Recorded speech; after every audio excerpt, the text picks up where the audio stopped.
Monday stream.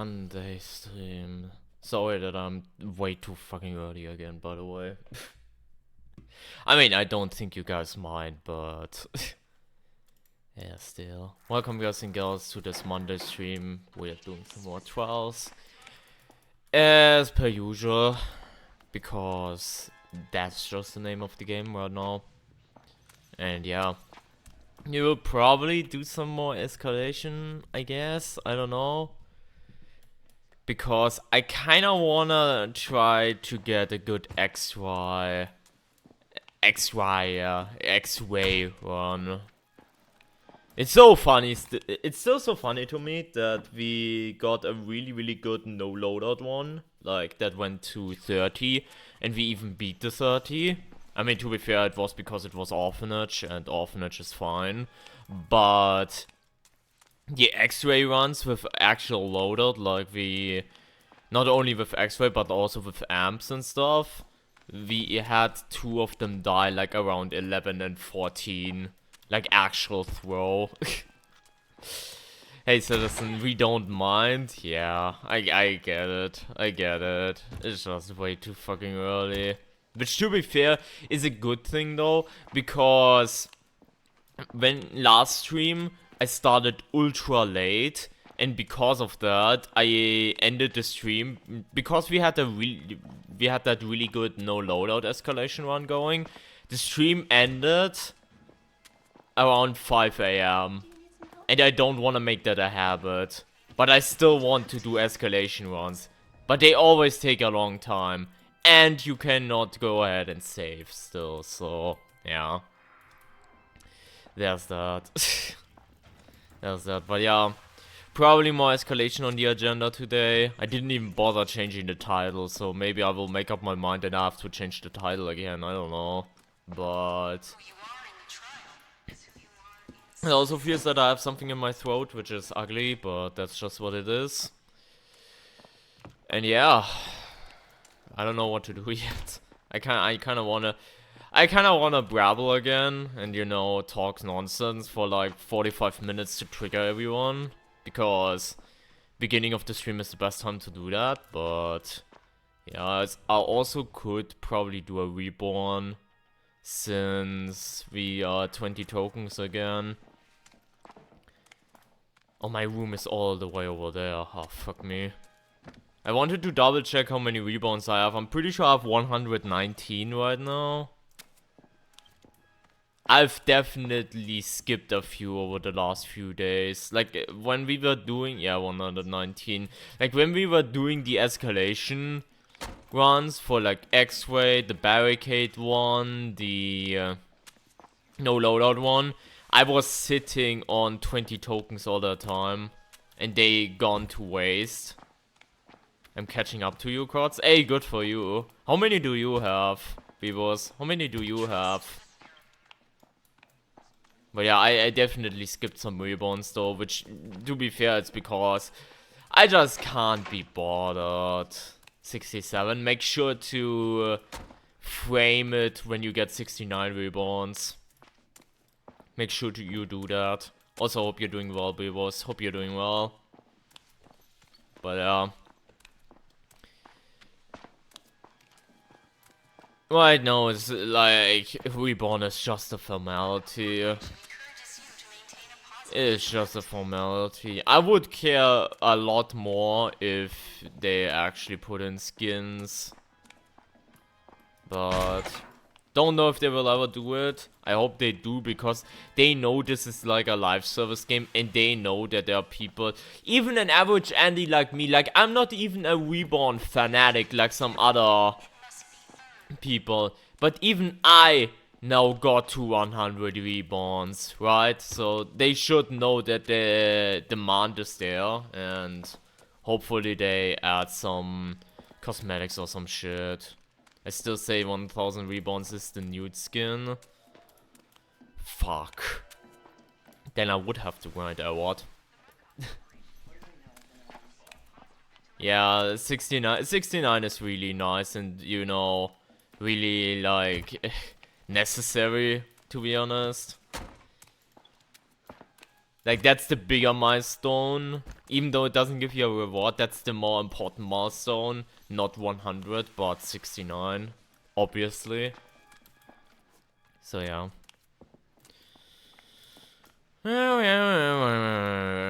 But yeah.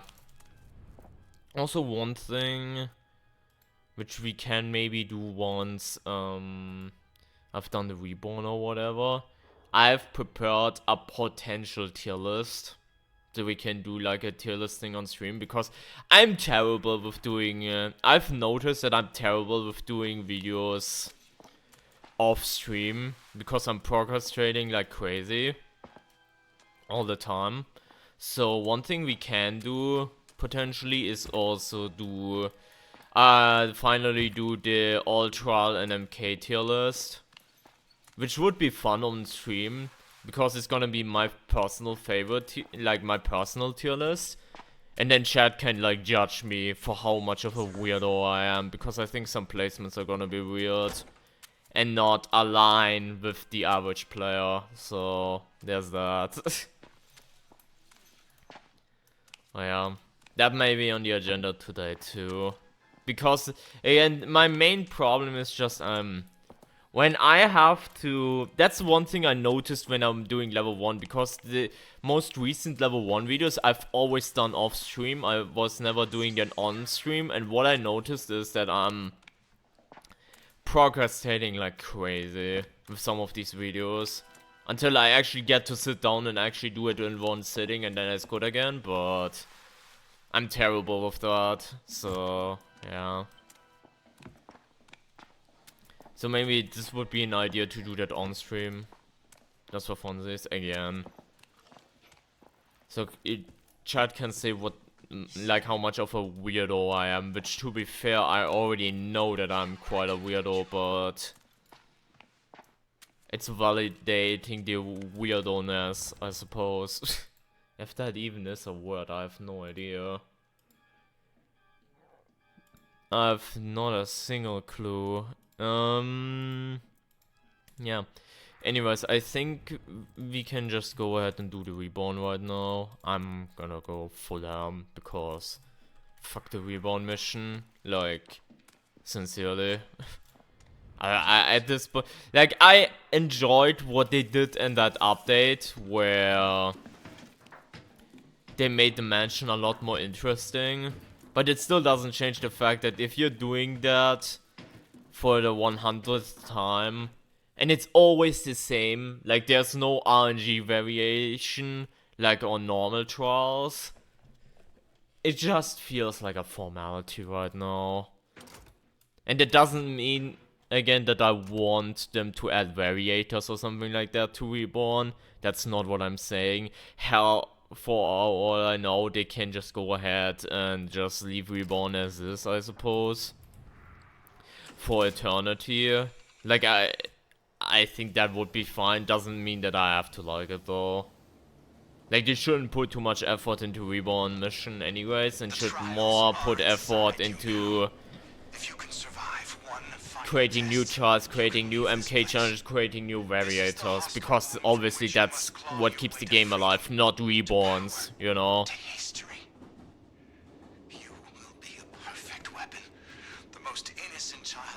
I really think they should add event variators to Reborn. Until you get Toxic Shock and you have to still hide in hiding spots, then you will find it annoying, I have a feeling. I don't know, I'm just not fond of that idea, personally, but that's just me. That's just me. While the events are happening? Okay, while the events are happening is a valid argument. So right now it would be, guys to variate. That's honestly a cool idea. Maybe, yeah. Maybe that, yeah. Also, I thought I had, like, flycatchers and shit, but that's the thing, like, harassing me right now.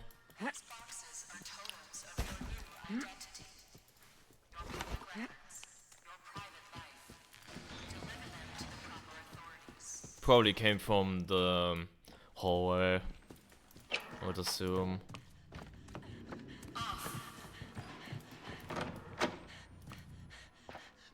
never seen that bandage spot before.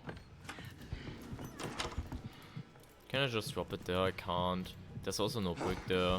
Made for this. I deserve this. Fuck, it's me.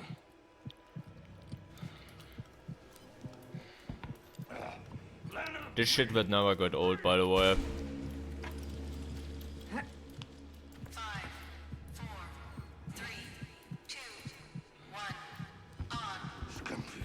Like, why are people driving in this game? I will never get it.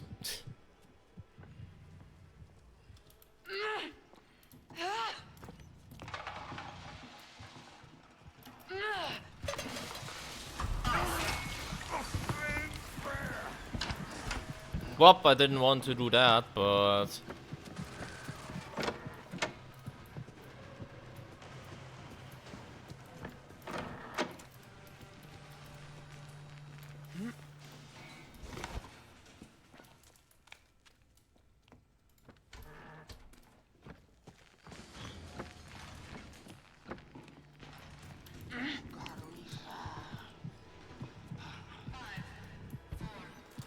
That's...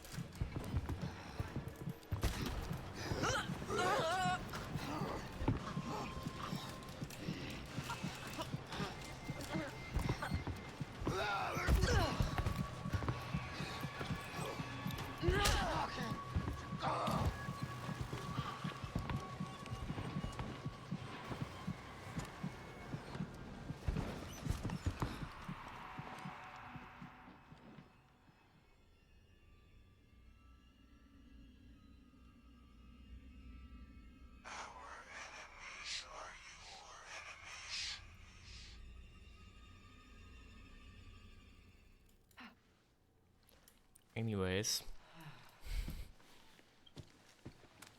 Freedom can't be given. Anyways. Looks like you're. I don't wanna talk about that.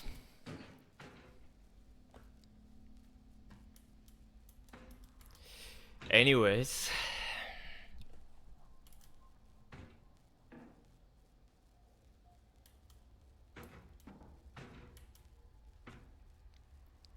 I feel like I wanna kill something now. Hooray!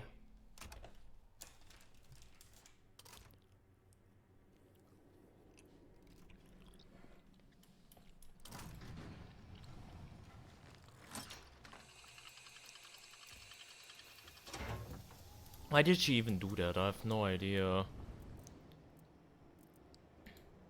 Like, why the fuck did she even do that? That's my question.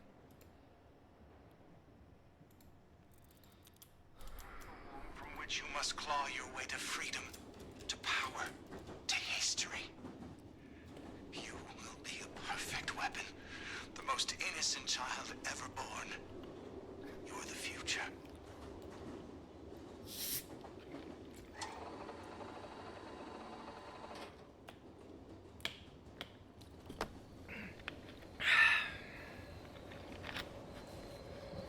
Anyways, 1000 hours by the way. We're trying again. Because apparently suck at the Reborn mission now. I know someone would go ahead and say, oh my god, you suck at Reborn now. Like we had a few streams ago. Just, yeah, so sorry that I'm not perfect, you know. Terms of your new identity. Your public events, your private life. Deliver them to the proper authorities. Anyways.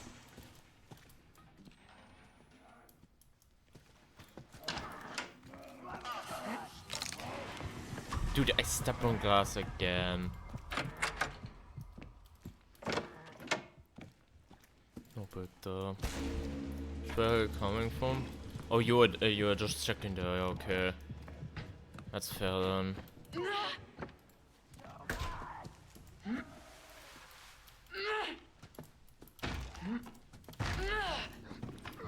Okay, please don't get cornered again. Thank you. 5, 4, That's for Night Hunter, in case he does anything dumb again.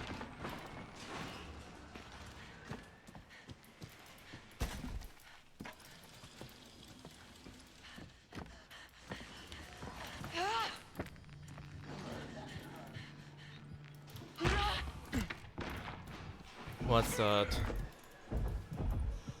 Star Crown.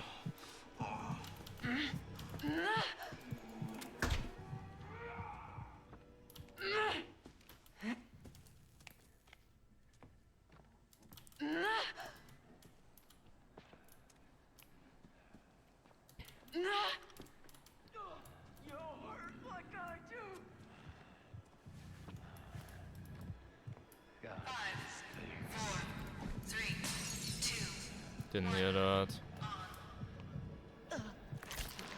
For some reason I thought this was Ultra and he would be enraged, but that's not a thing.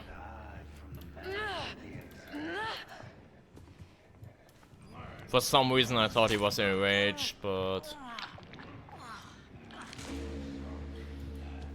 I see you, shitbird. I see everything.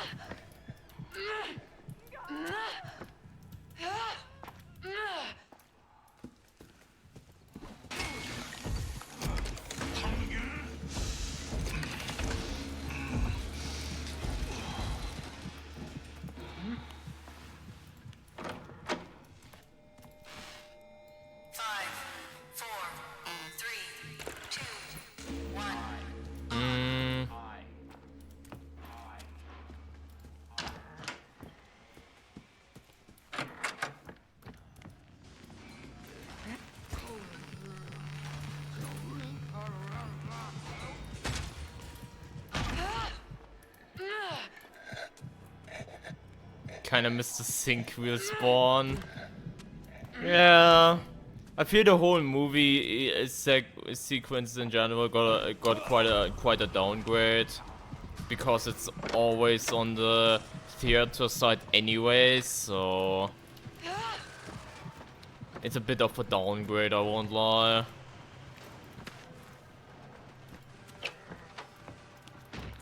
Well, it is what it is, I suppose. Wait, I need to fuel. Oh my god, I missed step one. I missed step one. I think I'm not even awake. Like I feel I'm not even fully awake yet. Spider. Spider. Is it in there?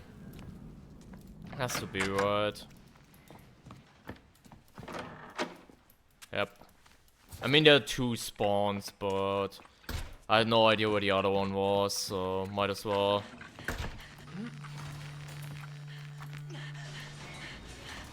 It is nice for speedrunning, yeah. I was kind of surprised to see, by the way, how many people enjoy speedrunning the Reborn thing. Like the Reborn trial.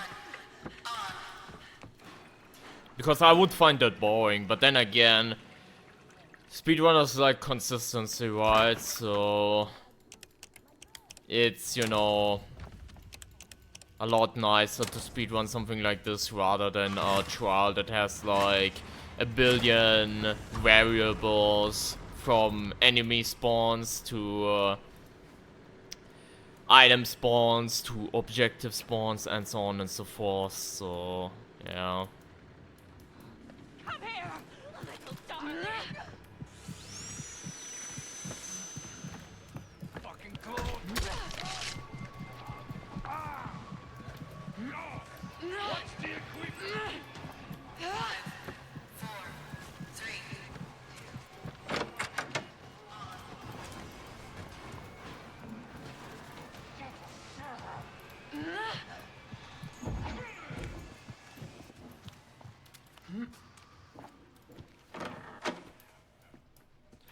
To wait 20 tokens on each attempt.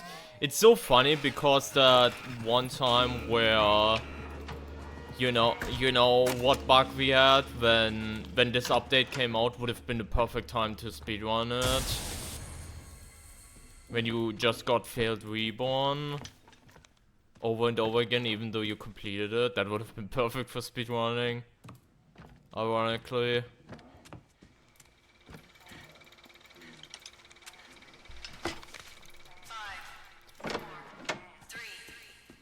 Anyways, first try chat, nothing bad happened, so... Lift your brachiolia by the I say that and he's about to shoot me, by the way, so...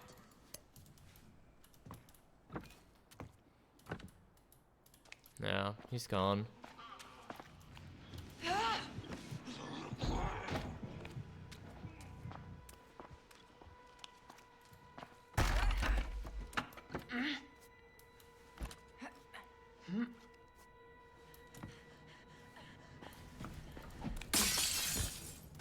You want my foot?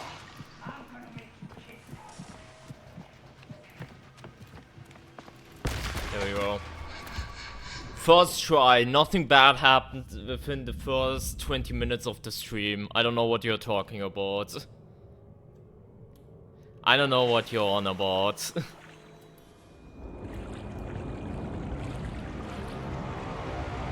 For all the radios were on theater side, that sounds insane. That sounds insane. I had it before where it was on the gen side, but never theater. That sounds nuts. RNG voice. Been in that cell for weeks. We had to allow for altitude. That sounds adjustment. crazy. Wernicke's proposal requires a robust immune system. Fortnite balls, exactly Sloppy. Hope you're doing well. Hope you're having a good Monday so far. If we only wanted to dispose of a corpse, we wouldn't have made the trip to Colorado. What you're calling tumors, maybe is a fingerprint. Never saw anything. Exactly. I suppose it Exactly. happens that somebody gets touched by a ghost. One outside, one in the back room, one in the front room. That's crazy though. That's crazy RNG.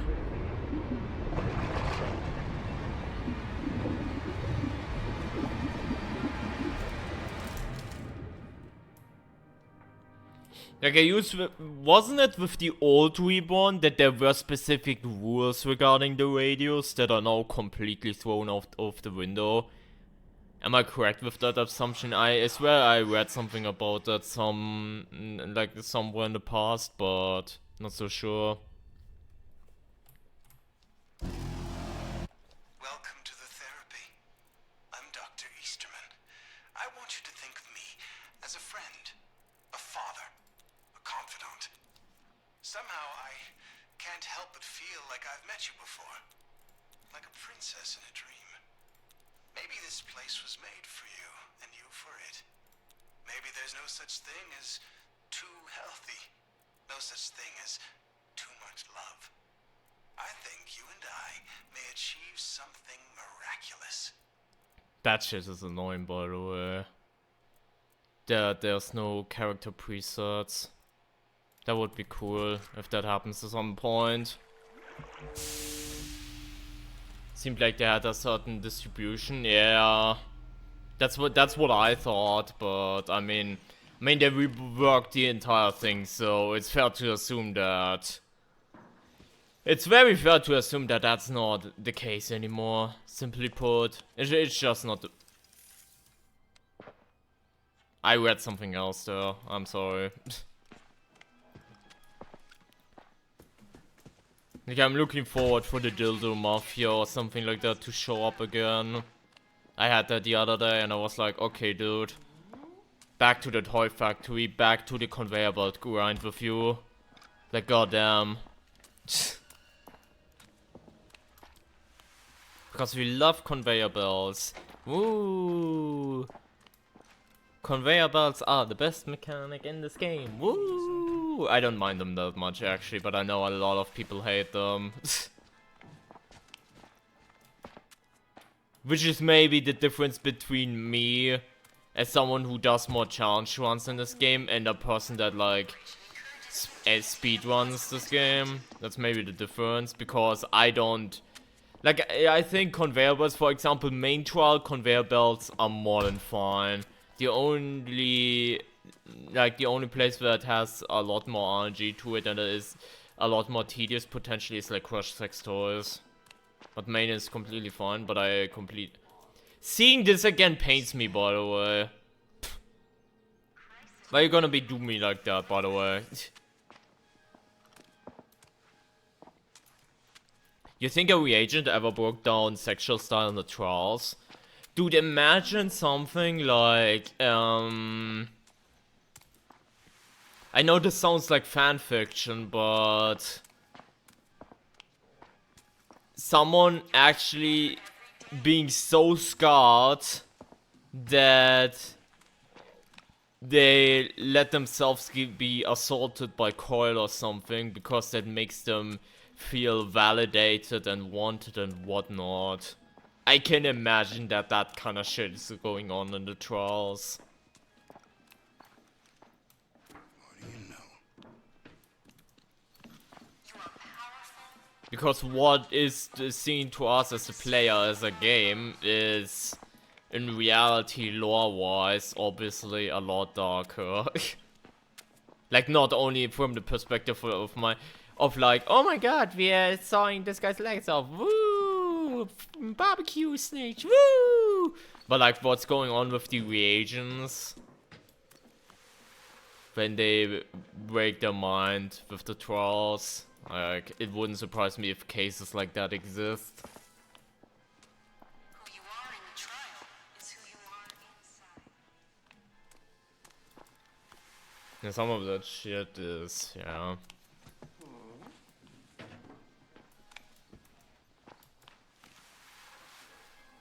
And then you have Hobo John Outlast just crushing everything and doing objectives incredibly quick, and then Issaman's like, what the hell am I supposed to do with this guy?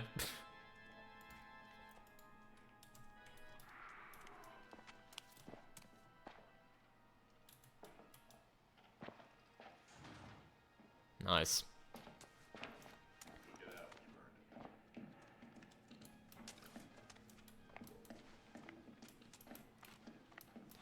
I got a Pontiac battery strap to my back. What do you got? My inventory full of quick rechargers? Real. Real. For real.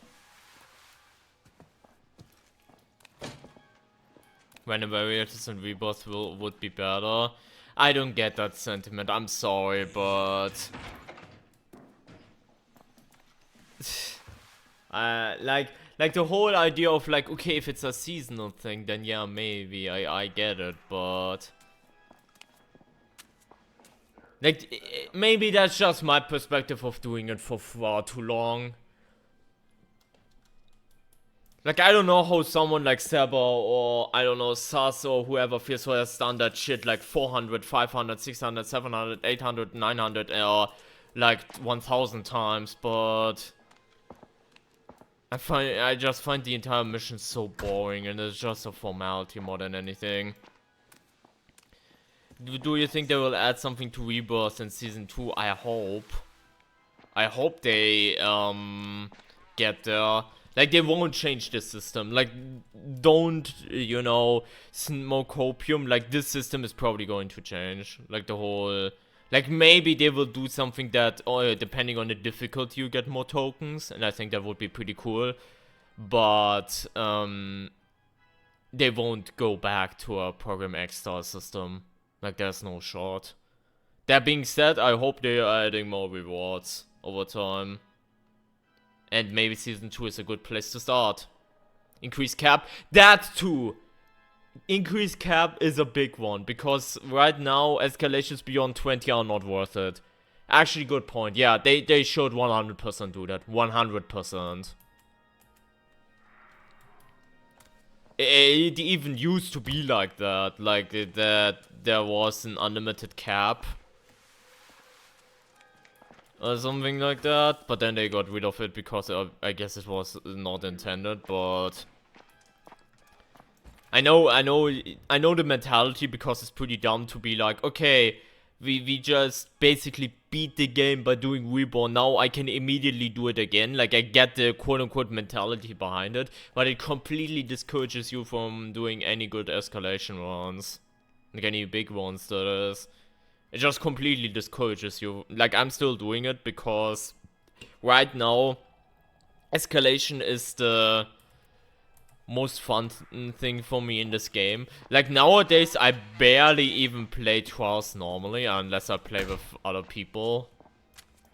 Or if I'm doing, like, a special challenge, or I'm just checking out a new event. But I barely play, like, the normal trials anyways. Unless I do a challenge for it. For the most part, I'm just randomly hopping on an escalation anyways. So I wouldn't have a problem with that, but obviously you shouldn't have to basically be like, okay, we reached the 20, I'm gonna head off because the game doesn't encourage me to go further at all. It just doesn't. So, yeah.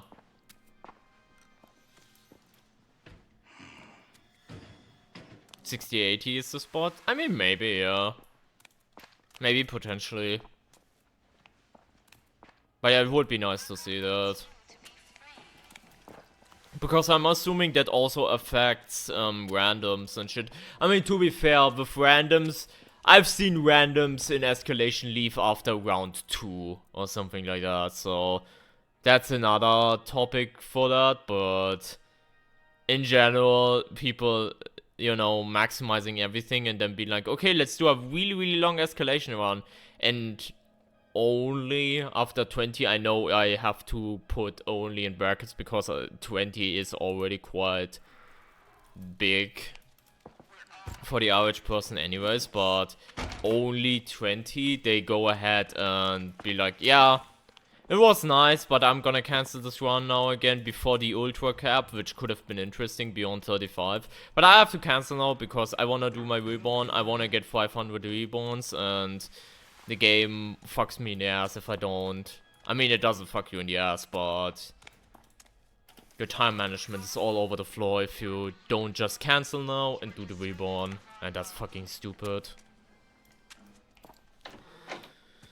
Kitty. That poster's, by the way, still, that is still amazing. Like, they cooked with this poster. I don't know what else to tell you, but they absolutely cooked with this.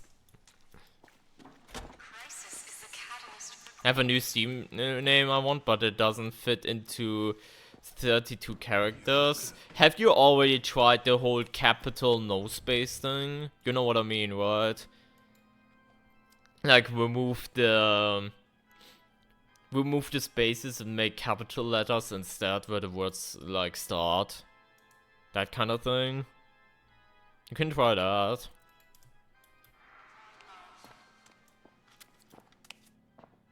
There it is again. It's still so funny to me, by the way, that trial where we failed was Feed the Children. Which by the way, I was kinda happy to see that Crab got a decent amount, not the biggest thing ever, but that a lot of people enjoyed the video. Like a lot of people said to me, oh yeah, I enjoyed the, I'm glad you recommended the video from Crab. Like Crab slash Übercharge, who was like playing with us the 100 escalation attempt. He made a highlight video for, you know, the escalation, like the first 30 until we failed to snitch. And that video was incredibly enjoyable. Like, unironically, I've watched it a few times already. And it brought back some memories. Like, when we were going for that on 100, that was such a fun time. Even though it was exhausting at the end because, you know, 18-hour stream. But that was so enjoyable. And don't worry, I will do my version of that. But I kind of want to wait until we try it again. Which we will, probably season 2. When there's new trials and new variators and stuff, and hopefully less bad trip. That would be nice too, but we will try it again. How long can you survive without seeing balls? I think you played the wrong game for that, Sloppy. I think you played the wrong game for that. Also, Twitch just crashed, so I'm watching more ads for you. Thank you. I hate when Twitch does that, but thank you. By the way, I don't know what the general consensus is, by the way, on that kind of stuff. I have heard quite recently that a lot of people for some reason enjoy pre-rolls more than, not pre-rolls, like mid-roll ads more than pre-rolls. Which I don't understand, because pre-rolls are literally you have to watch when you enter the stream and you don't have to watch any ads anymore after that. Whereas mid-rolls you have to take like an ad break every hour, and I think that is more annoying than anything. But I've heard a lot of people, like viewers from like other streams or whatnot, that say that they enjoy mid-rolls more, and I don't know what the mentality behind that is. I get it from the perspective that if you, let's say you are a new viewer, and you're like, okay, I wanna check this person out, and the first thing when you enter the stream you see is that you are being bombarded by, I don't know, some sex toy dildo apps because it's like suited to your search history or something, and you're just like, what the fuck is this stream? I'm gonna head out. I get it from that perspective, but I just find mid-rolls, like when I'm watching other streamers, I just find mid-rolls so tediously annoying. I get it because Twitch does not really pay their creator, like their big ones, that well. And they're kind of forcing them to run mid-rolls. Because, you know, pre-rolls don't cut it, but yeah. It's a bit ugly, especially when it's like every half an hour it's like 3-minute breaks. That's insane to me. And I feel like this is like a surefire way, if you're a smaller streamer, to just get your channel killed. Like imagine you were, like let's say you are among my range. And I don't really care about growing that much anymore. Like I've reached the point where I kinda wanna be, if I'm being completely honest. Like if we grow even further, like let's say with season 2 or whatnot, that would be amazing obviously, but I quite enjoy the spot I'm in with, you know, community-wise and so on and so forth. But let's say I was in the same spot that I am right now, but I wanted to grow. Like, if you then subject your limited audience to 3-minute ads every half an hour and shit like that, like, you're killing your channel off. I'm just saying how it is, you're killing your channel off if you do that. So I don't know where the... It's not a hype, but where the thought process of liking mid-rolls comes from a viewer's perspective. Anyways, I'm feeling like I'm talking out of my ass with this, by the way. And I don't even know if anyone cares about that. Anyways, we don't even have any snipe attempts. I mean, that's probably because I started ultra early. So the people that want to snipe me in the lobby aren't even awake yet. Winky face. So... yeah, we have to do... That's so funny. For the weekly, we have to do an arm wrestling one, and we have to do a stroop test one. 2 to 30 seconds? Yeah, that's fair. That's fair. Still, I find it tedious. Like, I would rather go to a new streamer and just even if it's like, I mean, okay, I get it then from the perspective if it's new and I don't know if I will enjoy the content, but just watch 3-minute ads and then be done with it. Just enjoy the fucking stream, you know? Instead of repeating that on a half an hour to an hour basis. I don't know. But yeah.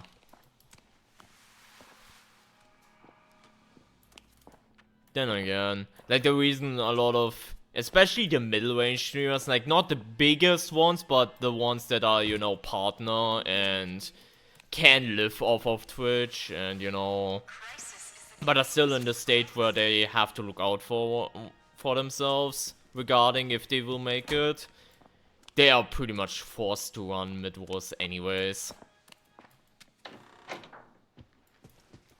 Because the Twitch payment isn't the greatest. Which, to be fair, it's understandable because Twitch said, like I don't know who said that, but apparently Twitch isn't even profitable right now anyways. And if it keeps going like that, that might be that Twitch. It's not necessarily that Twitch might die, but right now apparently Twitch isn't profitable. Apparently, so Twitch has to look for itself out as well, which is a bit of an ugly situation. Anyways, chat. I'm kinda thinking maybe now is the time to do the tier list.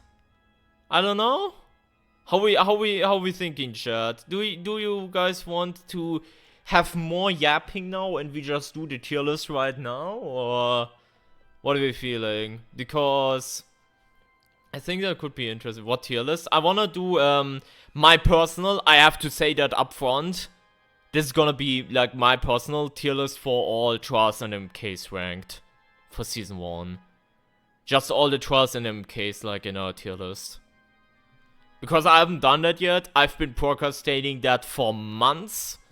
And maybe now that we are doing that on stream, I might actually push through and actually do it. So, yeah. I'm kind of thinking of doing that today, maybe. Which I will have to put it together a little bit right now, because obviously I haven't prepared that at all or something, but yeah. Go for it. How am I doing this then? Do I just go towards the main menu? I'm gonna get kicked anyway, so... Alright. Okay, let me see.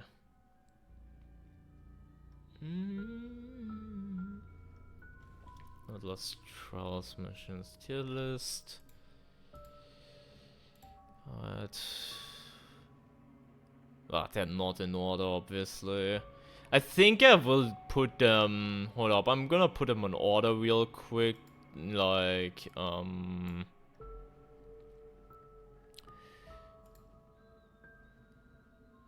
Hey, you can win like a phone or something, chat. I'm gonna put them in order of release, I think, maybe.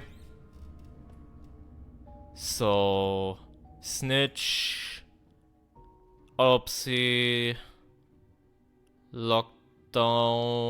Where's Lockdown? Lockdown is right there. Root Canal was the original second one, so I will put Root Canal there. Punish is there. Open the... No, that's... I didn't see which phone. I will completely honest with you, Citizen. I have no idea. I already forgot. Feed the Children, Foster the Orphans, then Courthouse released, I think. After that, it was Release the Prisoners, Drill the Fallen Man, Gather Children of God, then Escape the Courthouse, then Destroy the Evidence. I think after that it was already Toy Factory main. Which Toy Factory released with both Toy Factory MK challenges. Then I think Tilt Scales plus Shutdown Factory. Poison Medicine. That one goes dead lost. Fuel Release. Wait, Teach. Fuel Release.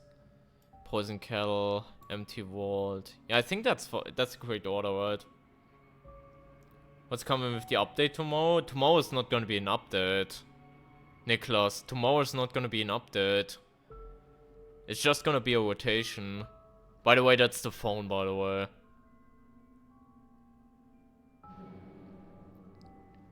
Like every event, it's just gonna be a rotation of, you know, other trials.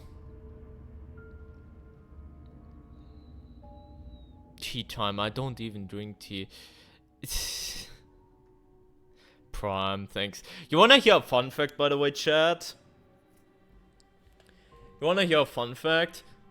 I hope I don't get in trouble for this, by the way. Twitch, don't sue me, but I have Prime for free and I don't know why. And for now I'm taking it. I'm pretty sure it was because I got Prime benefit from being a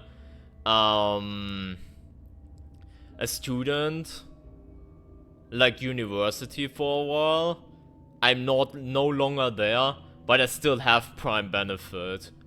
And I'm just like, okay, I'm taking it. They can take it away when they realize, oh, I don't even pay for it anymore. But for now, I just take it. Like right now, I'm literally have it for free for whatever reason. I don't know if it's it's probably an oversight, and eventually when I go ahead and like realize, whoops, then I won't have Prime anymore. But for now, I'm enjoying it. But I think that's it, right? Yeah, this was Winter Kills. This was full release. That was the not prime time. That was that really weird weekly after Toxic Shock, which for some reason these two didn't release around Toxic Shock, which made me unbelievably angry back then. Obviously Poison Medicine released with these two, then these came out with Countdown, and obviously the newest one.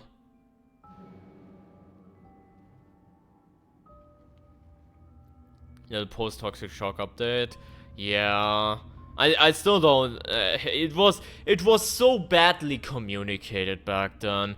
Because it can't be that everyone assumed that these two would come out with Toxic Shock. It would have made the perfect sense.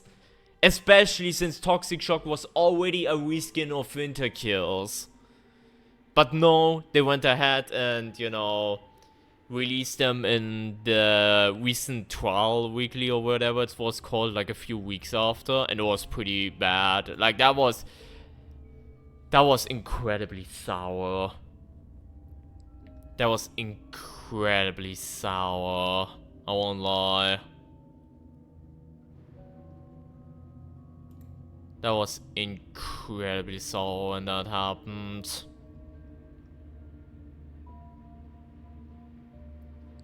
Because you didn't know if they would finish it in time and didn't want to promise anything. I mean, I guess. It's still weird though. I mean, they've gotten better with that. 100%. Like, for example, with Countdown, that was like perfect. Obviously, we have this other problem now where the MKs are not available outside of events and shit. But that's another problem. Like, I don't have to tell you that that's just another problem. But at least how they did it with Countdown, they released a new gimmick with an event, but also went ahead and, you know, released new content alongside it. Like, that's how it should be, and that's how, you know, how I would love for them to do that, like, continue doing that forward, because big maps will always take a while.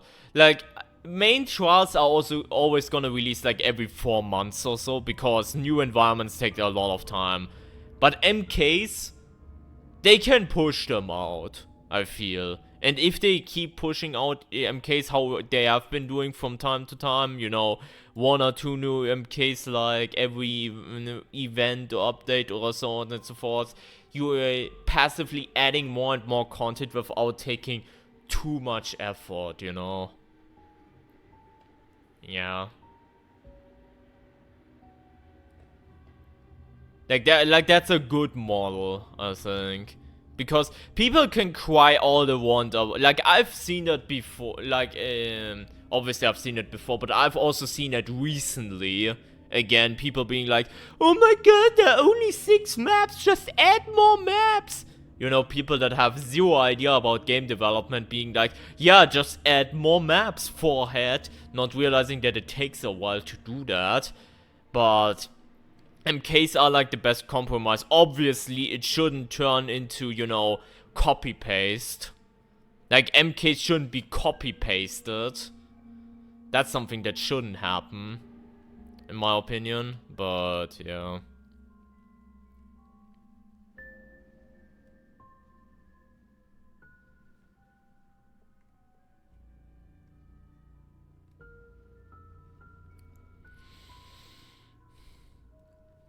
Actually, hold up. Do we need chat for this? Hold up. I think we need chat for this. Chat box 2, is it that? Can I copy that? Because I don't have, sources.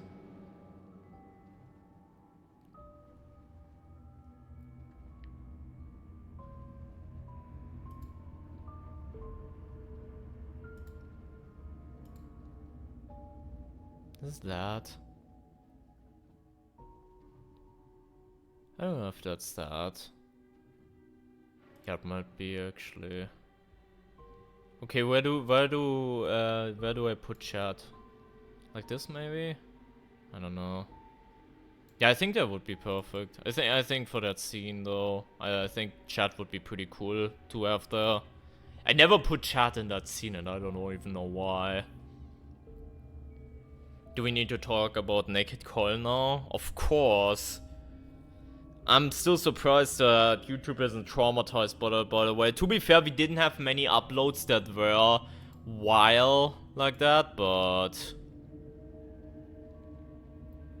yeah.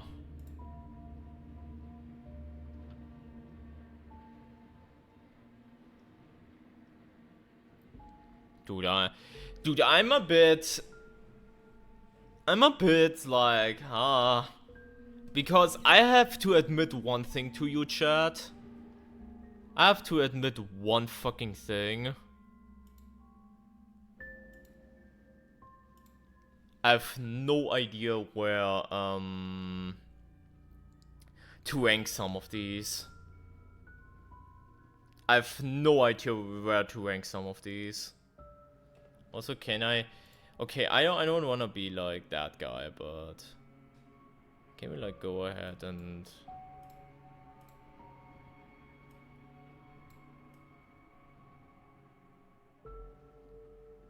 Just a little bit. Okay, that's fine, I think. Alright. Oh, you did some talking about Coil earlier.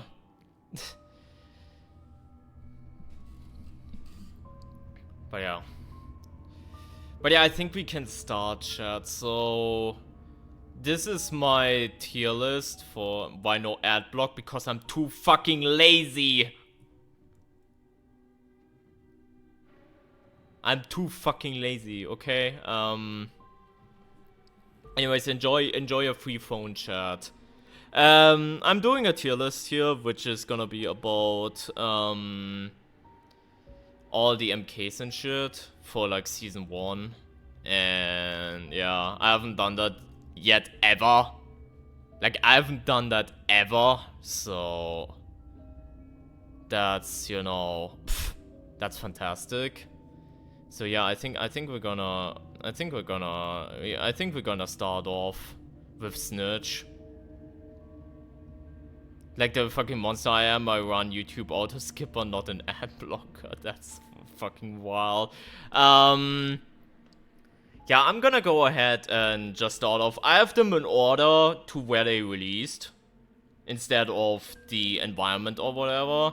But yeah, I'm gonna start off with Snitch. I think Snitch is like A. I don't think Snitch is S. I don't think so. Obviously, I'm ignoring the bugs.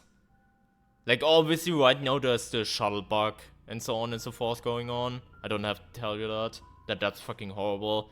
They need to fix that, and they know that they need to fix that, and they have acknowledged that the bug exists, but they don't know how to fix that yet, so there's that problem. But yeah, that's a thing. But besides that, Snitch is just a solid introduction to all. It is just incredibly solid. It's easy, like easy as in like concept. Yet it still feels fine, even as a veteran player. The final encounter with Coil is still the most threatening final encounter in the game. Like, there's so many main trials with a final encounter mechanic that are just like Toy Factory, like Poison Medicine. Like, obviously Orphanage is fucking pathetic, Root Canal is pathetic. Like, this is one of the only main trials with a final encounter that is actually incredibly menacing. Still, obviously, if you just run blind or stun or whatever, then obviously not.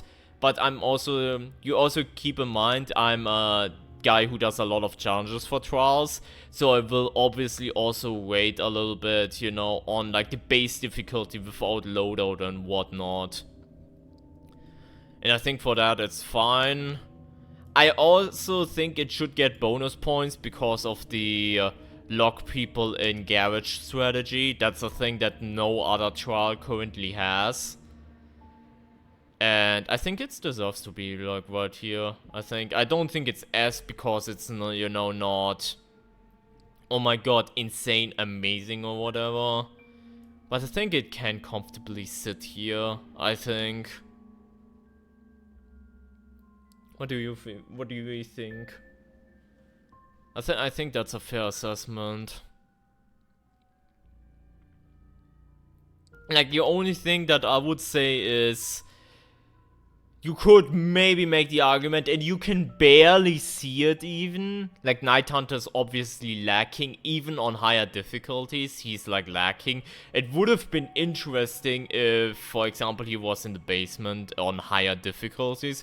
But I get why it's the first trial, so they don't want to introduce him there yet. Even on higher difficulties, I get that. That's maybe the one nitpick, but yeah. Cancel Autopsy. I think Cancel Autopsy is fine.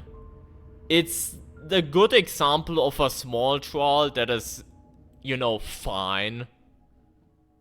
Like, it's fine, it's simple, it's not the greatest though. I think it's just okay. I think it's just middle of the road. Like, I don't think it's terrible, but it isn't great either, in my opinion. It is the speedrun map for multiple people speedruns, which is nice.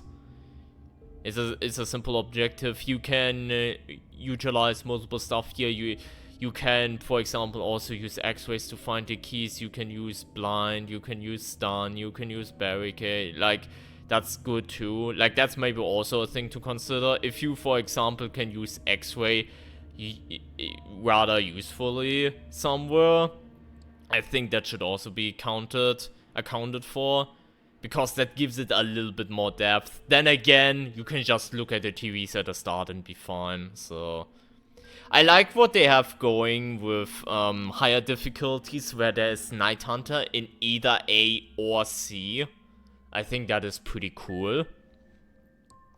But yeah, other than that, there's not much else to say about this trial, unfortunately.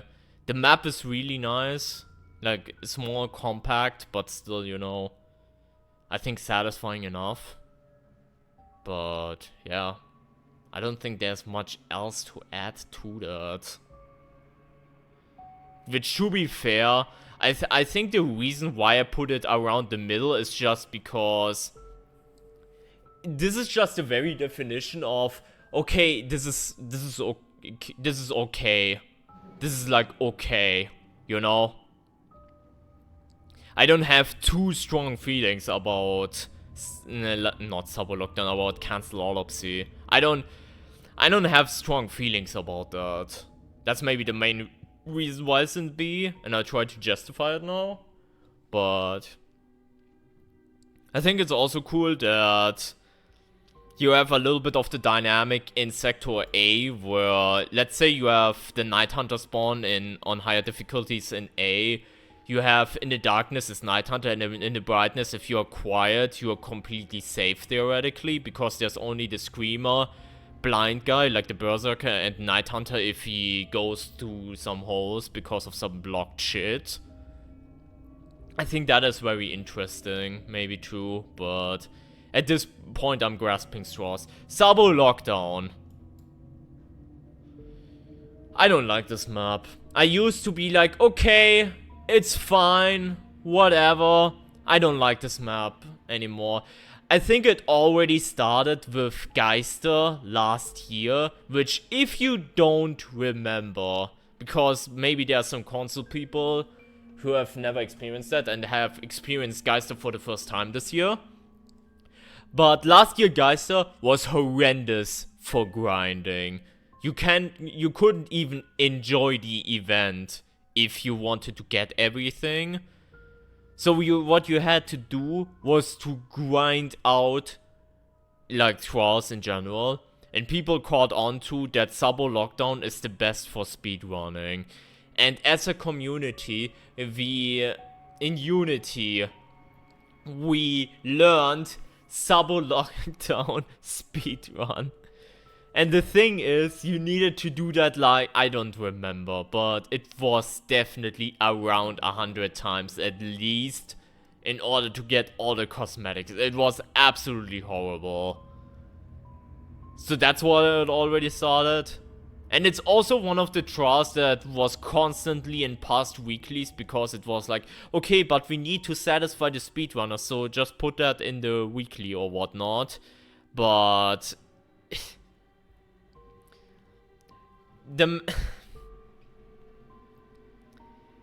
there's a reason why it's always called the speedrun festival. The only redeeming thing about it, what I personally find interesting, is that sometimes in C, especially if you're doing a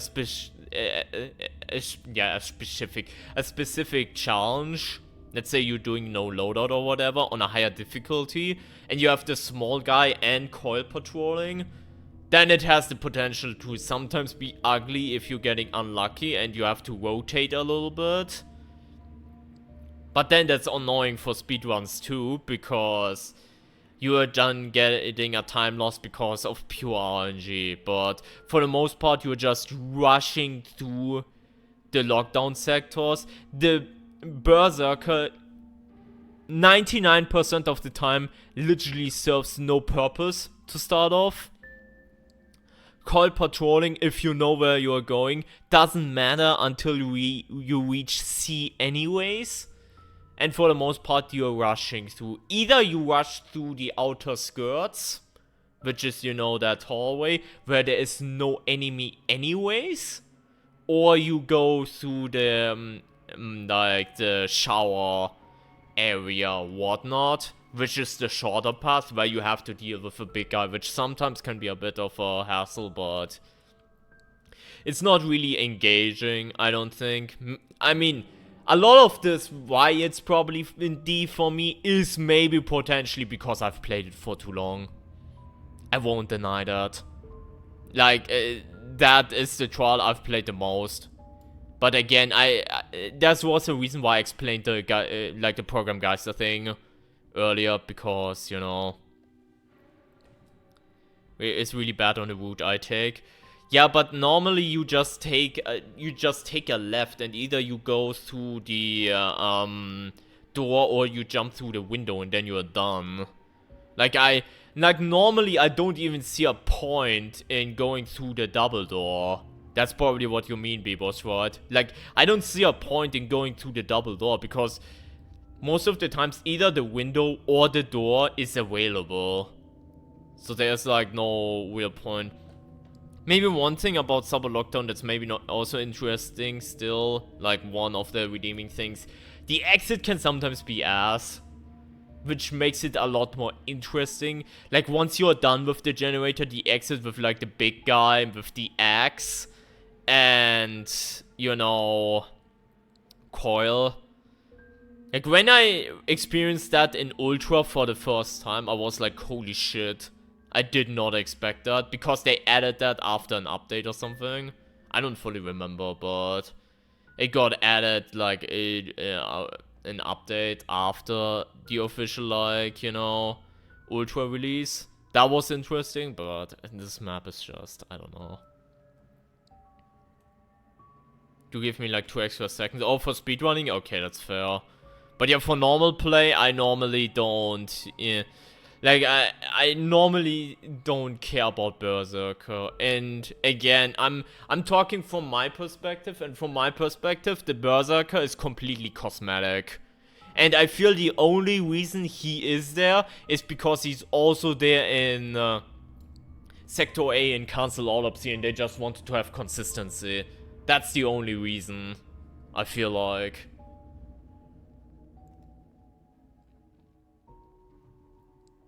Yeah.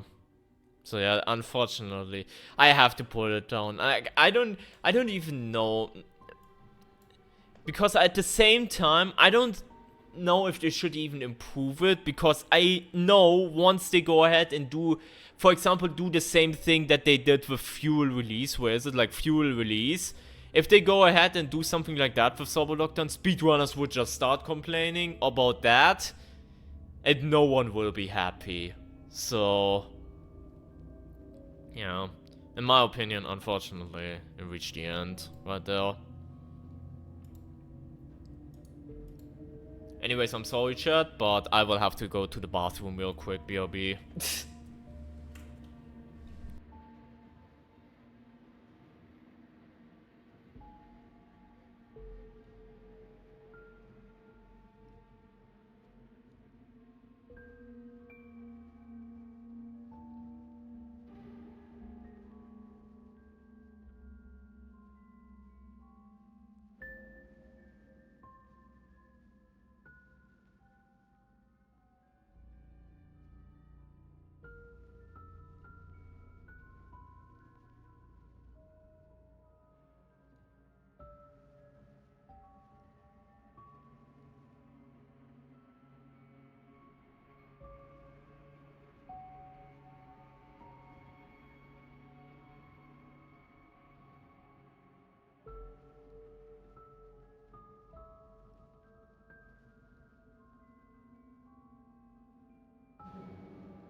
Hey Dre and Twitchbait, welcome guys.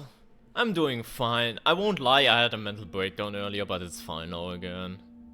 Like, I'm doing well right now. But yeah, we're doing a tier list right now. What criteria do you use to classify them? More or less what I like it's something along the lines of, if I personally find them interesting, if they have something interesting mechanically to offer, enjoyment. And I mean, I guess that's it. Challenge, I guess too. It's a bit of an amalgamation. That's why I find that so hard to do.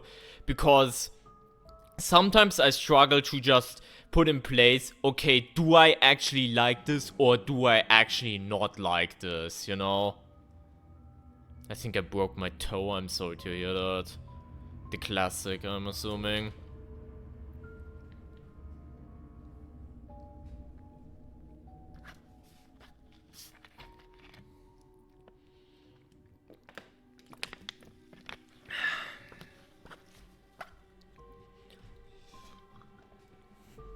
Alright. How do we feel about root canal, chat? How do we feel about root canal? I think root canal for me is at least solid B. At least. Maybe even higher, but I don't know. A lot of people really like root canal. And the more I play it, the more I understand why. Root Canal has some very, very interesting segments. Like the ticket game at the start, you might not even realize it, but the ticket segment at the very beginning is incredibly intense, but still very well balanced. What do you have on higher difficulties? Blind guy, you have to worry about him. 2 small guys patrolling. One like left, one right. And they cross at the diner.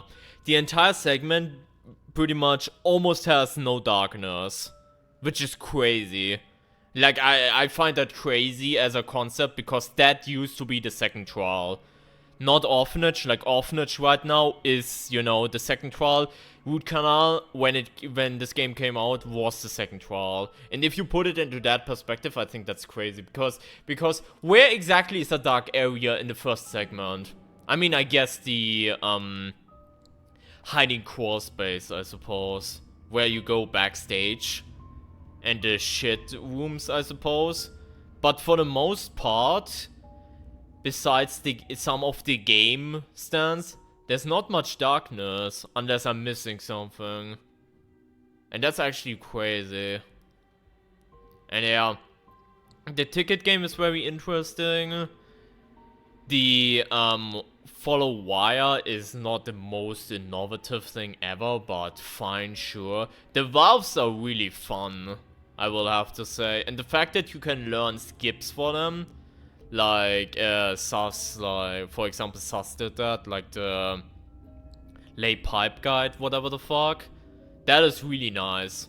That's a really nice quality to it, I will have to say. Final encounter is trash though, I will have to say.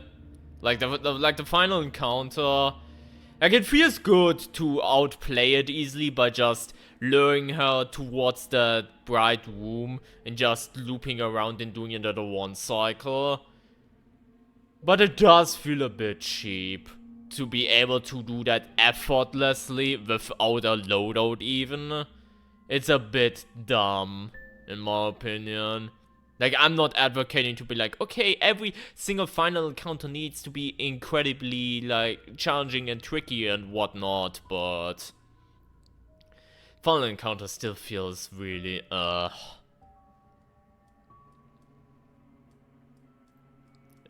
final encounter's just, I don't know. What else is there? Night Hunter and Small Guy downstairs at Pipe is interesting.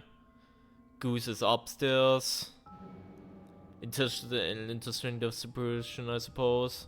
Like, in general, the Pipes is probably one of the peak parts of Root Canal, and I think it's pretty well implemented. Because either you follow the pipe if you are, you know, are not familiar yet, but you can then learn patterns eventually, and that is really satisfying, I feel like. And yeah, in general, this map has a lot of quote-unquote skill checks, where if you play this map more and more enough, your knowledge pays off. Same with the games, for example, where you can immediately, without even looking at the map, immediately know, okay, this is there, this is there, this is there, this is there. I can just rush through that, and that is really satisfying. Which, to be fair, I will admit I'm not a Root Canal fanatic. I still have to learn a lot of that stuff myself. Like, I still have to learn the pipe videos, but like the pipe thing, by the way. I still have to learn that. Hey, Spanish Fly, welcome. I'm doing fine right now. Hope you're doing well, too. But yeah. Maybe I should put it up to A. I don't know. Maybe I should put it up to A. For the giant and final in the first section.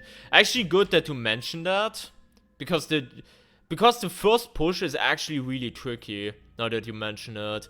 One thing though, which is very interesting, and I hope that they implement that again at some point, is the water mechanic, which a lot of people don't know. Water actually slows down enemies. And I think a lot of trials, like more trials, should capitalize on that. And that's a really interesting hidden mechanic, which is pretty cool too. And yeah, the one giant and small guy, first push, actually that might put it up to A for me. Like, a lot of this stuff is really interesting. I still think Snitch is better, simply because Snitch is more of like the standard whatever, like easy to understand, still fun, and the final encounter I think elevates Snitch a lot more for me personally, but I think I'm gonna put up Root Cannot Way actually. A hard throwing, boat pushing, pipe laying trial where you grind kids at the end. A sounds good to me. Yeah, I'm gonna put it up in A. I don't think it's gonna be S though. I know for a lot of people this is S. It's not S for me. And it's also below Kill the Snitch for me, but I've convinced myself. I'm gonna put it in A. I think. Methinks. I'm gonna put it up there. Punish Miscreants. Punish Miscreants are gonna be, spoilers gonna be around there somewhere. I don't know where exactly. I'm gonna put it in C for now. Maybe I can convince, like do the same and convince that it is in B maybe. But I'm not a huge fan of the child escort thing, because that just feels really tedious overall. So in Punish Miscreants you have 4 segments. The barn, where there's the grinder downstairs, and then 3 segments in a carnival, like the first one, then the dark area with the diner, and then the one at the very end. And it just feels like too much backtracking is needed, more than it should be. It is a lot more fine with multiple people, but with solo, it is, yeah, I don't know. It just feels too much backtracking is needed, especially since the map is like one straight line. So you have 2 options. Either you go ahead and do this awkward thing that I normally do, and you grab like kid, get it to dark, and carry both kids simultaneously. Like put it, get the kid, put it like there, go back, get that kid, put it there, and you know, snail your way like that. Or you get them one by one, and then it feels like a fetch quest. The objective of getting the kids isn't that interesting either. It is good that you have this skill expression thing where you see the kid there and you immediately know where the button is. That is pretty cool and pretty nice and satisfying once you play it a bunch. But the objective itself isn't that interesting. It is not that interesting, and I feel the map shape just makes it incredibly awkward. And also the enemy distribution. I mean, the enemy distribution is fine. You have Night Hunter upstairs, you have small guy patrolling area 1, big guy like a patrolling diner, and another small guy patrolling the carnival entrance, and I think that's fine, but not really interesting. And I think that's where it falls flat a little bit, and for that the objective isn't that interesting to me, and the map layout is just not really selling it for me. I'm gonna put it, I think it's C. It's not the worst thing ever, like don't get me wrong, C is still above D, but yeah, I mentioned Night Hunter in the dark area, I did, yeah, and that's fine. It's just whatever. Like when this shows up in Escalation, I'm just like, okay, fine, we have to go through this, and you shouldn't think that with an MK challenge, in my opinion. Or I shouldn't. This is my list anyways. But no, he's not around Diner. The time he's around Diner. Hello. Hey Popcat, by the way, thank you for following. Hope you're doing well. You're thinking about Open the Gates. He's not in Punish. In Punish, he's not around the Diner. It's in Open the Gates, which if you get to Open the Gates, by the way, is B, maybe even A for me. But we will get that in a second. I just want to finish Punish Miscreants. But yeah, the objective feels tedious rather than anything else. And the map shape is, yeah, I'm just not the biggest fan of it. So yeah, I think it's gonna stay C for me. Again, it's not the worst thing ever, but yeah. Anyways, open the gates is very cool though. Because the objective in open the gates is incredibly easy and simple. But the enemy distribution makes it a lot more interesting. Let me pre-place it there. Maybe it goes up A. I don't know yet. But let me place it on B for now. But yeah. You have 4 sectors again. The same sectors as Punish Miscreants. But they're a lot more interesting. Gooseberry is there all the time now. On your ass. I'm talking higher difficulty, by the way, which I probably forgot to mention, but that's maybe also a criteria. I'm looking at Psychosurgery Ultra, whatever the fuck, when I'm looking at these. In terms of interest. Like, I'm not looking at them on introductory or standard difficulty. That's maybe also something worth pointing out, but yeah. First sector, immediately Night Hunter Gooseberry. Second sector, Small Guy Gooseberry, Screamer. Third sector, Screamer, Night Hunter, Gooseberry. Fourth sector, Gooseberry, Big Guy, Screamer, and Night Hunter also.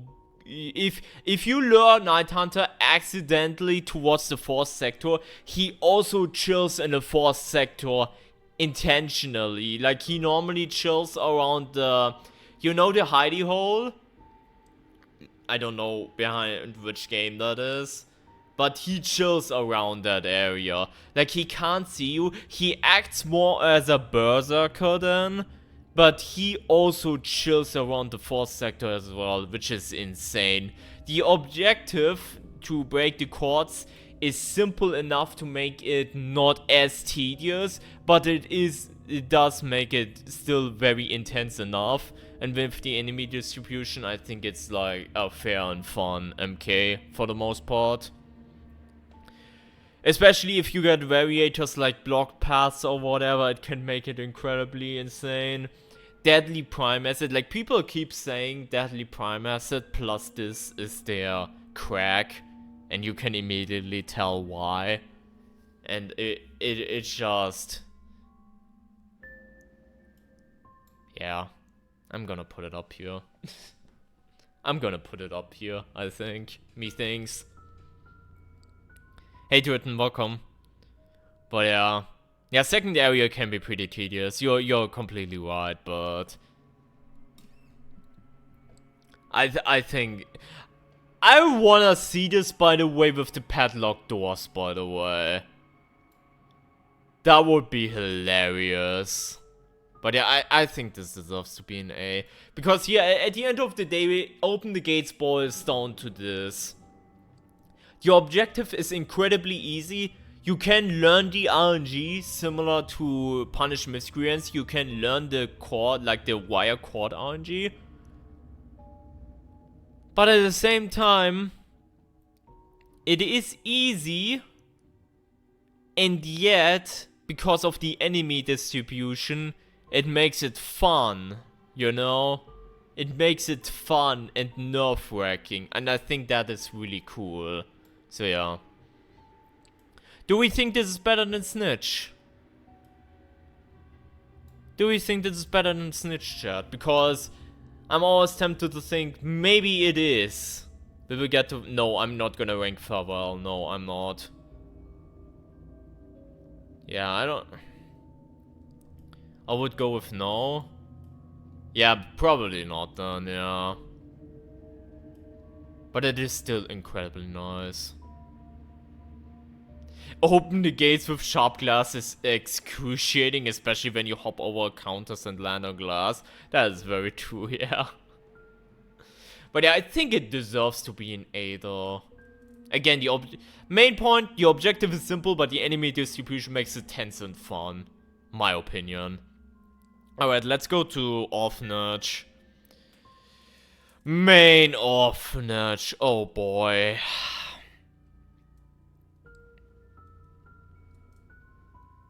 Probably my favorite fun park MK, honestly. Open the gates. Yeah, I will have to agree with that, I think. Cleanse the Orphans is B.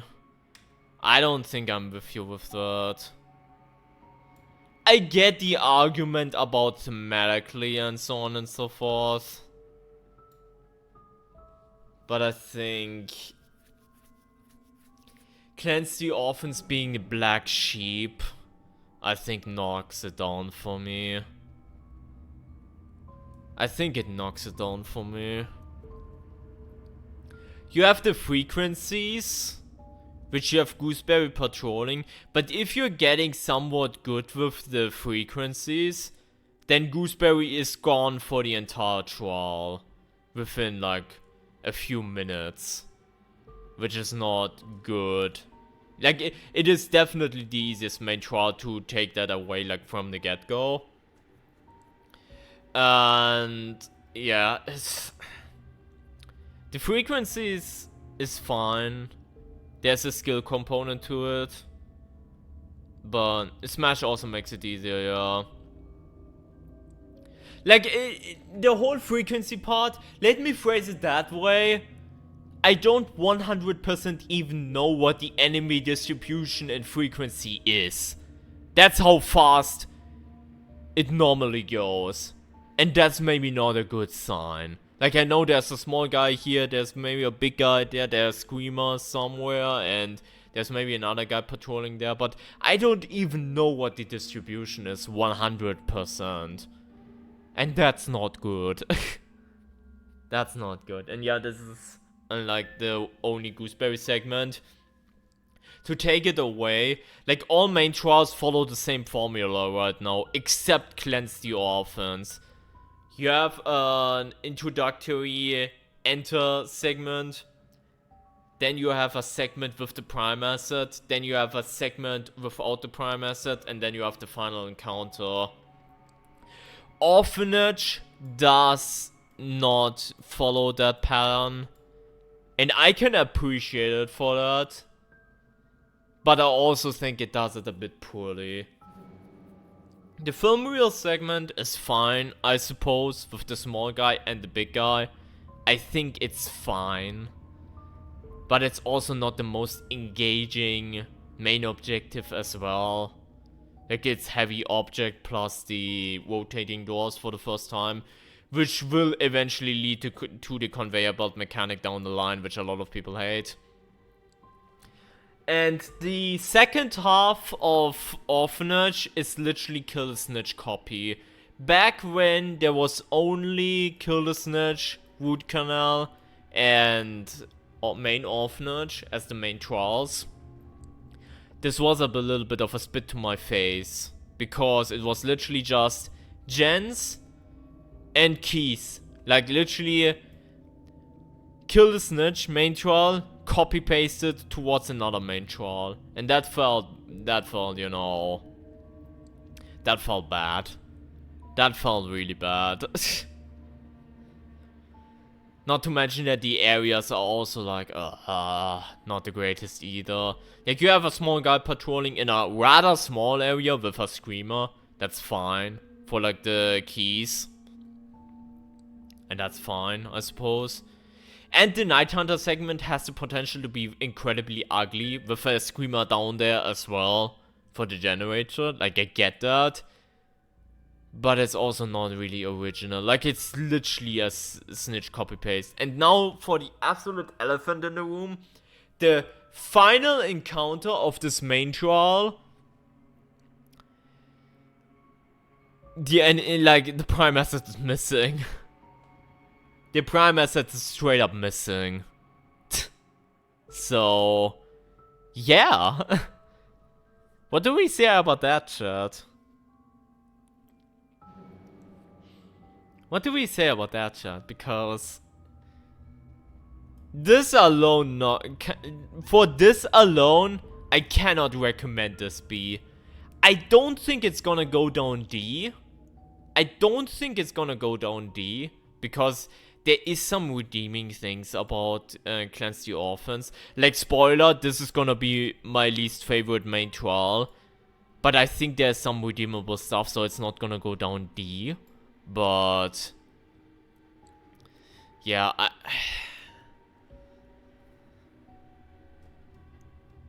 it also speaks volume, by the way, that when I got it in Escalation with Countdown on Ultra for the first time, which I've done it now. By now, I've done this Countdown Ultra a few times in Escalation, so I'm used to it. But the very first time I did this Countdown Ultra on Escalation, it was the first time I actually felt threatened in Orphanage ever. That felt like, oh my god, this could actually be insanely tricky. The first time ever. All the other times I was like, oh, okay, it's Orphanage, it's free. And that doesn't feel great, so yeah. I'm gonna leave it C. I think I proved my point. But yeah. I don't know.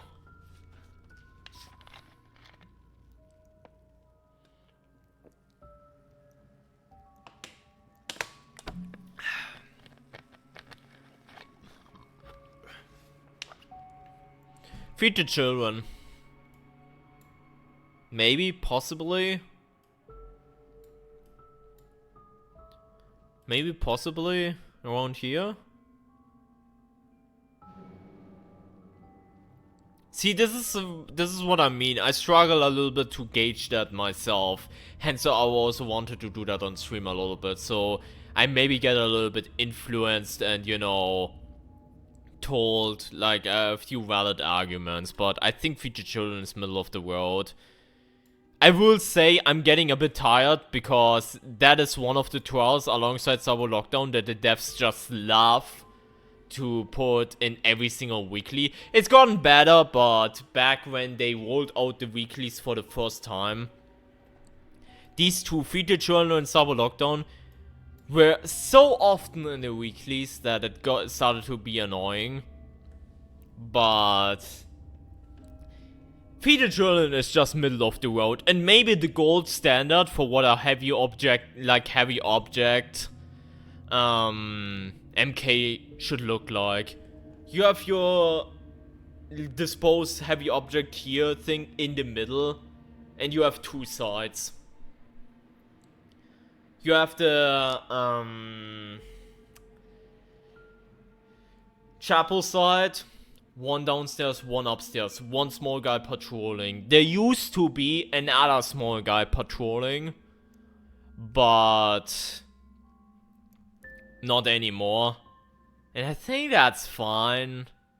Maybe there should be another guy patrolling, I don't know.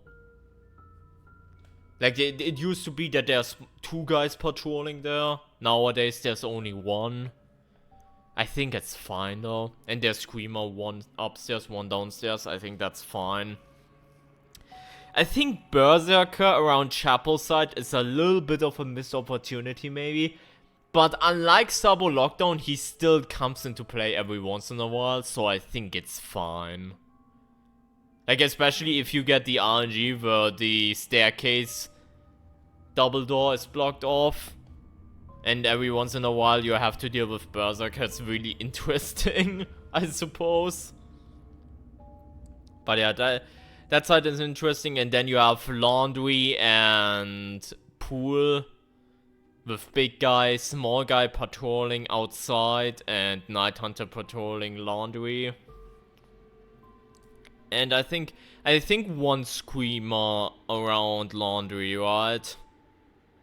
Like, I think that is like fairly balanced, I think, overall for his difficulty. I think that's fair enough as well. Like, it doesn't feel bullshit either. So yeah. It's just middle of the road. And then you have the final Gooseberry encounter, which she isn't on the map at all times. Until the very end, which is whatever. But her and another small guy around the exit makes the final escape somewhat enjoyable. Obviously, if you just have the blind mine and stun, that's easy as pie. But everything is easy as pie with stun and blind, so yeah, it's fine, I think. So middle of the road is, I think, fine. Foster Orphans, I feel the same as Open the Gates. maybe a little bit worse. But Foster the Orphans gives a similar vibe that Open the Gates does. Funnily enough to me. It's an objective that's rather simple, but the map is very claustrophobic, and the enemy distribution is actually insane on higher difficulties. So it gives the similar vibe to Open the Gates, and I enjoy that. Like, the enemy distribution is one small guy around pool, Gooseberry patrolling all the way, Night Hunter in laundry, Screamer in laundry, I think, Berserker around playground, big guy around cafeteria, Screamer around cafeteria too. And I think that's it, but it still feels incredibly claustrophobic, especially if you have some blocked doors and so on and so forth. It's incredibly claustrophobic, but the objectives are simple. It's basically the same as Open the Gates, but I feel Open the Gates still feels a little bit more tension. So I find Open the Gates are a little bit more enjoyable than this on higher difficulties. Well, I didn't mean to put it as. But I still think it deserves to be up here as well. In A, for me. Because ever since that one update where we had psychosurgery, and because of that we have increased threat 2 on that map,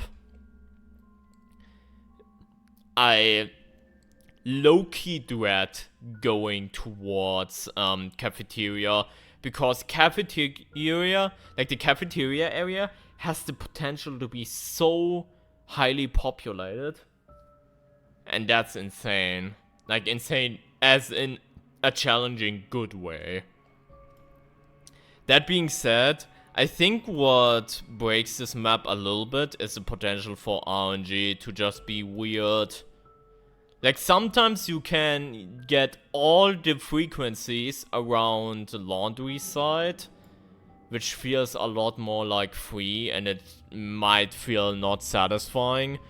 Then you can get a middle distribution, which is fine, but then you can also get all the frequencies around, like, cafeteria side, which then feels like, holy shit, what the fuck did I run into, you know? Yeah, it is a good change around the thing. Then again, it also feels a lot less... Like, it feels claustrophobic, especially the entire cafeteria area, but it doesn't feel as nearly as claustrophobic as Open the Gates. It does feel... It works better for Open the Gates for me, but... Yeah.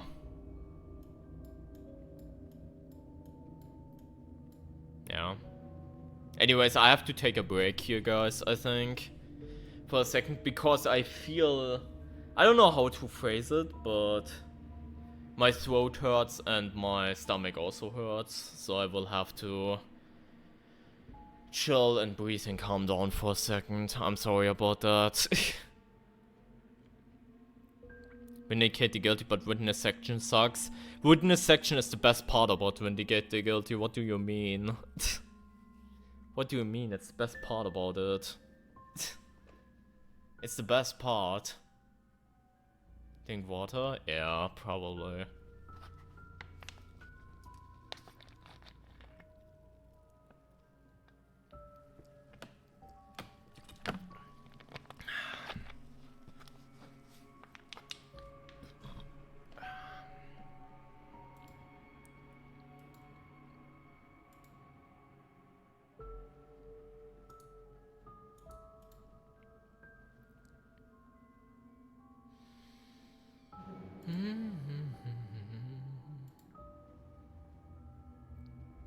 Jesus Christ.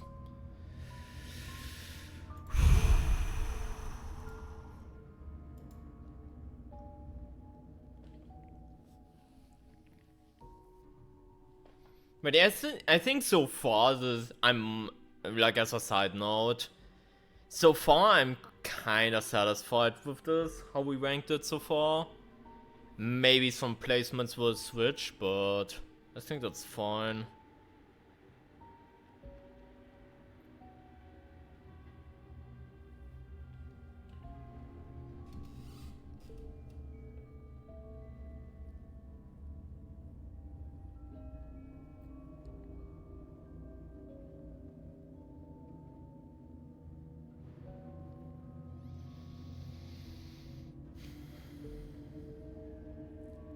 Everything except Sabo. Why do you even like Sabo? I don't get it.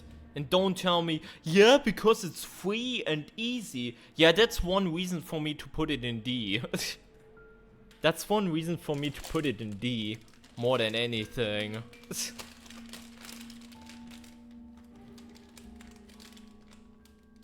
But yeah, I'm sorry, chat. I kind of want to, like, here's the thing, chat. I want to do a long stream, unironically, because I want to do this tier list and do an escalation one afterwards. But I'm doing a small break of this, a little bit.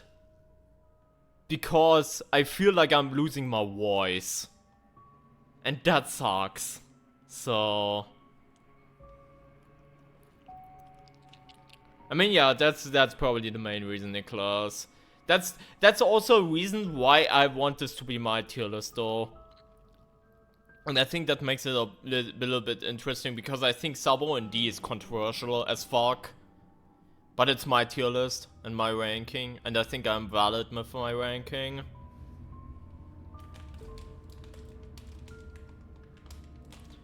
Sabo holds a special place in my heart since I learned how to play as a level 1 during Vinticus and I died like 70 times. Okay, that's your personal experience, that's fair. That's fair.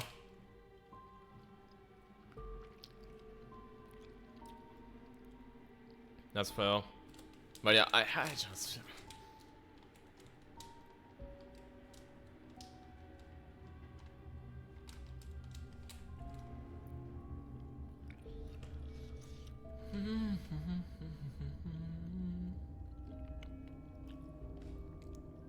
We still have a lot to rank, by the way. We just finished with, this was at release. For the longest time, these were the only trials available. This one, like, this we finished. Hey Javi, welcome. You just caught me while I'm going a little bit non-verbal, which is bad for stream, but I'm losing my voice a little bit. But no worries, we're gonna continue this like in a few minutes maybe, but I have to chill with my voice right now. We're gonna do this, and after that we're gonna do an escalation one again, methinks. Hope you're doing well, Javi.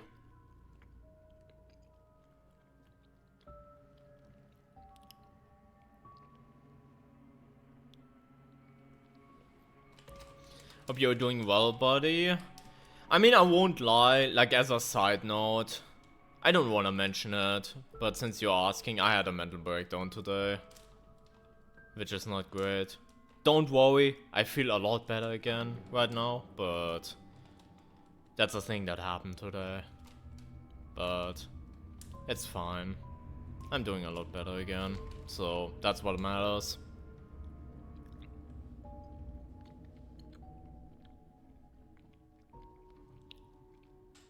Don't worry about it, it's fine again. It's just rough sometimes. And I think a lot of people in here can relate at times. When it's just a bad day thing. And you have certain qualities, let me phrase it that, like, I don't know, it's like overthinker. It's maybe something like, you suffer from FOMO, you suffer like... with communicating maybe, or something like that. And then it just all falls down. And then you have a bad day because of that. Like, I think some people in here might be able to relate with that from time to time. It's just bound to happen some days. And today was one of these days. Which is also a reason, by the way, why I started stream earlier today. That's maybe also a reason. I just had the most quiet day working retail, which never fucking happens. Also, I'm sorry to hear that, man. I mean, I'm feeling better again. Why the fuck is going about apples not an S? Because it's not an S for me, so... Okay, listen to me though, Sars. Originally it wasn't B, but I convinced myself to A, okay? I even convinced myself to A. Alright.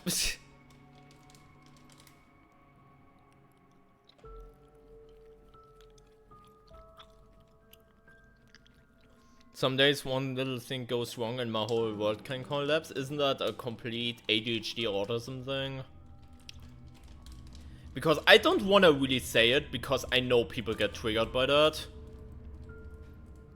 I'm not diagnosed with any of that. But let me phrase it this way. I would be really surprised if I was neurotypical. I have something. And at some point, like, the main reason I'm not diagnosed is because it's like, you have to wait for years, literally, to get diagnosed as an adult. That's the main reason I'm not diagnosed. But I would be surprised if I'm not in some capacity neurodivergent. But I just don't know. I literally don't know.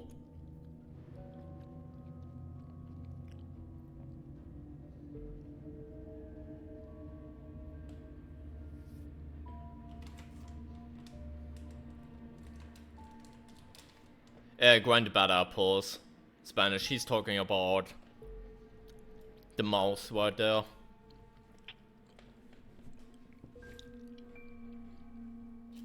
But yeah, I don't like to talk about that because I 100% understand people getting triggered by that, because then you have people that I like talking, oh my god, I'm doing this and that, and you know, I'm doing this and that mistake, but oh my god, I've autism, I've self-diagnosed myself, and that's not great that you are justifying this and that on stuff that you have self-diagnosed yourself. Like, you get that perspective. That's why I don't wanna, like, bring it up a whole lot, but again, main point is I would be very surprised if I'm... like, if I finally am able to actually diagnose myself, like, with that, I would be very surprised if the result is neurotypical. I would be very surprised.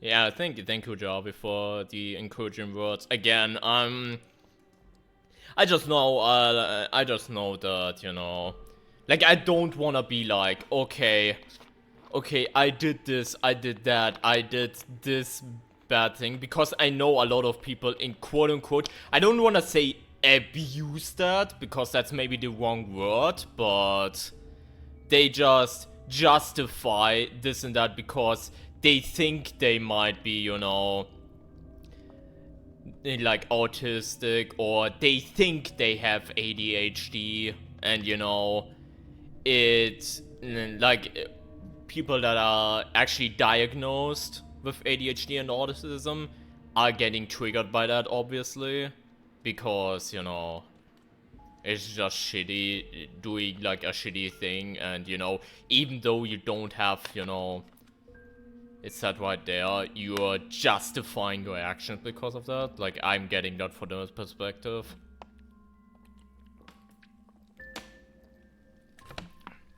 Maybe it is a sign, yeah, Sus. Maybe it is a sign.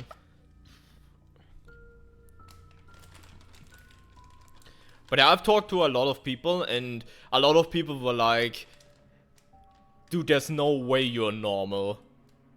Like, mind you, these people also are neurodivergent, and they have said to me, there's no shot you're neurotypical. There's no shot. With how I say things, how I behave. For example, that's something on stream, for example, which I sometimes feel bad about in retrospect. there's a good shot that, for example, I'm autistic, and that's maybe the reason why I struggle to sometimes catch on irony and, you know, sarcasm. But also, I sometimes struggle to also convey that, because sometimes I feel chatters and, you know, people I talk to, like, maybe that's, like, something you might have experienced interacting with me in past streams, but sometimes, even though I try to convey it as I'm making a joke or I'm being sarcastic, people think I'm dead serious, you know? But maybe it's just because I convey it badly. Something like that.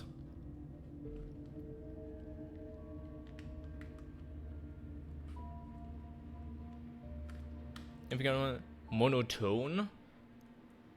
Oh, do you just say monotone to that? I mean, I guess, but it's literally the thing, like, I'm trying to make, like, it's the thing of, like, trying to make it, I mean, I guess it is, then, like, it is trying to sound like, oh my god, you, I wanna, not necessarily crack a joke, but, like, make it phrase like it's, like, you know, poking fun on each other, and then someone gets offended because the way I phrased it or the way I conveyed the tone, it made it seem like I'm offended even though I'm not and I'm only joking. So yeah, I guess that's what it is, yeah. Yeah. That's what it is then, Jarvi. Yeah, you're right.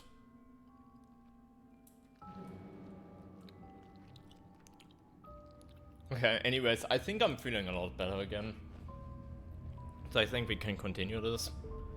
Like, when I stopped talking about foster orphans just now, I literally felt my throat was, like, starting to hurt a little bit, and, you know, around the stomach area, it started to, like, really pull a little bit, so I was like, okay, I need to chill for a second. But now it feels a lot better again. Anyways. Courthouse. I'm gonna put it here. It used to be my favorite main trial because of the objectives.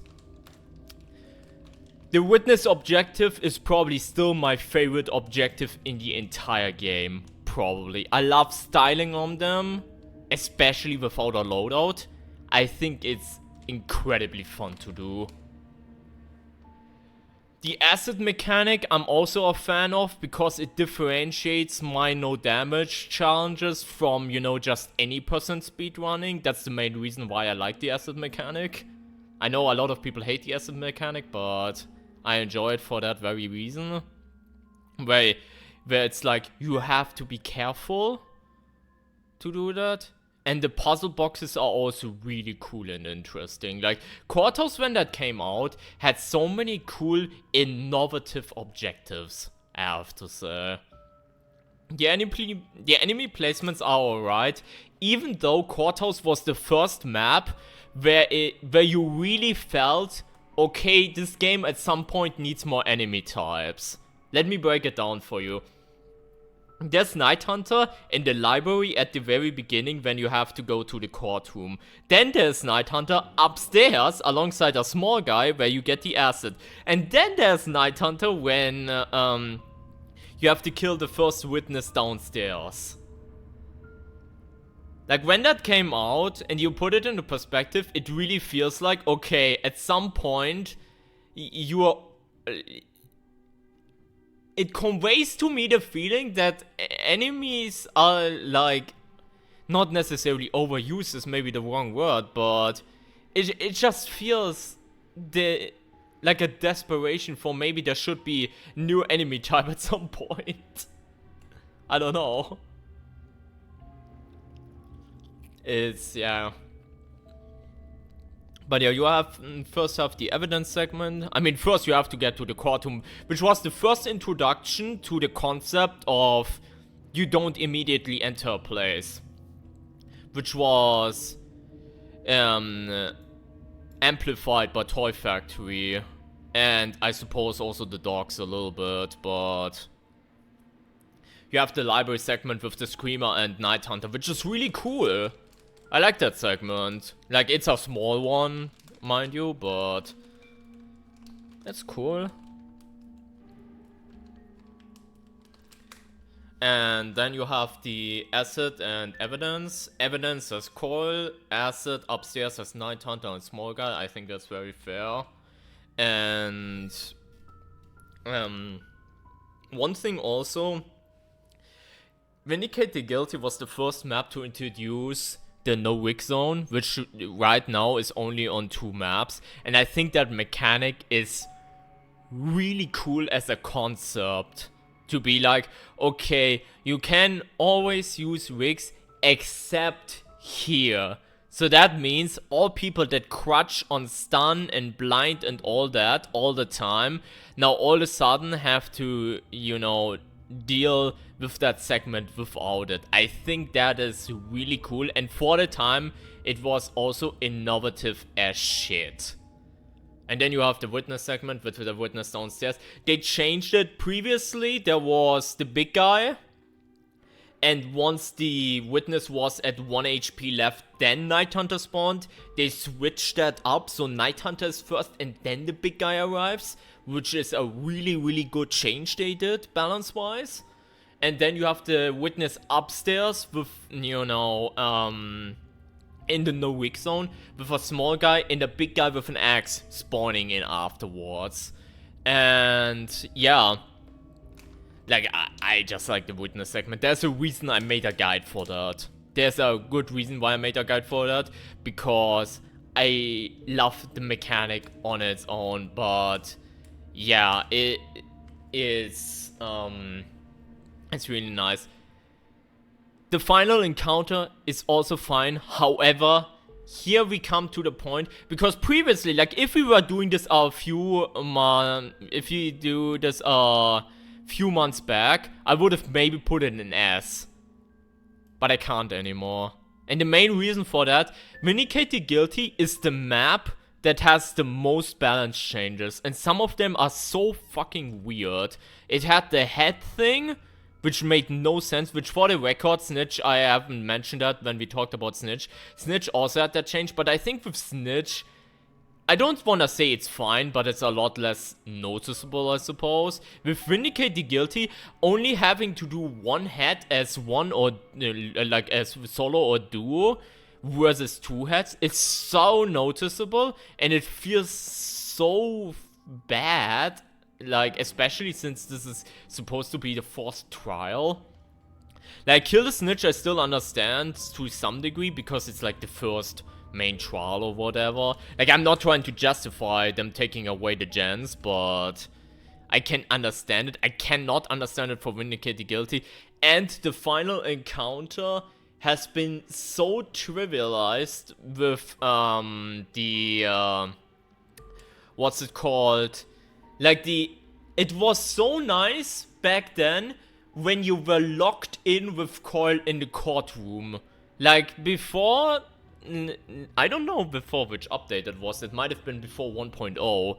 But before 1.0, you were locked in with Coil in the courtroom.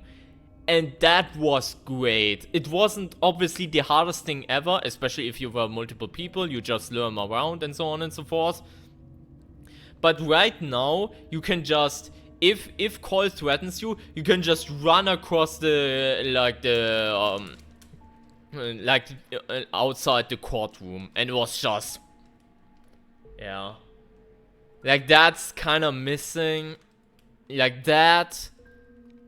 They reverted the Berserker change. Like, there was a change where for some reason they changed one update that the Berserker was stuck in the lobby instead of going towards the fountain. They reverted that afterwards, but then why did they do that in the first place? Also, the Berserker used to be at the exit. I think it would have been cool if he was at the exit still. They also removed him there. I know that was like weird and awkward, but I think him being there was something, you know? And now that's also gone, you know?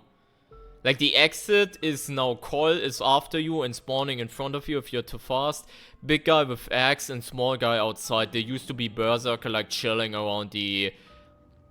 like, the exit door. Which, I think if they let that in, that would have been fine, too. Like, I think what really destroys Vindicate the Guilty for me, and spoiler, that's not why it's my favorite main trial anymore, is simply they've done so many balance changes and some of them are just incredibly baffling. And I need to say it from the perspective, this trial I've played the most, probably. Like, as a main trial, this one I've grinded the most over my time of playing trials. Because I love this trial to death, like from speedruns to challenges to whatnot, this one I grinded the most. And I somewhat lost my love for it. Because of some of the changes they did. The head change is stupid because the original voice line... Yeah, that's a fair point too, because that doesn't even make sense lore-wise. Actually, you're right. Yeah, it doesn't even make sense lore-wise, the entire thing. You're right, I completely forgot about that, but you're completely right, sirs.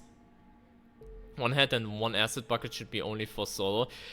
They should just do 2 heads. Like, how this most of the time happens when we get to head segment is literally, okay, I get the acid from upstairs, and then, okay, I find the head, I'm just doing the puzzle real quick, and I'm out.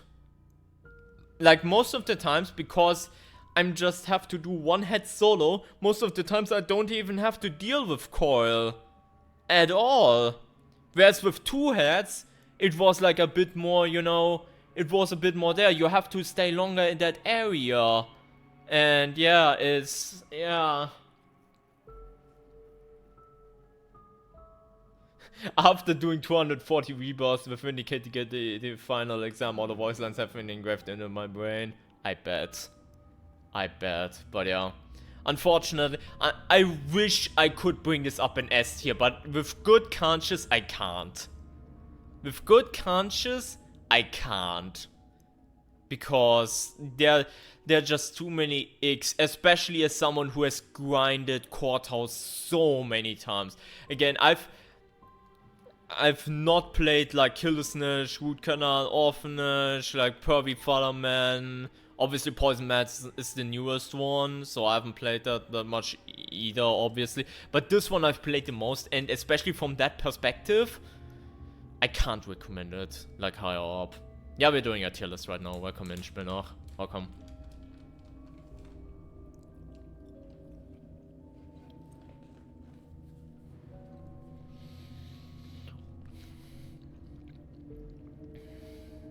How do we feel about prison chat? I will say I used to have a hatred for this, but not because of the map itself, but because I was speedrunning, like, I was A+ speedrun, like A+ no damage speedrunning Program X Season 2 way back in the day, and it was always the first main trial, and the post RNG was fucking ass. Ever since then, I learned more about post RNG, and nowadays if I was doing that, I could easily, I could easily beat that.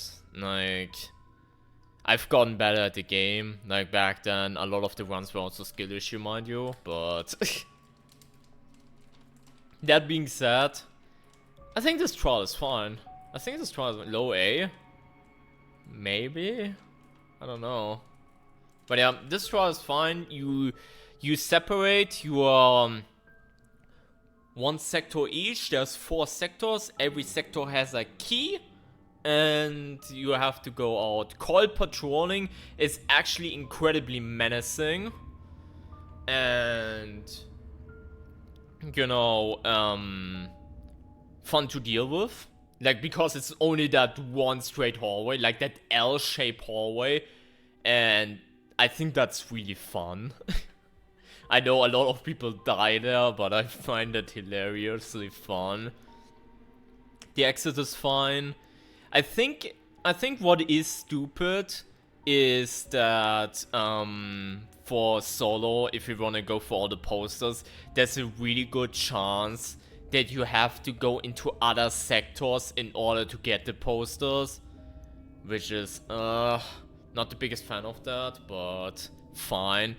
But also one thing I think is a bit weird. It's not necessarily a deal breaker for me, but sometimes the sectors are unbalanced. Especially if you're 4 people, you could have one guy who has to deal with one small guy in the dark. Mind you, every sector pretty much is in darkness. That's maybe something worth pointing out. Like, one guy gets the RNG, okay, there's a small guy patrolling and maybe a screamer. Another guy adjacent gets a big guy and Night Hunter up his ass. Mind you, again, darkness. And Night Hunter can only be in one sector, to my knowledge. I don't think he can spawn in multiple of them. And that's a bit weird. Like, to also, like, in my opinion, for example, incinerate the sex toys did the whole you separate from each other gimmick a little bit better than release the prisoners, in my opinion. So, yeah. I still think that's fine though. Again, I used to hate this map a lot, but that was mostly because I was doing that one speedrun, and I've recovered from that for the most part, so...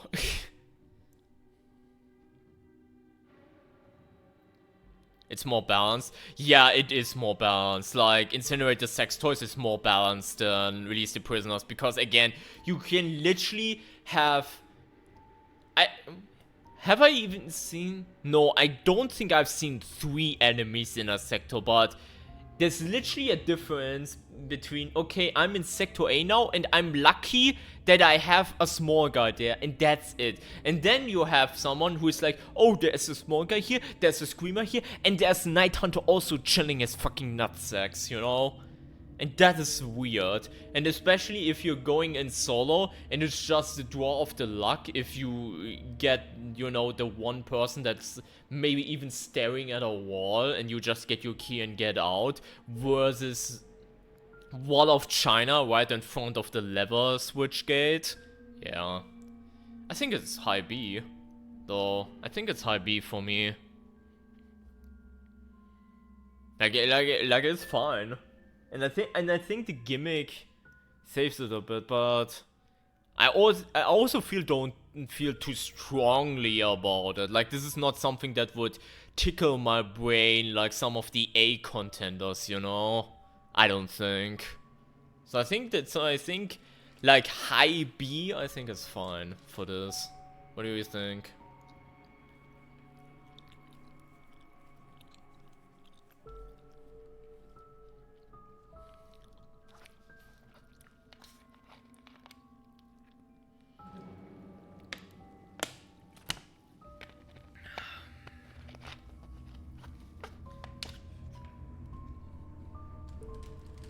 Man. Duel the Fatherman. Duel the Fatherman is really enjoyable. It has 2 sides, dark and light. It kinda sometimes has the same problem as Release Prisoners, unfortunately, where it's not too bad, but you can sometimes struggle. If, like, on the light side is inherently less like way harder than the dark side. Especially if you get big guy at bright side.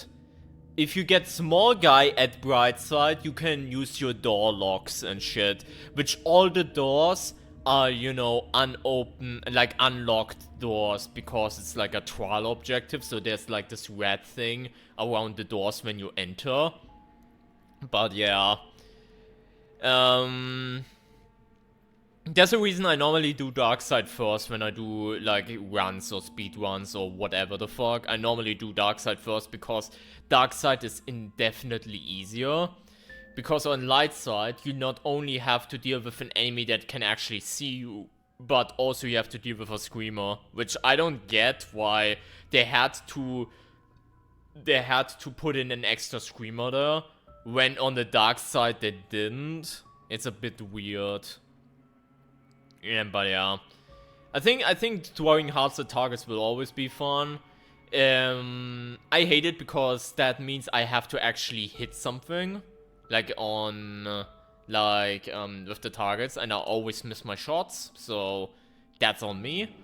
But sometimes you can have these epic moments where there's a target like right over there and there's an enemy running towards you and you do a last second snipe to get the last target and then you can run out. Something like that, so yeah. It's fine though. Like overall it's fine. The Night Hunter segment is quite fun and quite fine, I should say. The final escape is really weird because for the most part, 99% of the time, you just turn left and you can immediately go down the stairs. Like a lot of the upstairs parts where most variators take place. Like if you get variators like the security gates, the timed gates and so on and so forth, you won't notice them until you go upstairs for the most part. But then again, for the most part, upstairs, unless it's blocked off, you just go left and go downstairs. The only reason normally to go, like to stay upstairs for the most part is if you still have to do secondary objectives, like collecting rats, gifts and whatnot. Otherwise there's no reason to just turn left and go down the stairs. Easy peasy. So that is a bit weird. But I think it's also like, where do I put this though?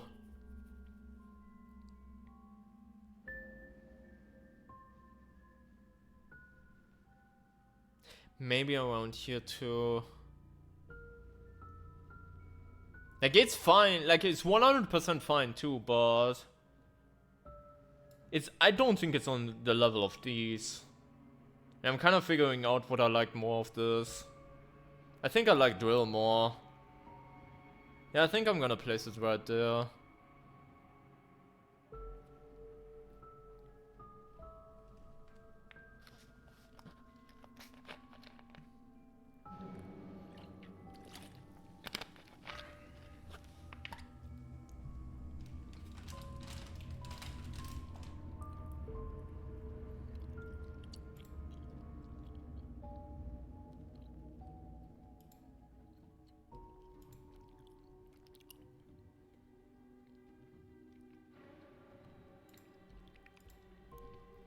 Think he got the children. Yeah. Gather children of God. Okay, let's try to look at this objectively. What does Gather Children of God have? The same objective as Punish. With the same skill set, so you can like, okay, you can realize, okay, the button is right there, and then you know the kid is there, or the other way around, which is cool. It has the sound gates, which is neat for its time. For its time, like for its time, it's neat. Getting the children to the van is fucking tedious as shit. I get it from the perspective, and you might be surprised I'm gonna put it in C and not D. Like, if you're a long-time viewer of mine, I shit on this trial all the time. I get it from a perspective that if you are multiple people, this trial is indefinitely easier, especially the last segment. But if you're playing solo, and I'm mostly a solo player, this last part, getting the children in the van, with, you know, with the big guy around, feels like this map, like the stretching of this map, but amplified over like 10-meter distance or something like that. I don't know, it's, especially if you're going for like no loadout, no damage, it's, yeah. That is the main key point what I don't like about this map. The children in the van is the best part. We don't talk about what's going on there. Thematically, it's obviously top tier, amazing. We don't talk about what's going on there, but gameplay-wise, I don't know. I do not like it, and I also feel it's a salt in the wound because previously we had, before Vindicate, this were all the maps that were in the game up until that point. For months. We had Omega, lasted for months. And then they were like, okay, we're releasing new main trial and 3 MKs for the already existing environments. And it was like, okay, fine, no courthouse yet. Like, courthouse MKs will come out with winter kills, fine.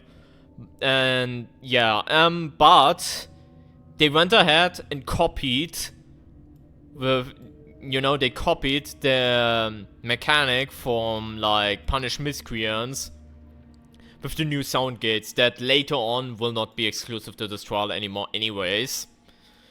And yeah, it felt so bad. Because Release the Prisoners and Duel the Fatherman, both of these came out, had something unique going for them. Being separated, like, both sense. Like, here you had to separate at the very beginning on your own. There you were separated from the get-go. Like, that was unique shit. That was some unique shit, and that felt good. Like, as a new, refreshing thing. This was literally a copy-paste. Mind you, one redeeming quality, the map is a lot better than Punish Miscreants. The map is a lot better, but I think I'm also like ranking it below Punish simply because this came after Punish, which I don't know if this is fair, but since this doesn't really improve on anything that Punish has necessarily, I think it's gonna stay there. But I restrained myself and I did not put it in D, okay? I hope you're proud, chat. I hope you're proud.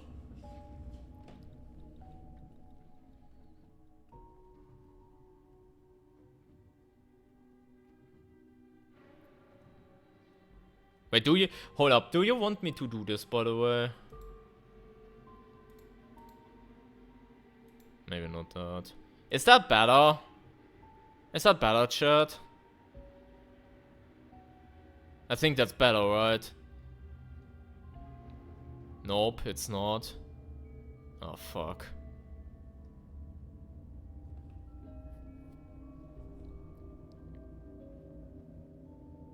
Ah, fuck it, and I'm just gonna turn it back then.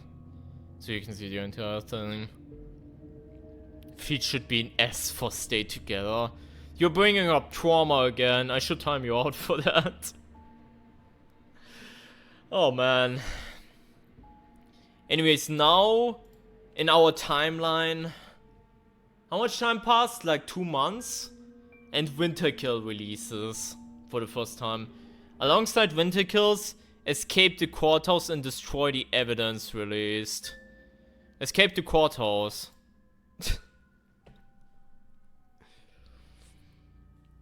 I said before that, the Witnesses is my favorite mechanic in the entire game. So it shouldn't come to a surprise that the MK that is purely about Witnesses is gonna be S tier for me. I 100% get if you don't like the Witness mechanic, then this is not going to be S tier for you. I 100% understand you. But for me, it has to be. It literally has to be. For me, like, honest, especially since they didn't, like, they didn't mutilate balance change something like they did with Vindicate the Guilty. 4th prime method, like Enraged Witnesses, yeah. Like it's really enjoyable. For one, the tutorial witness that you have at the very beginning of Escape the Courthouse only has 1 bulb. So unlike in Vindicate the Guilty, he dies really quickly, which is good. And then you have the first guy that has 2 bulbs with like a big guy spawning, and once he is like down to 1 HP, another guy spawning. Then you have 2 sides with a small guy here, a small guy there, and a small guy patrolling the courtyard. This is like really interesting.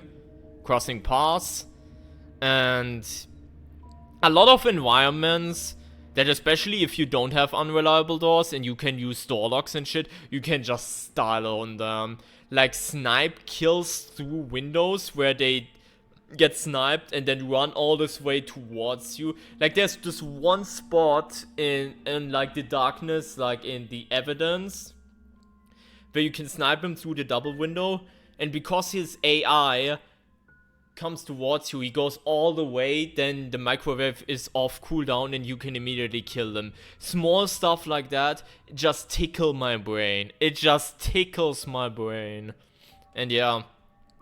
Also one-cycling him in the final segment, which is, by the way, a no-wick zone, which is also really cool, that they have this gimmick as well. Like, the last final boss, like the fourth prime asset witness, is also in a no-wick zone. Is really cool and interesting. And there's also, like, some spots. Like, I still remember when Winter Kills came out, I had this one clip where I locked him in and I punished the witness and like one-shot him at the end of the bright hallway, and then the cold snap came and I immediately hit and I got like the most epic kill at the time and I felt so good about myself. Final Escape is interesting because Coil is literally staring at you. Like, if you want to do this stealthily, you have to wait at the gate until like he turns around, which is a bit weird, but technically this is one of the few trials that it has a forced chase at the very end, even though you can, you know, play around it, which is interesting. And yeah, there's Coil and the big guy at the very end. And there's also a lot of small guys spawning in the no-wick zone alongside the Berserker just chilling around the main court. It's just so good. I just love this mechanic so much. I fully get that people don't like it. I fully get it, but I just adore this mechanic, so yeah. Top of A. Yeah, that's a fair assessment. Like let's say if they change something, like Vindicate, this would obviously also be A for me, but for me this is S. For me this is S. Yeah, the witness mechanic is, yeah, it is a lot better than it was in the main trial, probably. I mean, the main trial also has some cool things. I just hope that the mechanic at some point will return, because I kind of want to kill witnesses and start on them in other environments, because obviously I've played Vindicate a lot, I've played Escape the Courthouse a lot, so right now it's just, you know, the same environments, the same door locks, the same snipes, you know? So I hope at some point it's gonna change again, but we will have to wait and see. We will have to wait and see.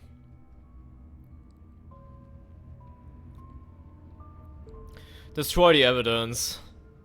I think this is the first one where chat will lose me and I will get unfollowed and I will get unsubscribed and I will have people get me blocked. It's gonna be an A somewhere. I don't know where it is in A, but it's gonna be an A somewhere. I don't know where though. Low A? I'm gonna put it low A for now. Yeah, maybe. I might pull it up, but it's gonna be an A somewhere. I don't know where yet. But basically the acid mechanic, the main reason I like the acid mechanic so much, and a lot of people are very confused about it, is literally because the acid mechanic makes you vulnerable. Like, you can take the trade-off and take damage. Like, you still have that option, but in its core it makes you vulnerable, which is really cool as a mechanic. And the gate RNG is something you can 100% learn. Like, a lot of people complain about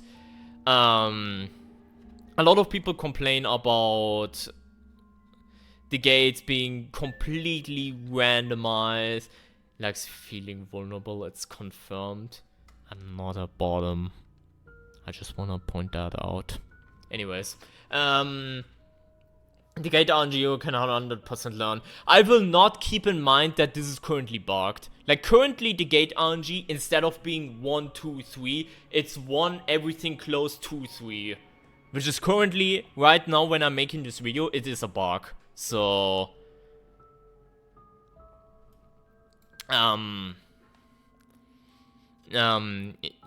right now this is a bug, so there you have to say that, but learning the gate RNG, learning to acid run without taking damage, like getting the timing down, in general it is It is really nice. A little bit of a missed opportunity maybe would have been having Night Hunter in evidence maybe, and then you have to abuse the bright area where the acid is, but...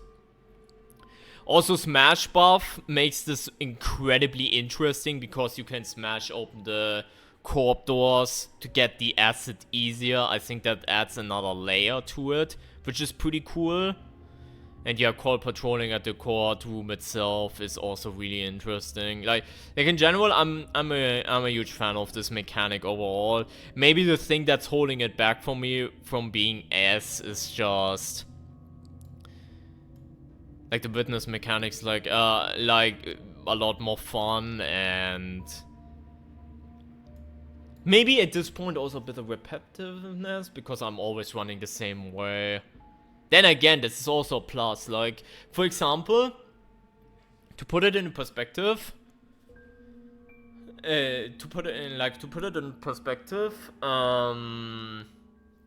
whenever you see me do destroy the evidence, I always walk the same way with the first asset and go get like either in the courtroom immediately or right in front of the last gate before it, because there are guaranteed paths you can take. Like, besides the gate RNG, you can also learn guaranteed paths to, in case the gates are blocked, you immediately know where to go next. And this is like also really, really cool.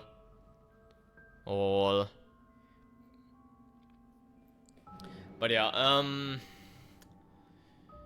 big guy, a small guy outside, small guy lobby, small guy evidence, big guy library, coil main courtroom, I think. And maybe a screamer somewhere that I probably forgot about, I think. But yeah, overall this is really enjoyable. I think maybe at this point it is actually justified to be here, though. Yeah, big grunt is evident. Wait, no, big grunt is library, though. No. Like in the bright area is library, and there's normally the big guy. Small guy is... Wait, never mind, you're right. You're right. I mixed that up, I'm sorry, I mixed that up. You're right. Well, you're totally right, Lito. I mixed that up. Do I think range should be in this game? Yeah, maybe. Maybe. Would be cool. Yeah. I'm currently actually having a hard time if I find this more enjoyable than Root Canal or any of that. Or if it being here is justified. Because for the longest time, this was easily among my favorites. Easily. But I think also one of the things that just also holds it back, I think, is that the acid spawns are fixed. If the acid spawns were a little bit randomized, that would boost it as well. Because right now when I'm doing Destroy the Evidence, it's literally going through a checklist and, you know, adjusting to the gate RNG and the enemy, like the current enemy placement. If the acid was a little bit more randomized, I think that could easily, like, put it up a little bit higher. But right now I think I'm a little bit fatigued of it maybe too.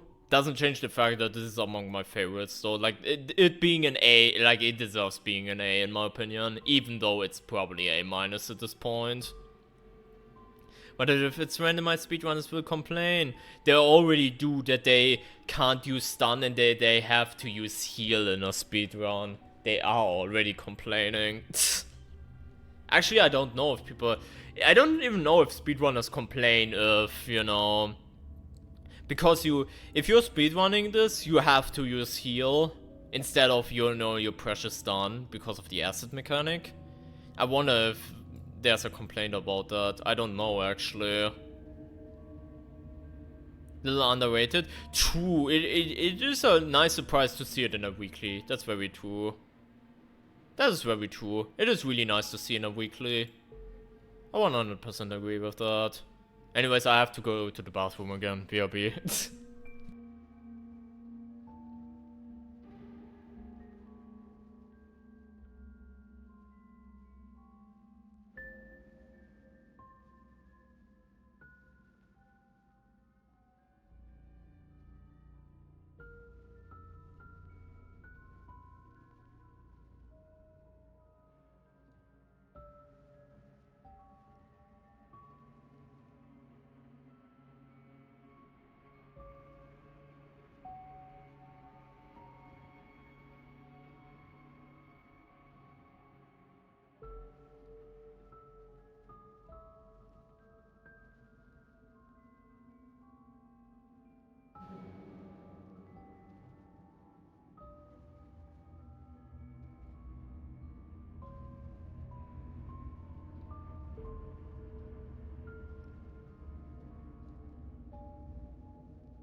Alright. I just noticed, by the way, that we're probably stuck on this for already 2 hours. Which, I mean, I guess, but, yeah. Perry Fodderman, I don't know. I'm gonna put it here for now. I don't think it's as bad as people say it is. I don't think it's as bad as people say it is. First segment is pretty cool with Oscar because it's a small guy patrolling with screamers, and that entire basement is actually really small, surprisingly. You're uploading this to YouTube? Yes. I'm gonna cut it together and upload the tile list, yeah. Because people on YouTube have been asking for the tile list for a while, so yeah. But yeah. The first basement segment is actually really nice. Like as a quote-unquote stealth segment. And it's very claustrophobic. I mean, you can technically just take the shortcut, but then you have to ask the big guy a question. And I don't know if you wanna do that. And all it's just a really small space, surprisingly, with a really easy objective. And when you're using the conveyor belt in the red box room that is bright as shit, you're sitting ducks, so yeah. That's pretty cool. Granted, the small guy, if he's patrolling normally, you shouldn't be able to see you unless you get some weird angle. But I think that's fine. Especially the first conveyor belt segment is completely fine. Just get the key and enter the toy factory. There is a small guy waiting for you at the end of the hallway that on Ultra will instantly see you and chase you. And you have to make sure that he doesn't come in the room with Daddy's little bitch. So you have to lose him, potentially. And then you start a production process with key A and the A box, which is fair enough. However, this is also, again, it's not a small space, but it is still a very limited space. And you are basically locked in with Gooseberry still. So, actually, chat, does anyone know if once the production has started, if during that A segment, can you leave technically? Because I don't even know if you can. Like, can you leave through the double door where you came from? Yeah, leave the production area back outside, can you? Nope. See, that makes it even better, because then technically this is a locked in segment. You know how we talked earlier about Vindicate the Guilty and the final segment, that it is terrible that they got rid of, you know, being locked in? This is a good segment to be locked in with Gooseberry. There's still a lot of doors with door locks to work with and so on and so forth. And you can abuse the darkness in storage. But overall, it's pretty tricky. And I kind of enjoy that. And the conveyor belt isn't like too tricky, especially since it has 2 exit points, like one right in front of the A console and the other one like on the opposite side. And yeah, overall that segment is pretty nice. Then the entire conveyor belt run, like, to spoil a little bit, the conveyor belts and crushed sex toys are a lot harder to deal with than in the main trial. If you get that timing down, and then the conveyor belts in main trial are not hard to deal with. Like, if you get to a point where you learn that, you have to do a little bit of waiting, and I know once you have to wait for like 10 seconds, the TikTok attention span speedrunners are gonna lose their marbles, but it's very doable. Just, you know, get box B, C is patrolled by a small guy, get them towards the conveyor belt. And by the time you are down, there's a good chance that B is already arriving and then C shortly after. Then you put C on the conveyor belt, and by the time you run upstairs, you might already catch it. And if you miss it, then you have to wait, but yeah. I don't think it's as big of a deal on this map as people make it out to be, is my main point. Gooseberry is patrolling the entire thing. It's worth pointing out, I've mentioned that when we played it for the very first time during 1.0, that this map is so lit up like a Christmas tree. It's actually insane, like from a difficulty perspective. And a lot of the hiding spots in the middle are also invalid for some reason. Like, sometimes I hide behind cages with mannequins and Gooseberry still sees me. So that's interesting, I suppose. But this entire, like, the entire segment is interesting from that perspective as well. Because let's say you do no stamina, which we did back then. It was actually incredibly threatening to be out in the light 24/7. So yeah, there's that. Getting the keys is an interesting mechanic, even though it's not new because we have seen keys before. It's still very interesting, the whole key is in this room, key is in that room mechanic, because you can outplay it with XRay, which is really cool. Like, XRay actually has some notable utility here. And the security doors are also very interesting. That will return in Shutdown Factory. Like, in Shutdown Factory they return. But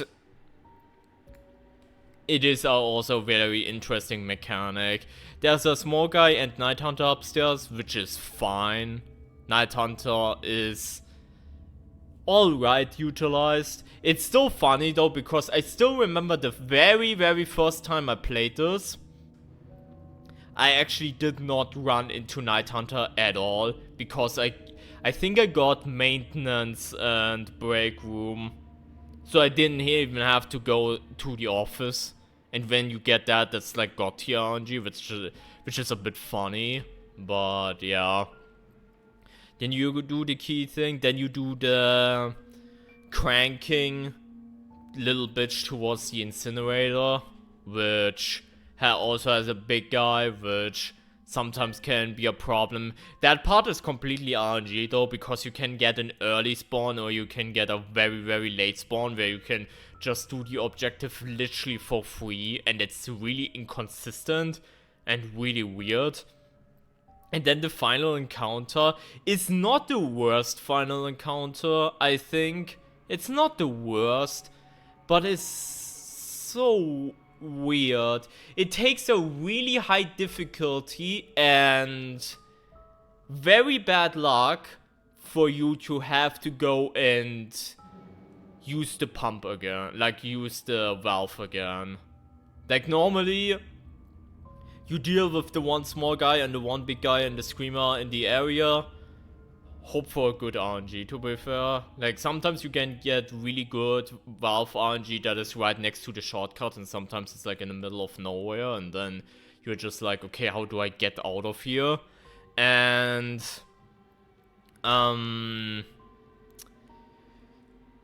yeah, you normally can do that in one go unless you get ultra unlucky, which is a bit weird. Also, Gooseberry coming in through the elevators, staying a bit and then going is incredibly weird. It's incredibly weird, especially since you can have it where you're about to leave the dark area with the valves, right? And you want to go towards the pump. She can spawn in the dark area, and then her AI sometimes stays in the dark area, and then you can just pump for free. Like, this is so weird. It's so weird sometimes.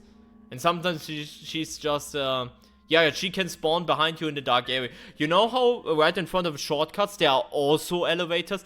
Right when you exit through the shortcut, she can spawn behind you in the dark area and then either come out and actually be threatening or stay in the dark area for whatever reason. And then, you know, it's free. It's so weird. I mean, in general, I'm just not a fan of the whole final encounter thing, where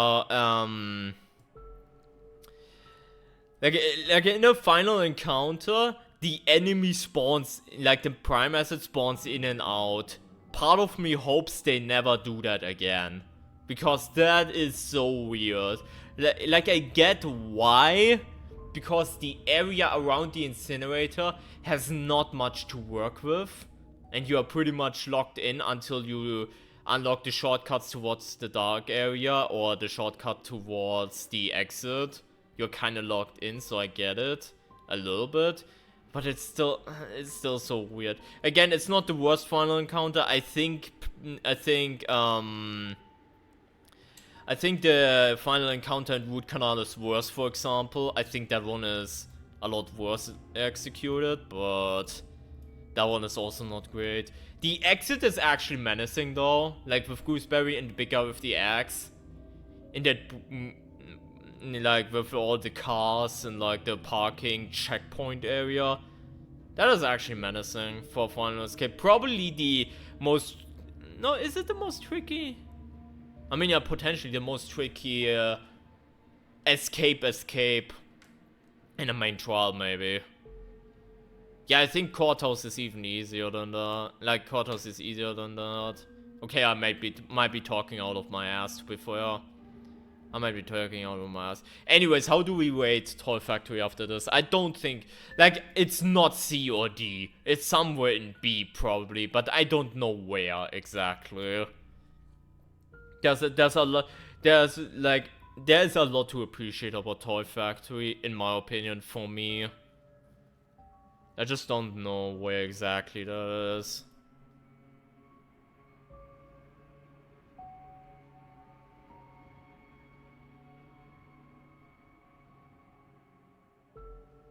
Maybe middle? I don't know.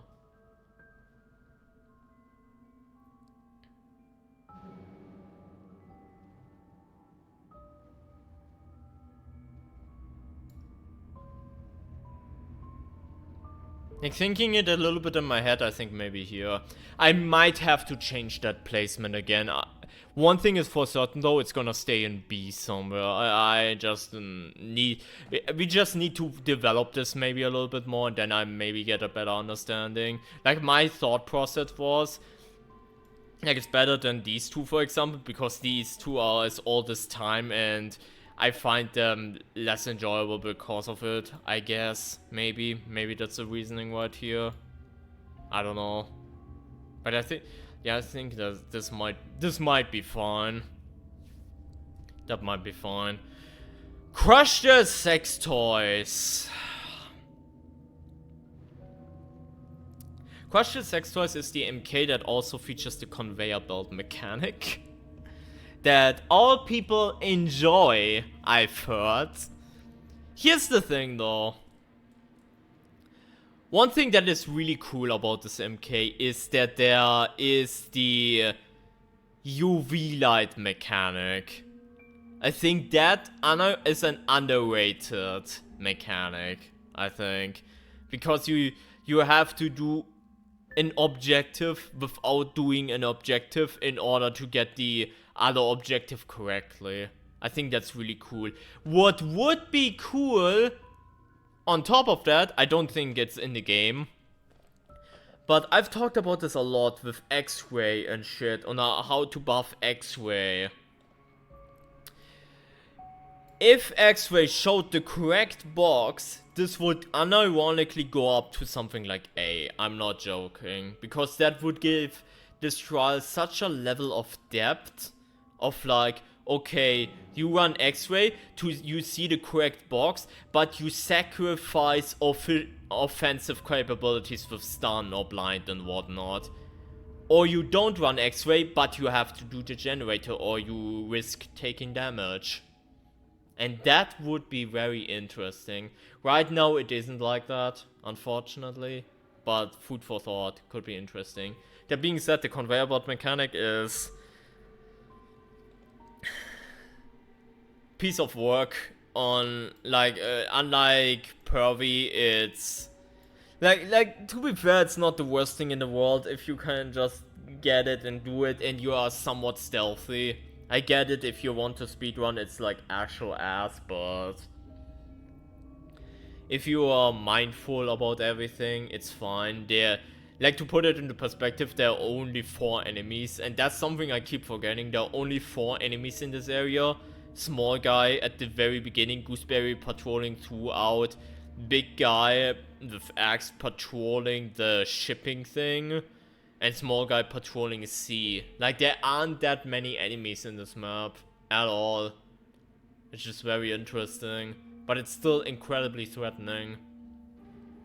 And I mean, yeah, you just have to avoid the goose, use bottles and shit as a distraction to make conveyor belt things, and yeah. Like, overall, I think... I know people will hate me, but I think this is fine. Like, overall, Crush the Sex Toys is fine. Like, don't get me wrong, this is not my favorite trial either. Like, I'm not saying that. But people overreact to some of the conveyor belt things. Like, I feel people overreact to that. And watch now me lose 1 billion followers because I said that, but... I think the whole dynamic of Gooseberry just patrolling everywhere and you have to be on the lookout, but also like keep the conveyor belts in mind is an interesting challenge. And you know, you have then stuff like, okay, I know that this box is like coming towards the thing, but the goose is after me. Okay, I'm barricading now, so the goose is now stuck, so I can get this package and get it towards the next belt. Like, there's a lot of strategy going into this as well. Maybe Lobby is the place for that. I don't know. Unsubbing. Suck it, speedrunner loser. What? I'm sorry. But yeah, I think that's fine. Like the thing is, at this point, maybe why we already established at the very beginning that B is, you know, a lot of the stuff in B is, okay, I'm indifferent about it. And besides the good qualities of the gen mechanic and stuff, I also feel indifferent about it. I know when I play with people together and they see Crush Sex Toys, they like die in a grave, but at this point I've also played it enough that I just don't mind getting this MK challenge as well. It's really cool that it's among the harder ones, and you know, there's like, for example, if I get this on Countdown or Toxic Shock, it's actually really threatening, which, you know, sussing Crush is always fun though. You know, when he picks up the wrong box and nukes everyone, yeah, that is incredibly fun, I agree.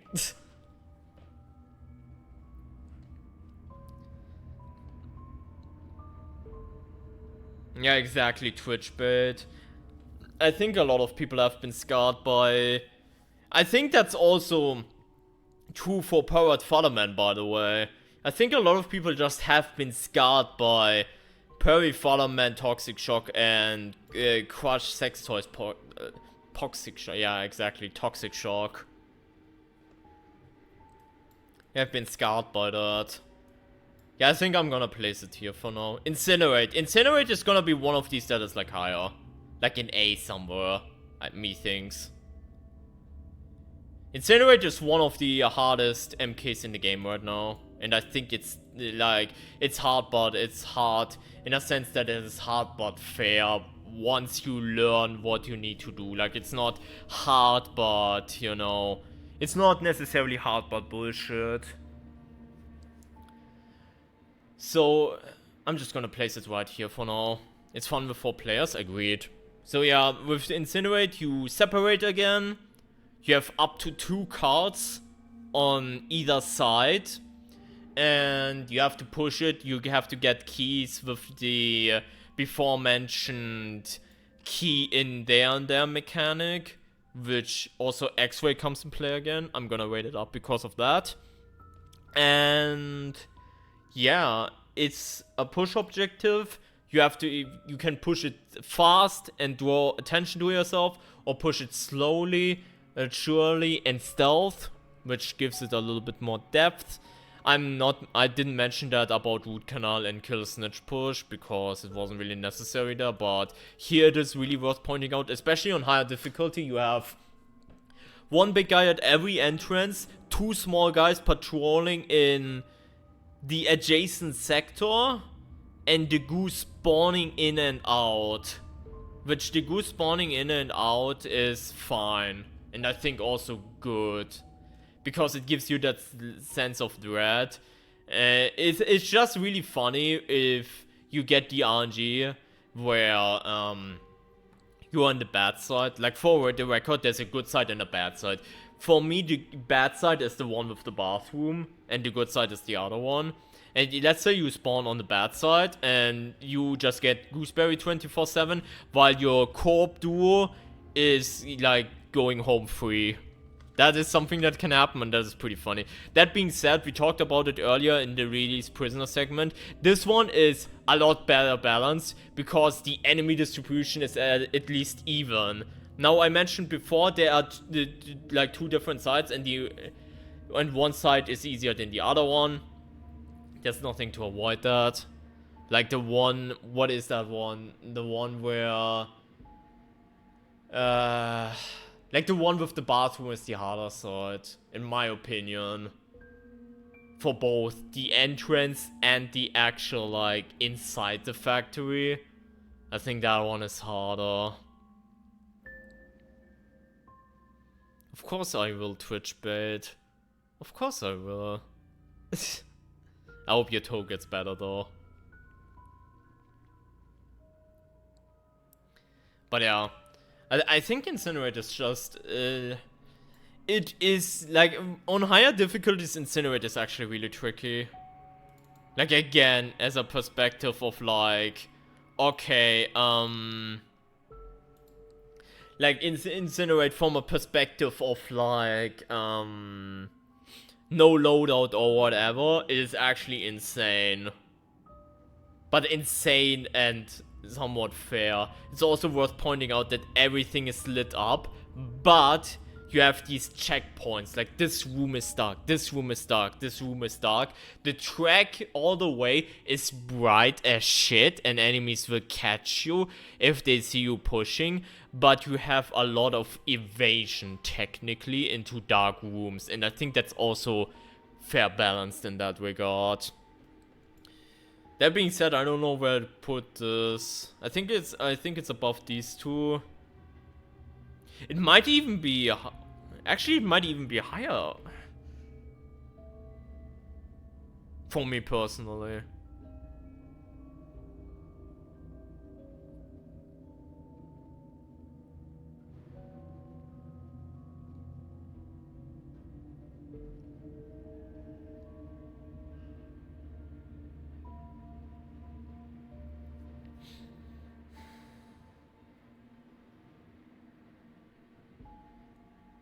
I'm having a hard time now.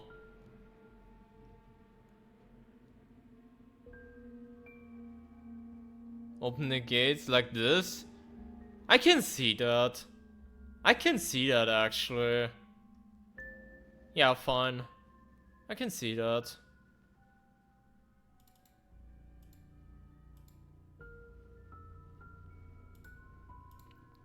Like, Open the Gate still has this dynamic where it's just incredibly tight and thrilling. And while Incinerate has like a similar thing going on, I think Open the Gates for me personally does it a little bit better, I suppose.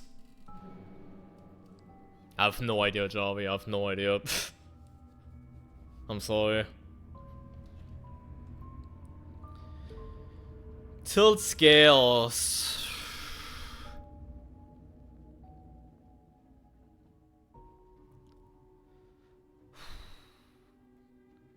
That one is a toughie to rank. Tilt scales is actually really tough to rank. It's not S. And I'm almost tempted to say it's not even A. and let me hear you out, right? Then the reason is not that they got rid of objectives, by the way. I think that was a case of them getting rid of a fourth head was actually alright and justified. I don't think that is the problem with it. The problem with tilt scales is that, yeah, it has this dynamic, okay, I do the box, and while I do the box, the room is lit up, and you are more vulnerable to people. But for the most part, have you noticed that the areas where you get the heads are completely pitch black? There's no night hunt on this map. And for the most part, besides some rooms, the small guys that patrol these areas are completely ignoring these rooms. Like, okay, the one like at the further back, yeah, the small guy goes there every once in a while, but for the most part, especially if you're breaking line of sight, when like the small guy patrols, they normally don't even come into the room. Like, for the most part, you're just doing the head boxes more or less in peace, getting the heads and getting them on the scale. Like, Coil patrols from box to box, that's something to keep in mind. But for the most part, he's the only threat. Like, the other guys patrolling, they don't really do a whole lot. And for the most part, it just feels like fetch quest head gathering. Like, giving Lady G head. And the enemies, like, I don't want to say the enemies aren't threatening, but they aren't really threatening. Like, for the most part, you just look at the map, go towards the places. If there are enemies nearby, if you have to deal with enraged enemies, you are a little bit more quiet, maybe. But for the most part, you just go to the places. There's a good chance that when you do the heads, no one will interrupt you. And if Coil comes, okay, then you just wait. Because the timer for the heads, because some of the rooms are way bigger than in main trial, some of the rooms have like a 90-second timer or something like that, which gives you enough time for Coil to come in, check the box, and leave out. And then you can still type in the number. And, you know, if it goes bad, then okay, then you run out of the room to avoid damage, and, you know, then the enemies come and are like, what just happened? I'm just gonna open locker, and then they return to normal. Like, for the most part, the enemies in this map really don't feel threatening at all, for some reason, because the entire thing is pitch black. Yes, if you are doing the puzzle box, then the room is lit up, and then you might have to worry that if the small guy patrols, that you don't go into his field of view. But like, chances are in 80% of the rooms, the small guy doesn't even arrive there. He doesn't even come there. For example, the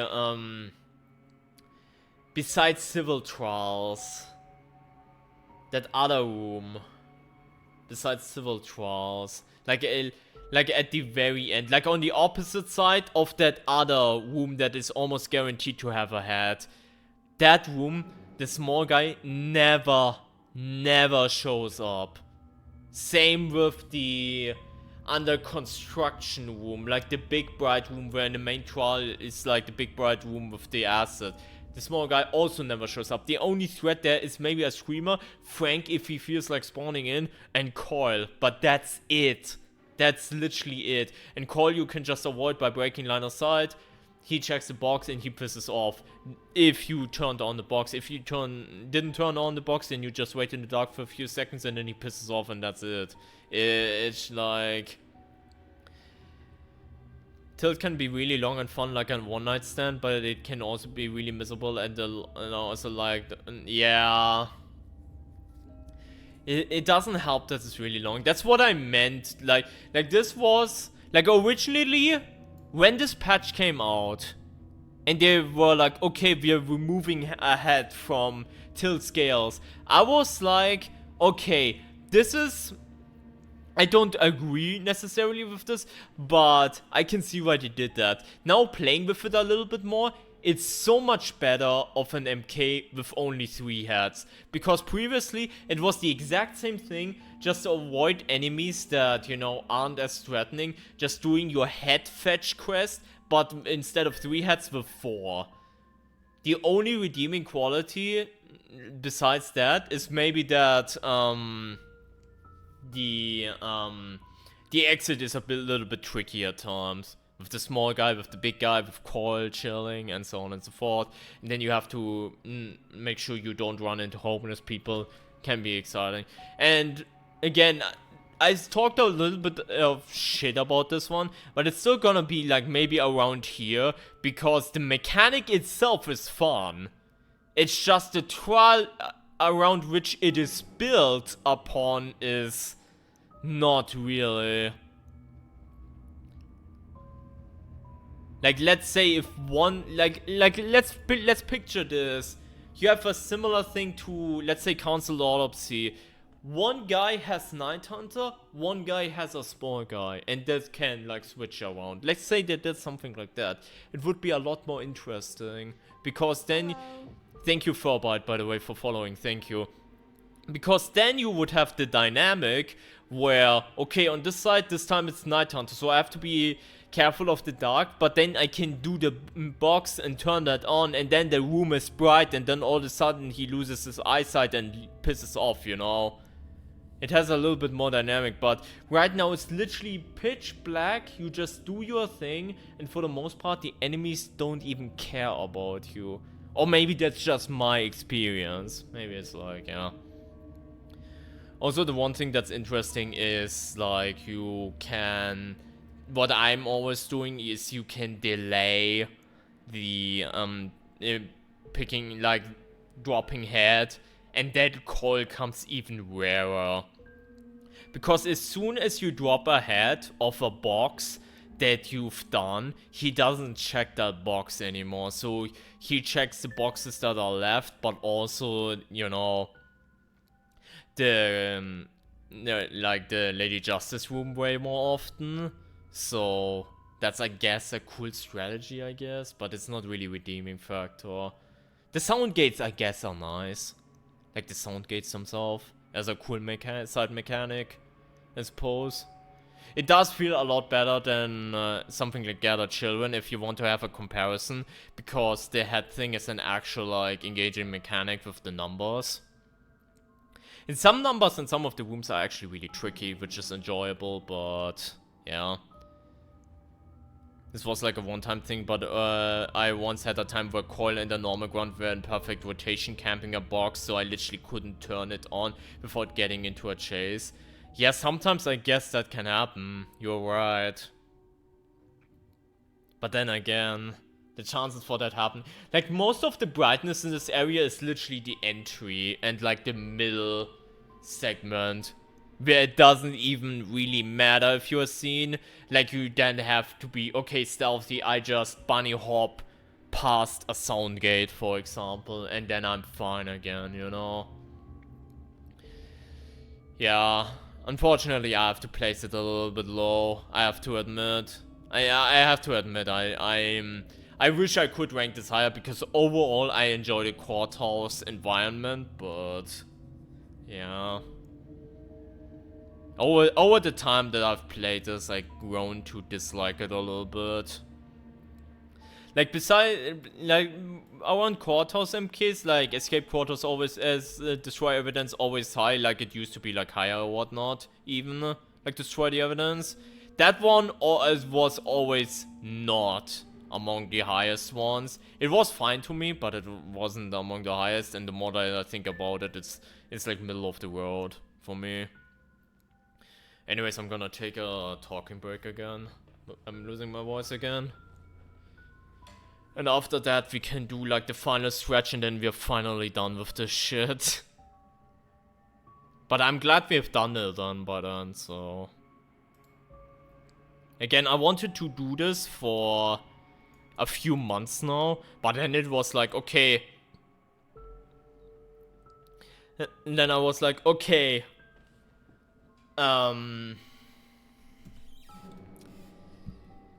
Now this comes out. Now this comes out. Now this comes out. But I think now is the perfect time to do this, because we are not getting any more trials until season 2. So I can be until season 2, I can be like, okay, this is all the trials, and this is for season 1, you know?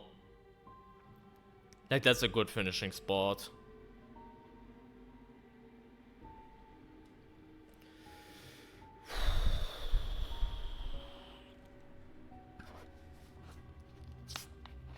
Do you think they will rebalance all trials? Yeah, I've done it before.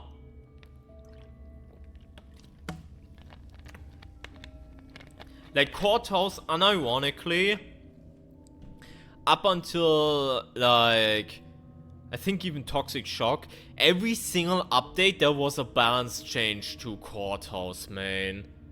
Even if it was a small one. Not a single trial has changed that much like Courthouse has over updates. And I'm pretty sure they could do stuff like that again. I would love for them to see stuff like, I don't know, maybe at some point they get the idea, okay, on highest difficulty, like on Psychosurgery, when you have increased threat 2, there is a Night Hunter in Gen Basement, for example, or something like that. It would be cool to see that on like the highest difficulty, for example. Something like that. Yeah, sure thing.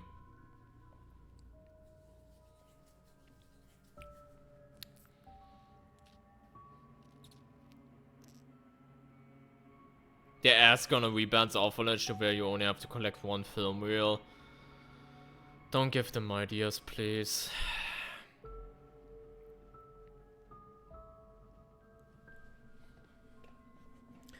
Please, bro. Please.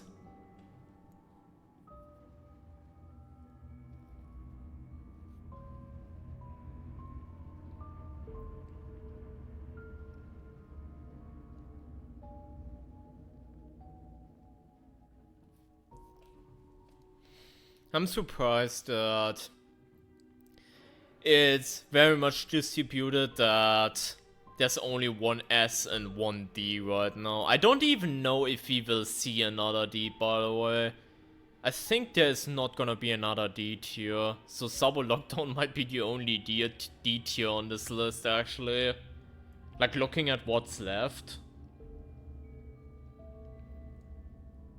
Might be the only one, yeah, that's gonna make it in D.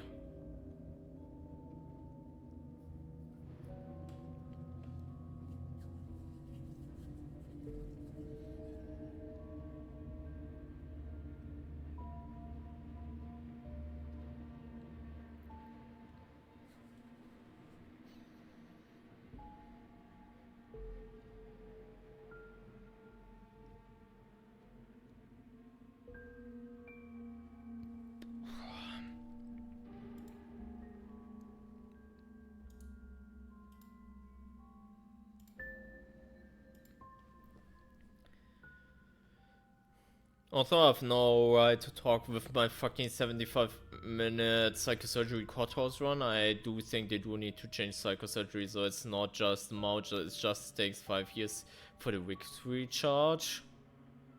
I mean, Psychosurgery is what the old Ultra used to be. What I want them to do with Psychosurgery, as a small change, is just make Unreliable Doors base kit for it. Because it's quite weird. That's something I noticed when I did Geister Part 1 Level 1.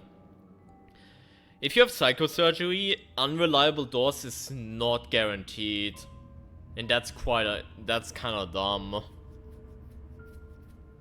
Like, maybe, like, stuff like Unreliable Doors, limited items and stuff like that base into Psychosurgery, and on Ultra you have like limited items 2 and whatnot base kit, you know?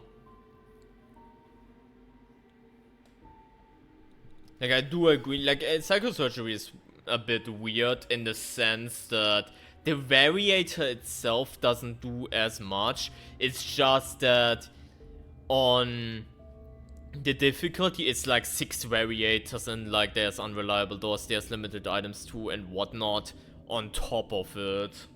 And that's what makes it. But the variator itself, you know, yeah,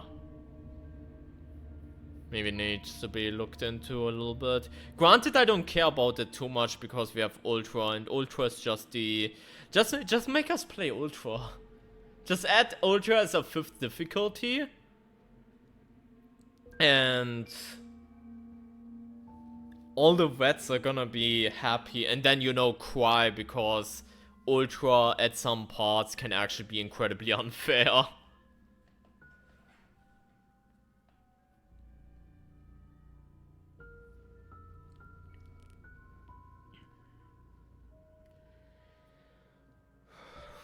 My throat still hurts a little bit. We've been talking, like, I've been doing a lot of talking this stream already, but just to be expected because we're doing a stupid tier list, but yeah.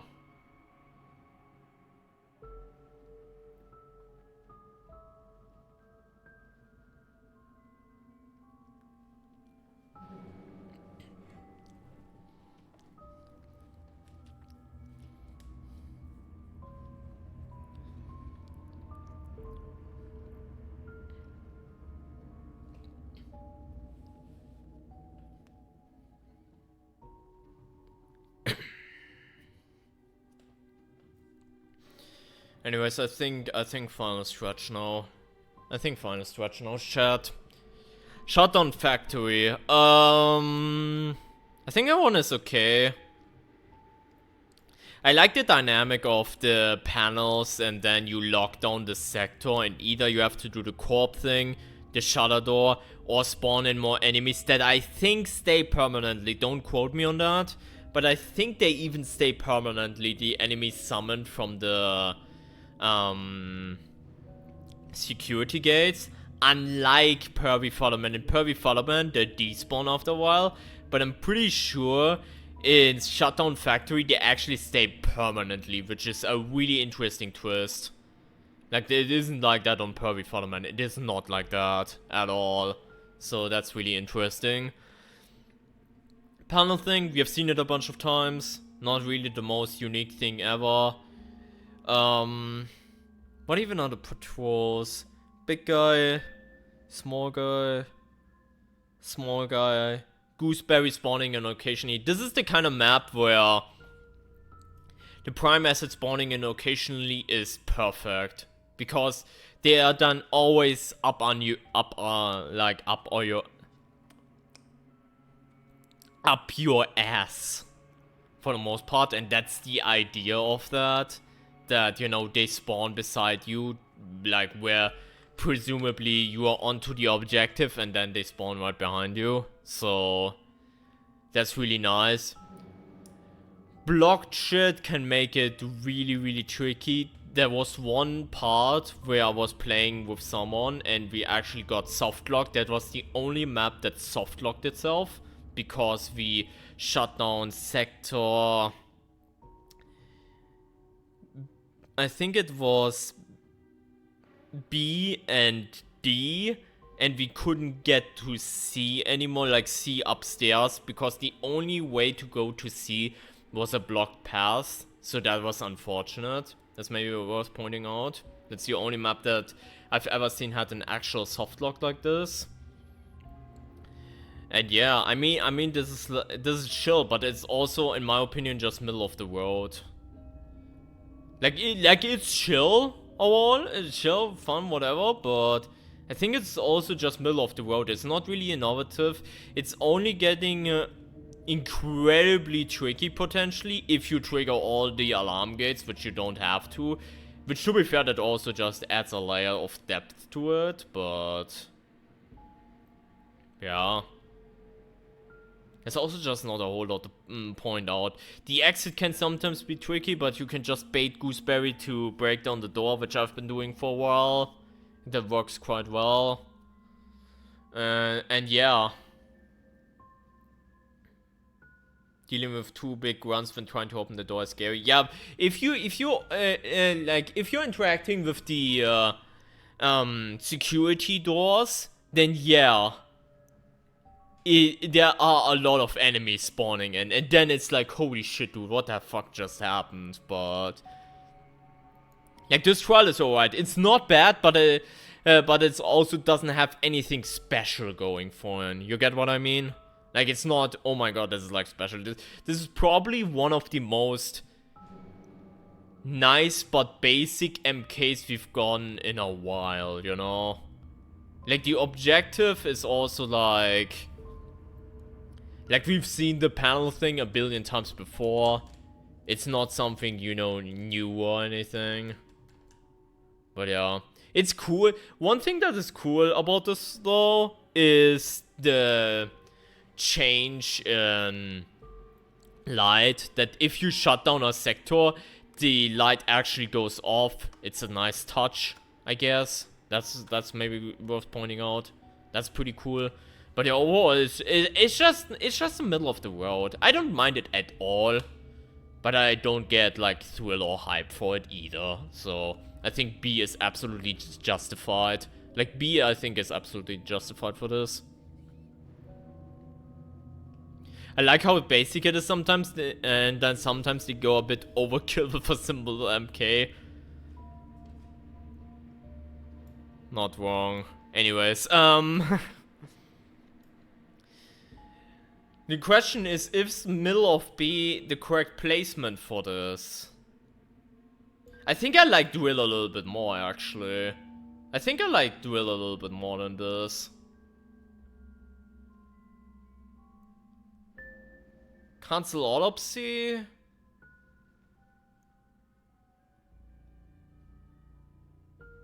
I think that's fine. They might maybe be on the same level, I don't know. Like, this is the type of level, because I've already mentioned it before, I sometimes feel indifferent about what actual is the, how they actually feel about the ones that are in the middle of the road, because sometimes I'm just indifferent about them. Like, what is actually the one that is just a teeny tiny bit on top of the other one. So, I think that's fine. Oh boy.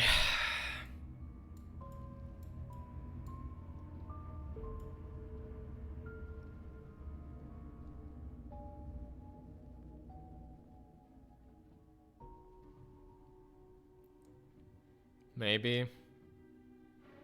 I'm gonna put it in A for now. Maybe it's gonna be S.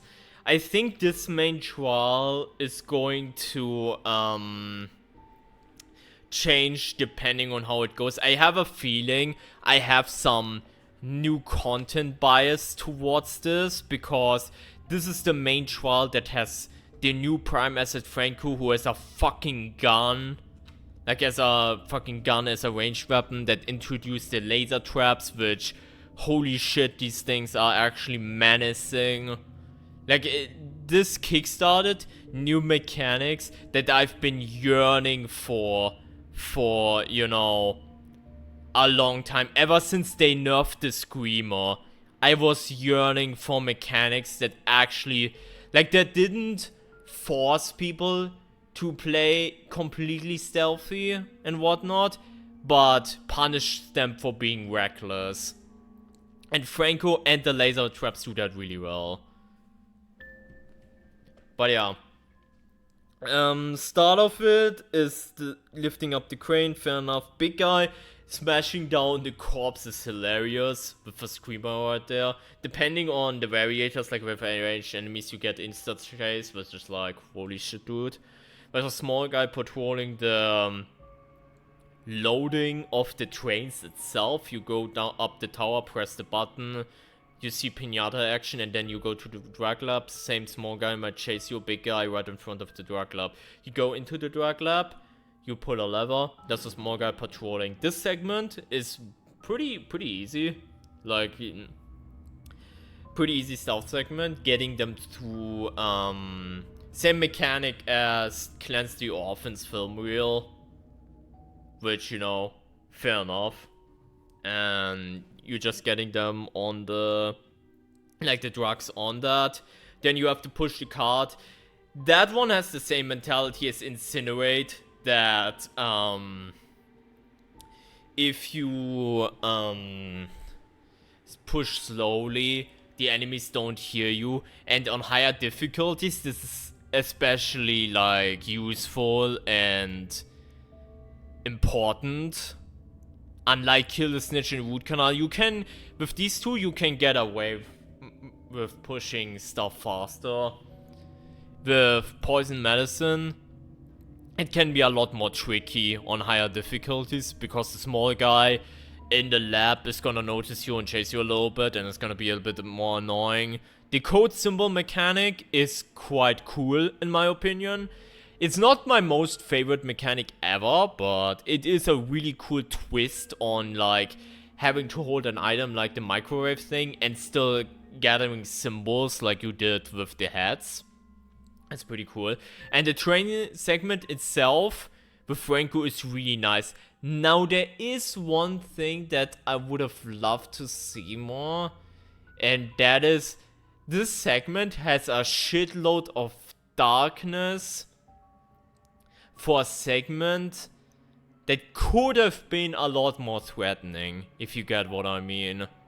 Either make some of that more bright, so Franco can actually live up to his full potential. Don't get me wrong, like getting the drugs from the trains towards the cart is really menacing with him patrolling around there. But there's a lot of darkness where Franco just, if you are remotely quiet, Franco can't really do anything for the most part. And especially when you introduce an enemy that can shoot you, it's kind of rough a little bit, I won't lie, but whatever. So either make a little bit more brightness, or you, instead of the small guy patrolling, you set Night Hunter, like, it's somewhere patrolling. I think that would have been cool and better, at least on higher difficulties.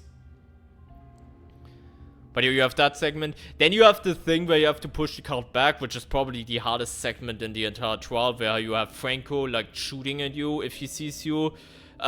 Big guy with axe patrolling the first half of the track, and the small guy patrolling the second half of the track. And that thing feels like airport security.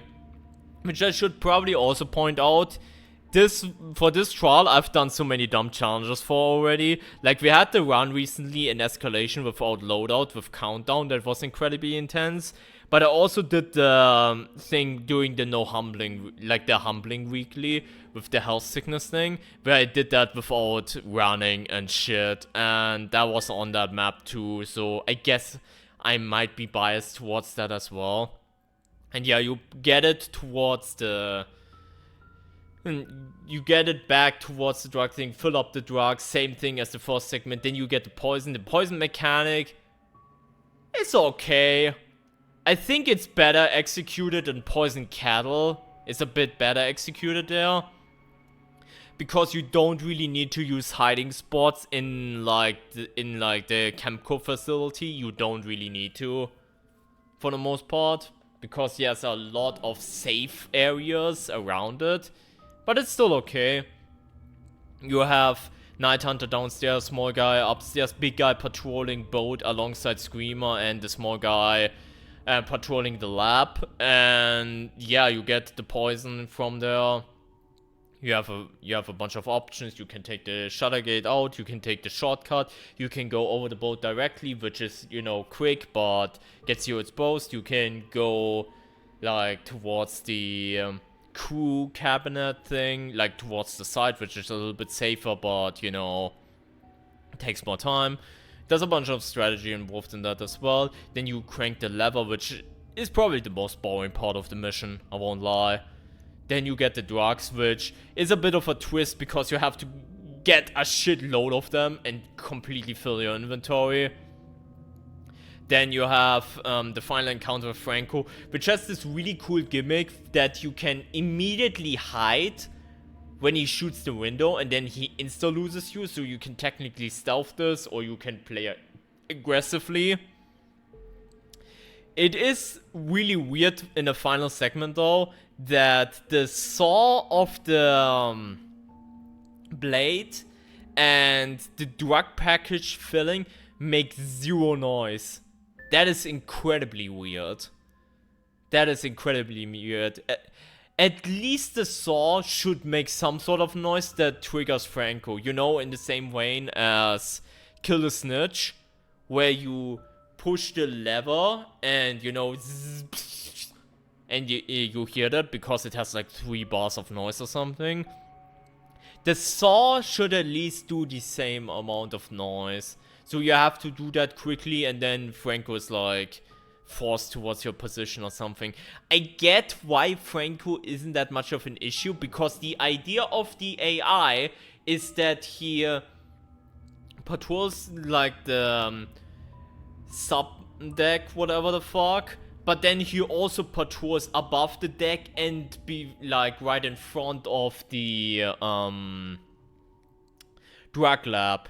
Because the idea of the developers was that you weren't able to just stack them, like stack the drugs, and you would take multiple trips.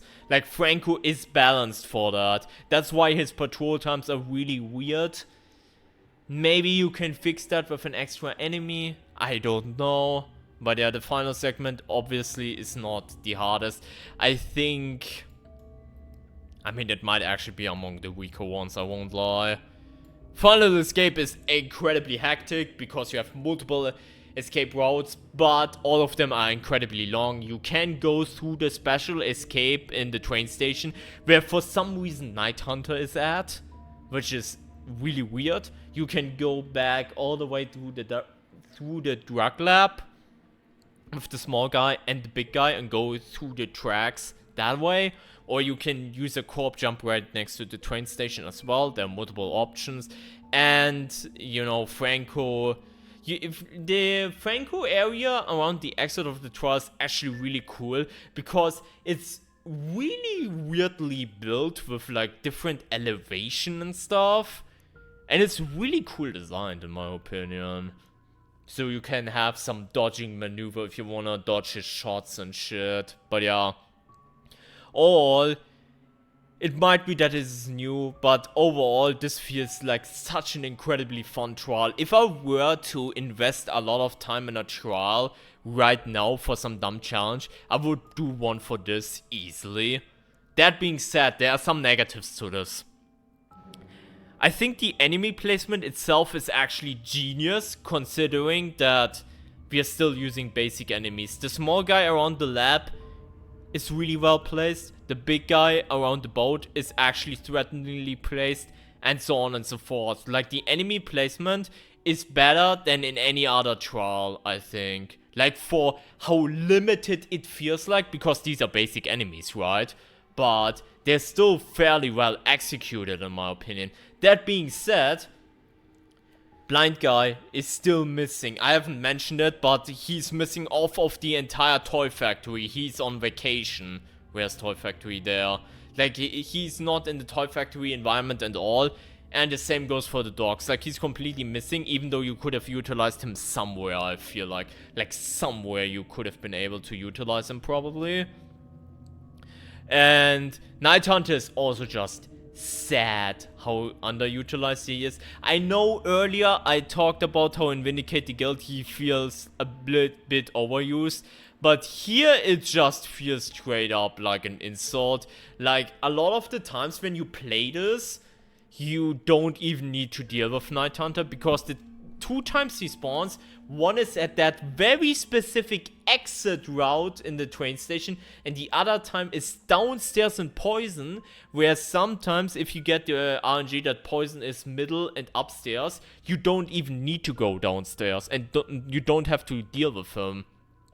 And that is really odd, in my opinion. You should put him in a shipping yard or something. Yeah, exactly. That would have been a lot more interesting, at least on higher difficulties. Like, obviously I'm not saying, oh my god, they should do this on standard or intensive. I'm talking about, like, psychosurgery, obviously, but...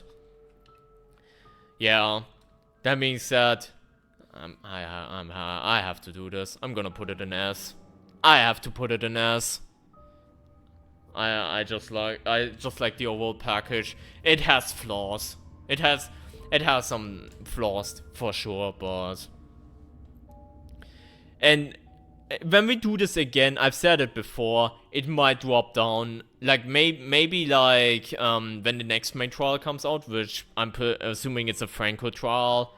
And then I will realize, okay, the dogs did what I like about Franco a lot worse than the other main trial. Then I might realize, okay, some of this isn't as cool as I remembered, and my opinion changes, and then it goes down to A. But for now, I'm gonna put it in S, methinks.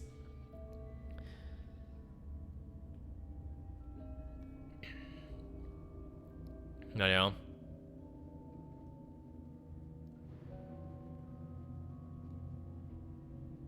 But you can't go comparing Poison Medicine end section to the legendary Cleanse end yeah, I mean, yeah. Like, Cleanse Orphans. What even is that end segment? Yeah, but... I slept too much, can you start the list again? No, because I'm gonna upload it. Like, in a few days, I'm gonna upload it to YouTube anyway, so you can watch it there. You can watch it there, don't worry.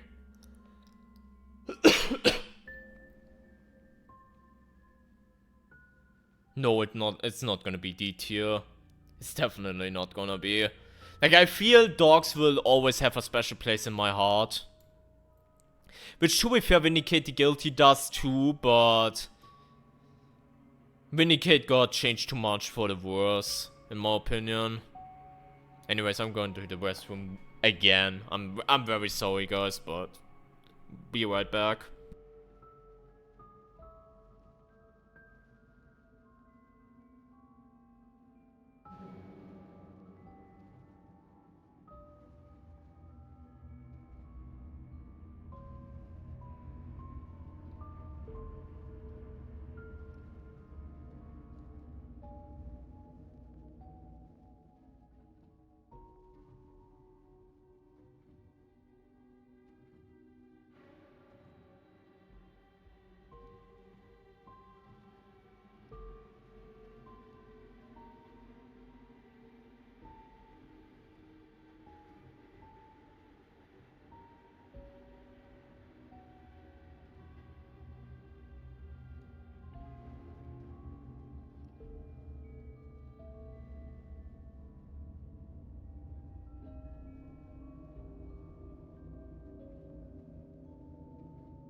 Alright.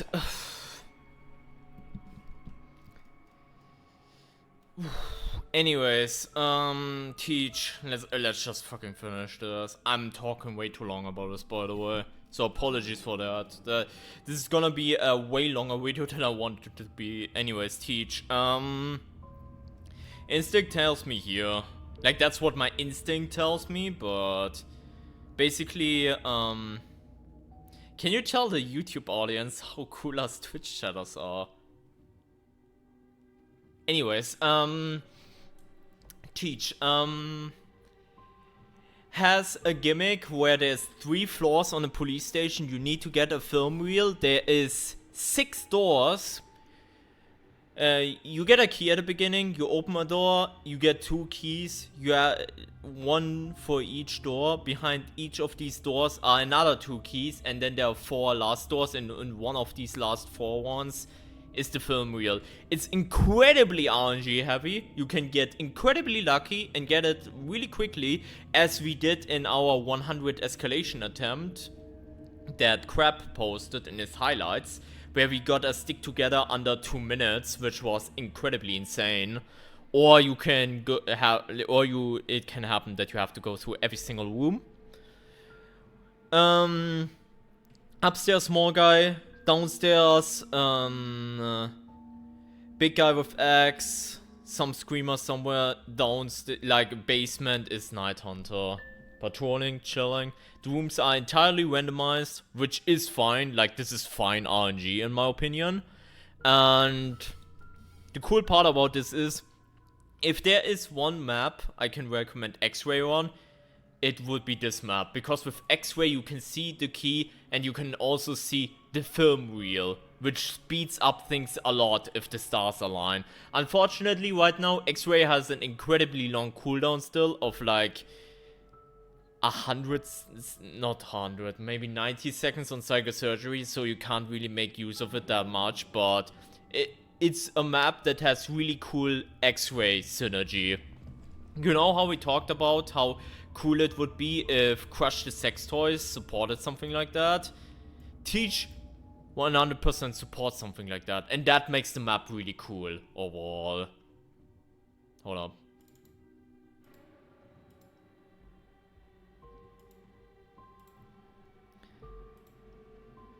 Like that factor alone pulls it high up for me, because it has this sort of level strategy that I wish Crush Sex Toys had.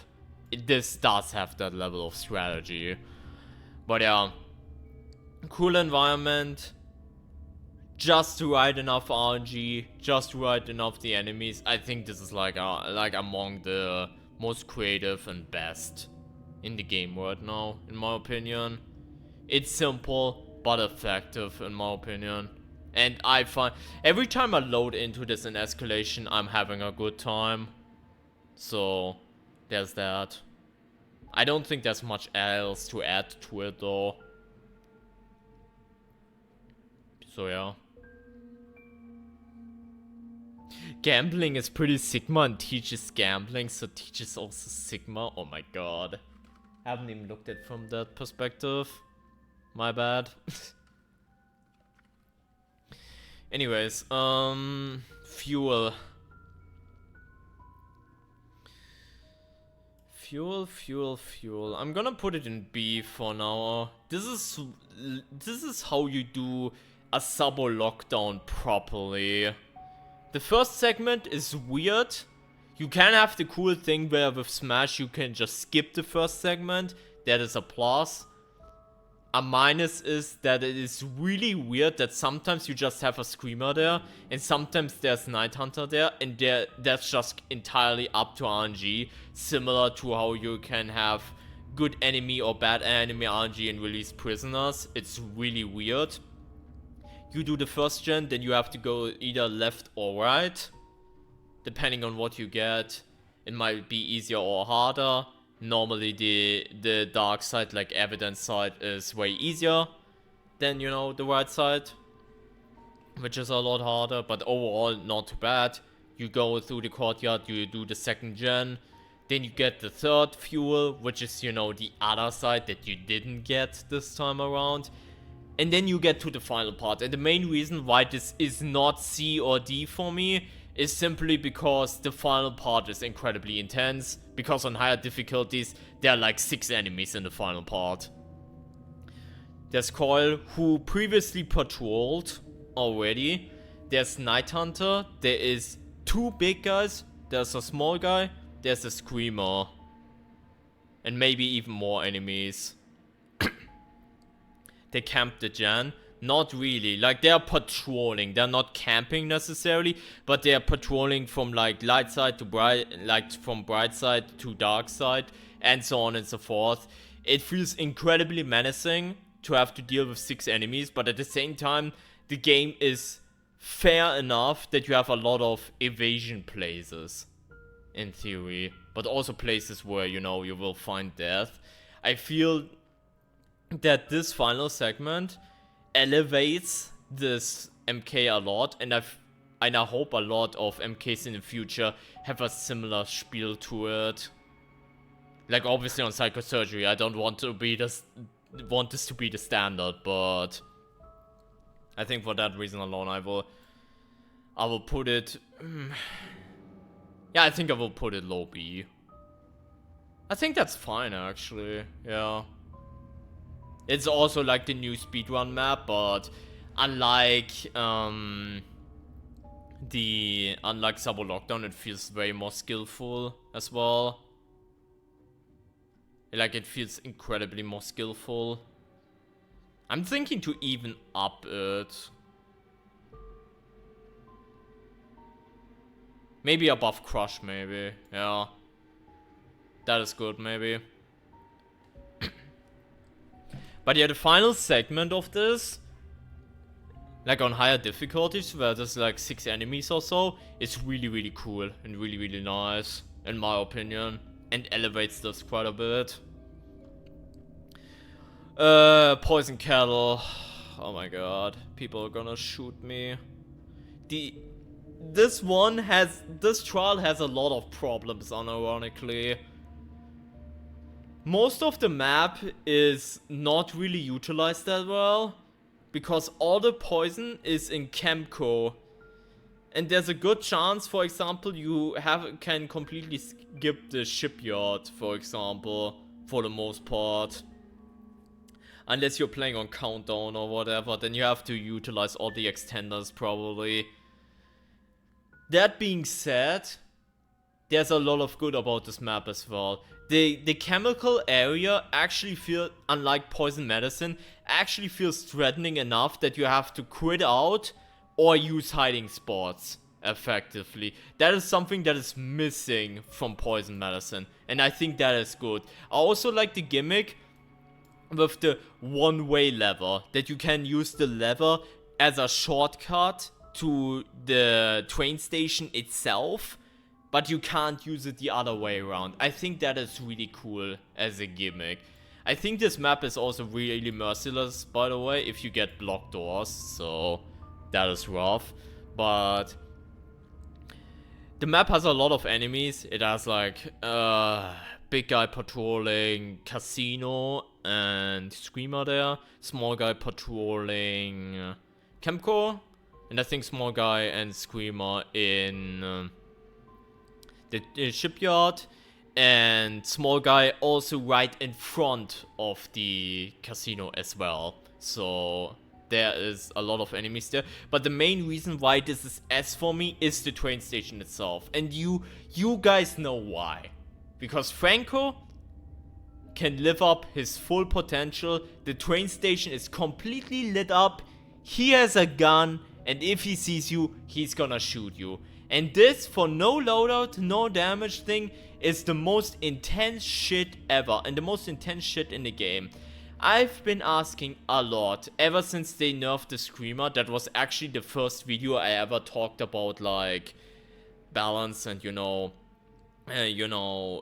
my enjoyment in trials and whatnot. That was like the very first video, and that was talking about the Screamers as well, that when they nerfed the Screamers, it kinda took away something, because now people could rush through trials like headless chickens.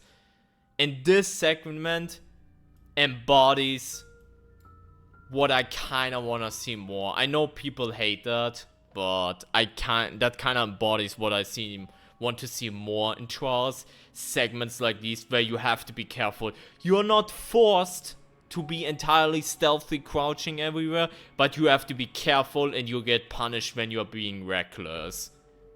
And that is nice. That's what I want to see more of, and I mean, we will probably see more of that. With, you know, MK challenges for like the dogs or any future Franco environment. So yeah. Like, the reason it's so high, even though the map, I acknowledge that the map has a bunch of problems, like the objectives being more or less on like 30% of the map, more or less, is a bit ugly, but for me it has to go in S simply because of the train segment, because that's probably my favorite segment in the game right now. If I had to nail it down to one, it's probably that one. Especially the tension if you want to go without taking damage and you have a limited or no loadout. It's like chef's kiss for me personally. Empty Vault, oh my god, we are almost done. Empty Vault is probably A somewhere, probably. Like, it's fine. I like the decoding you do on this map with, you know, the symbols or whatnot. Especially if you have the capabilities to do to memorize numbers, which normally I don't, but I can cheat with Twitch chat. I find it enjoyable to do the decoding thing. The environment, Franco also spawning every once in a while can be incredibly threatening, obviously, because he's gonna shoot you if he sees you, but it's not oppressive in any means. You have the small guy and the screamer in train yard. You have a big guy and screamer in shipyard. You have small guy in Chemco, and you have big guy and screamer in the casino itself. Like, I think this is like fairly balanced in my opinion on higher difficulties. It is actually really threatening to get the loot if you don't have heavy training and you're doing this in Escalation. It's actually threatening, like for Franco there. Like, the escape can actually be incredibly intense. This is also the first MK challenge that has 2 objectives, which is really interesting, even though the second objective is really short, but still. And yeah, I think this is just fine, I would say. This is just fine. Comfortably around A. I enjoy it. It's not like the most top tier shit ever, but I enjoy it. I think it's pretty good. And now to the final one. Eliminate the past. I'm gonna say it, chat. This one is tough to rank, in my opinion. It is among the best thing we have seen yet in this game yet. I'm gonna put it here now, because I don't know where to place it in A.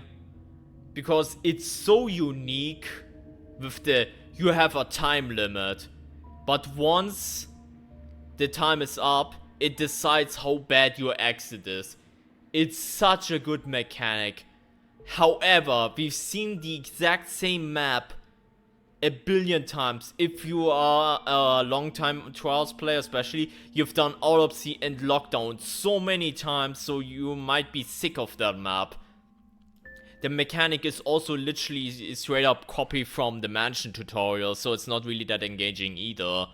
So it's recycle upon recycle, but they made such a unique concept with that recycling, which is really cool. Also, it gets bonus points as well, because similar to Teach, XRay can hardcore carry you in this. If you want to go for all the document things, XRay can hardcore carry you in this, which is also really cool. And yeah, you have blind guy in A, just like cancel autopsy. You have blind guy in A, big guy in B, and actually you have small guy in B and big guy in C. Some screamers here and there. And you can, if you get difficulty 9, you can have up to 15 enemies or something like that. It is absolutely nuts.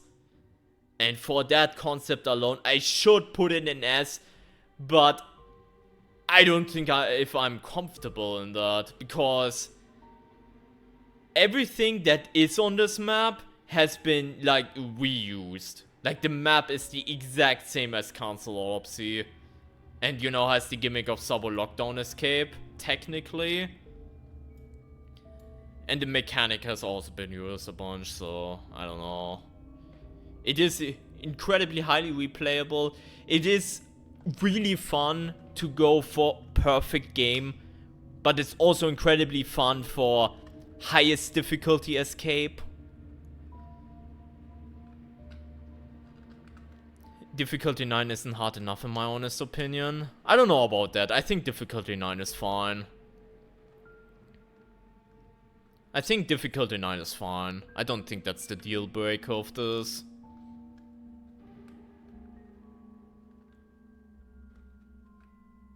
Is it weird that I had more trouble with this on standard than I did intensive? That is weird. Because you had less enemies then. I'm struggling, chat. Is this S tier or is that A? Because either way, it would probably be A above or S below, probably. But I don't know if I'm comfortable putting it in S.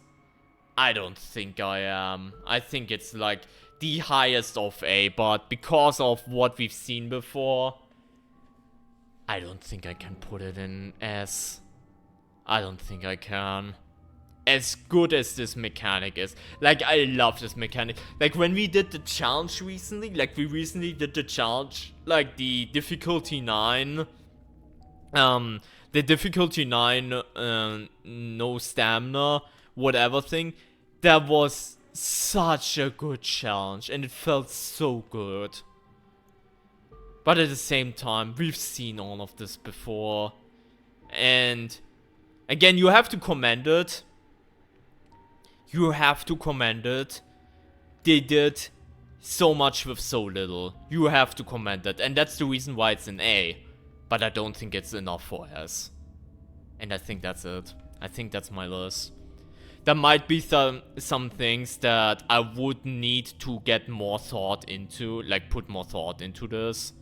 With some of this shit. Unironically, potentially. So...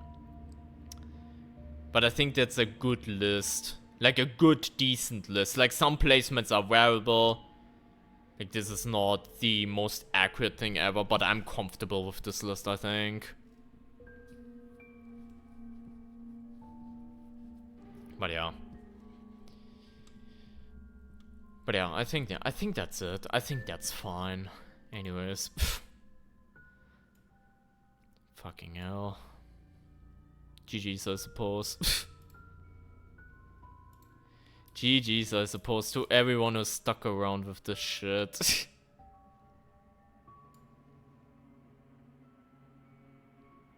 Because goddamn, that took a village. Hold up, let me screenshot this, by the way. So, like this.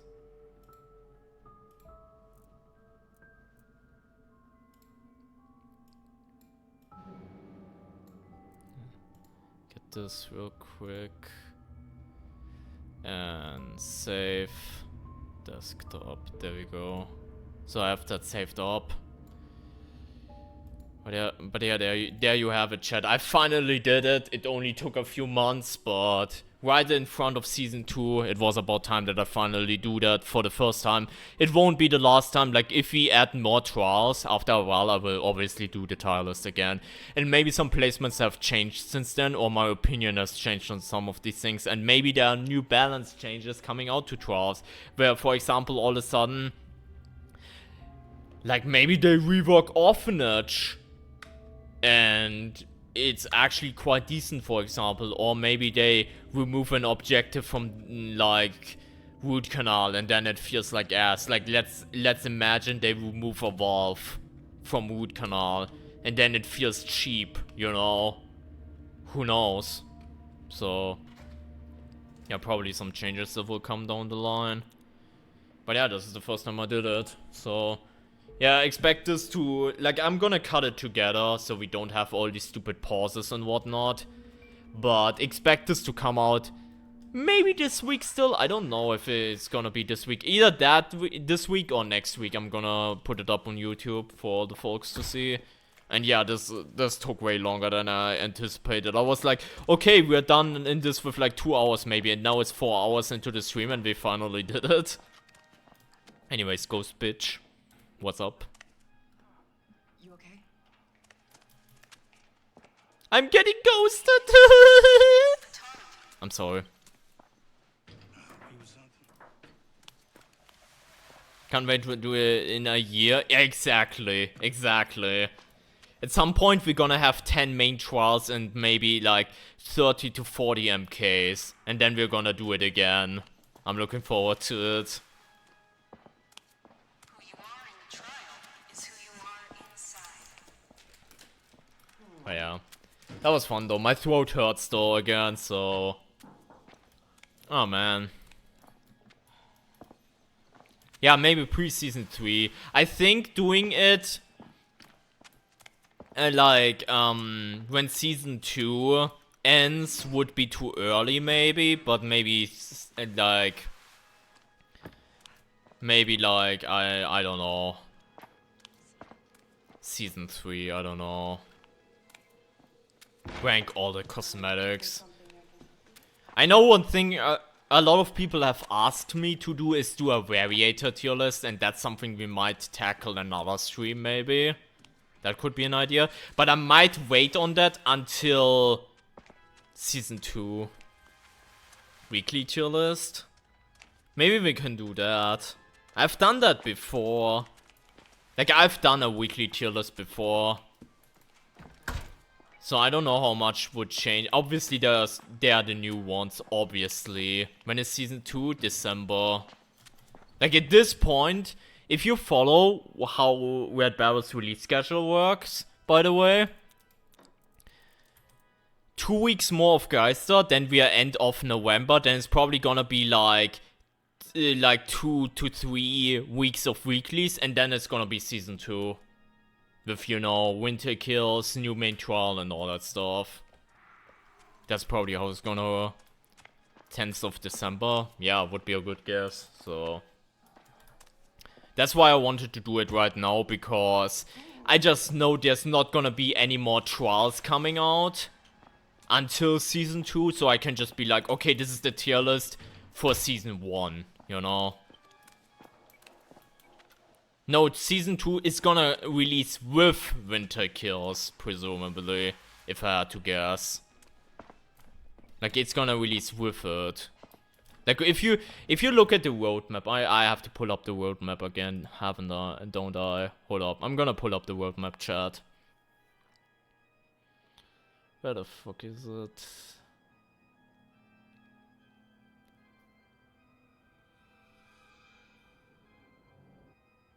I can't find it. Sort map. There we go.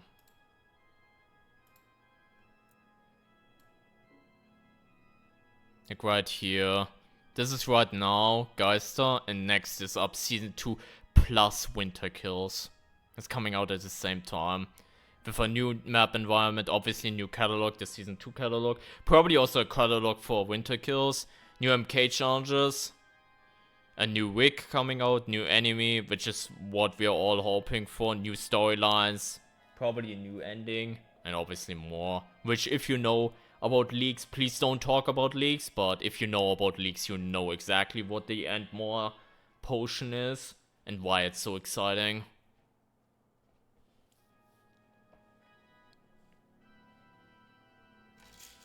Early to fix up. Yeah, that's true too. If they release it like a 10th December, that's like before the holidays. So in case there's something game breaking again, they can go ahead and, you know,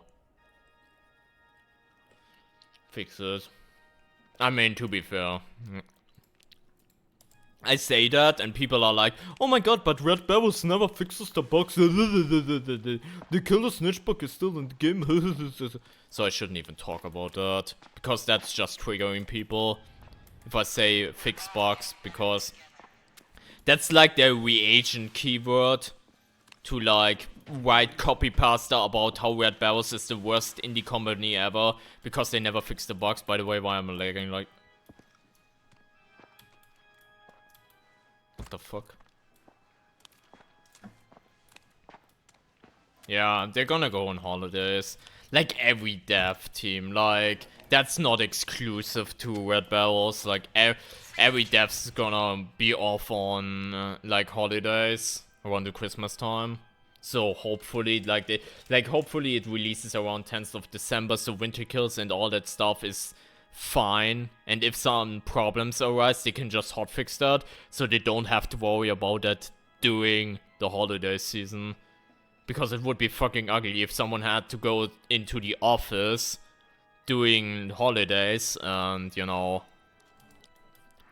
fix some shit.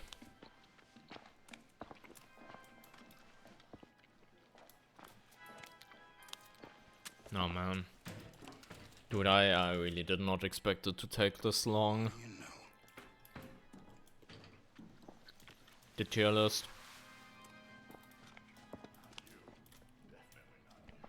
Shut up.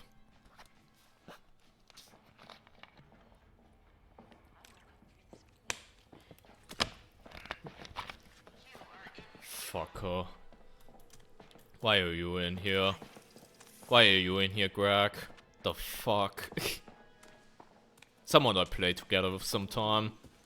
Why are you here in here?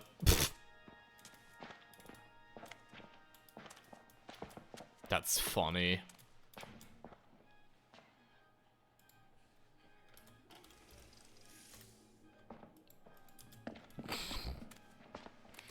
I know Kiwi. Oh yeah, Kiwi actually might also be someone I know, actually.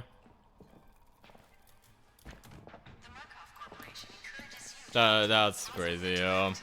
Anyways, I think we're doing Escalation now. Let's just do it.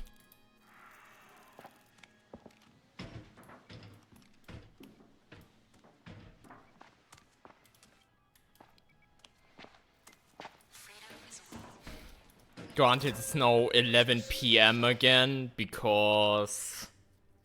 Like, it's 11 PM. I wanted to start earlier so we can maybe get a good Escalation run. But then I was like, okay, let's do the tier list, and now we are 4 hours later.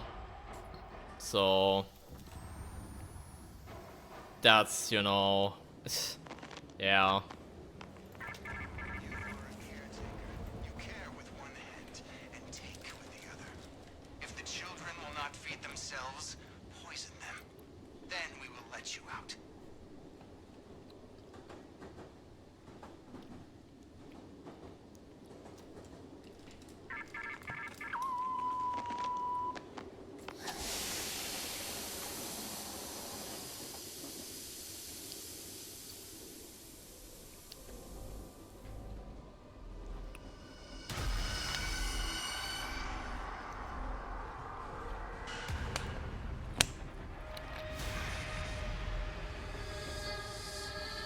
Two rabbit butterfly, two. If I get poison cattle with don't make noise again, I'm gonna weep, by the way, because I only get that with poison cattle, which makes it so easy, that segment. You know how I've been talking in the tier list how I like that segment is incredibly tricky, but obviously if you get don't make noise, then yeah.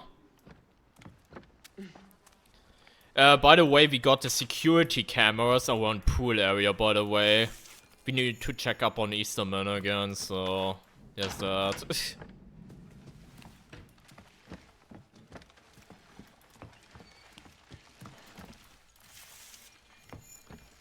I don't know how long this run will be, by the way. I don't think it's gonna be a 31, because... I'm a bit tired, I won't lie, but I still want to get a decent X-ray run going, maybe. I mean, maybe we fail at 11 again because we get stabbed by an imposter. Could always happen.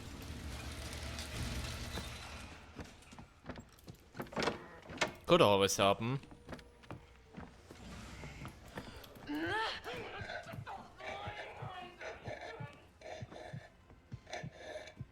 What the fuck is this?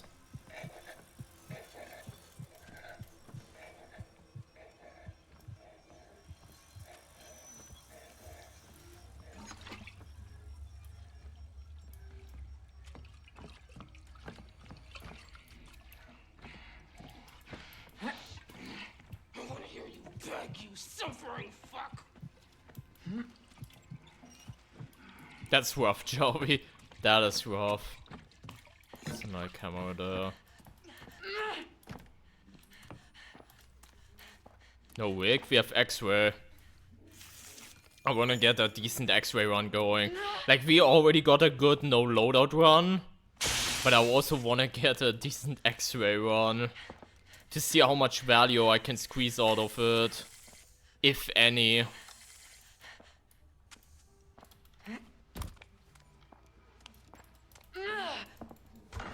That's like the idea.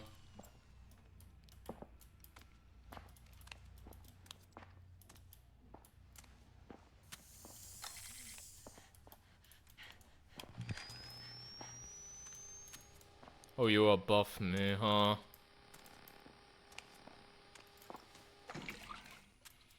That's that guy.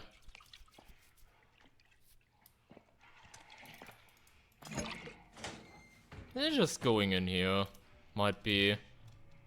I don't want to initiate a chase right now, so I'm just gonna chill.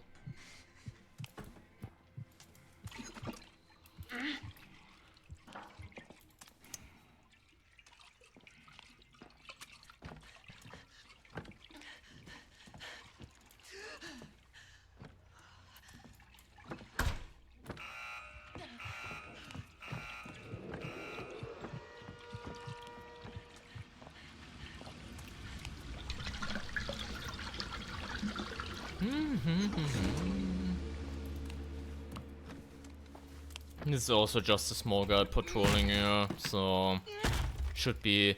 I mean, it's free to children, of course it's gonna be free. I make these for looking through claws. Oh yeah, oh yeah, I forgot. It's not the small guy. It's Night Hunter and Featured Children. The small guy is the replacement in Foster, so it is a bit different.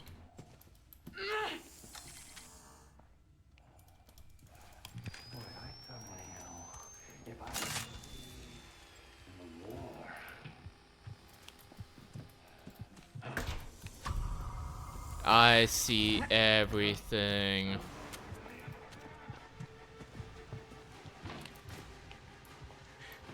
For a very short amount of time they got rid of Night Hunter. In Feed 2, like on base difficulty, yeah.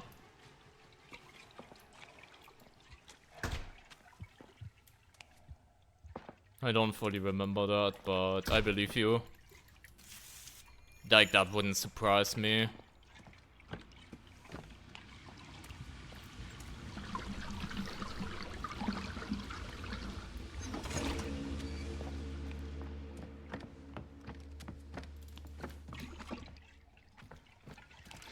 He got rid of his eyeballs, don't mention it.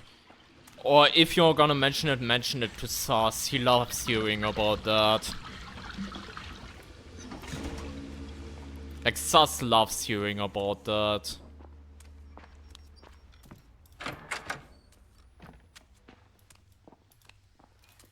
Yeah, it's the pool area shit again, isn't it?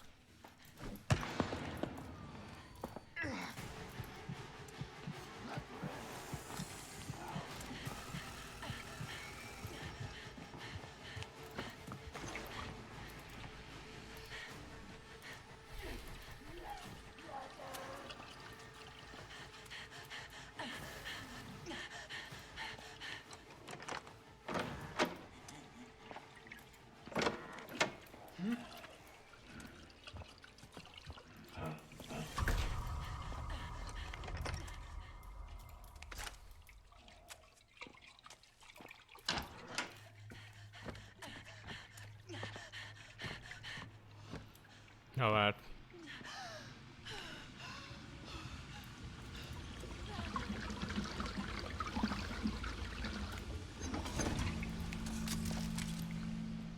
All reagents must be present to proceed. Pushers aren't part of prime time, no. I don't know how you get to pusher though. Like Frank is getting replaced in prime time, yeah. If you're playing with the variator.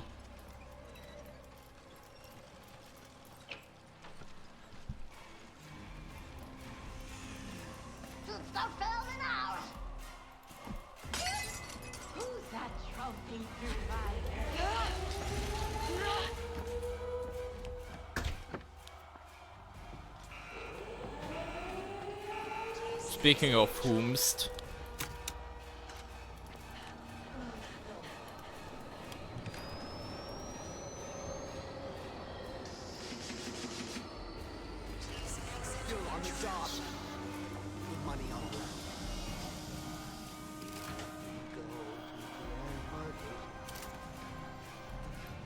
Courthouse is coming up next to kill. That was alright, I guess. A bit slow, but at the same time we don't have any prescriptions, so carrying that shit around is a little bit slower. That's fine though.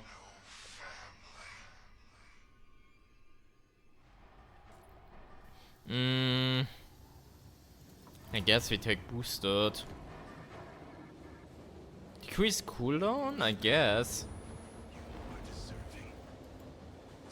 With whom's? Like Frank just spawned. That's what I meant. Kill the scapegoats to open the gates, and we will let you out. Because we were just talking about him. That's what I mean.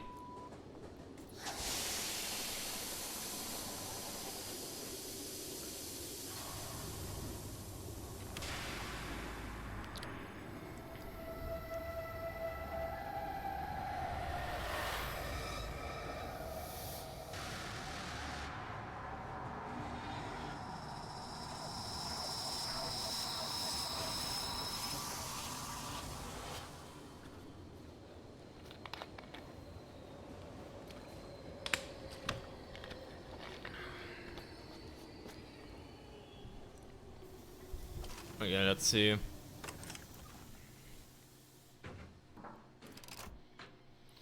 We got boosted, so let's see. Oh my god, no wig upgrades. My cooldown is still ass done. I could swear though, I get no wig upgrades a lot when I try these X-ray runs for some reason. As if the game knows the X-ray base is absolutely pathetic.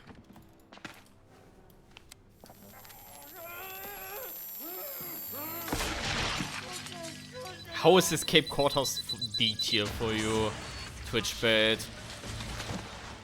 That sounds like a skill issue. Like not being S tier, yeah, I can see that, but because I obviously have my bias, but D?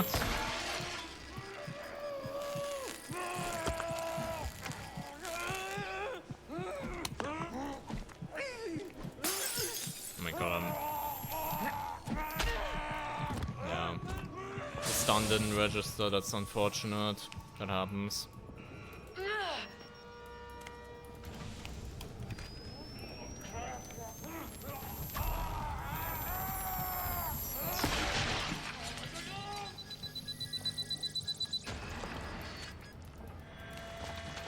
But I don't plan to improve it, that's fair. That's fair.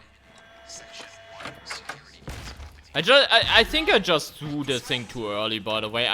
I think that was on me. Like I threw the brick way too early. If I did it like a tiny bit later, the brick would have connected. I'm pretty sure.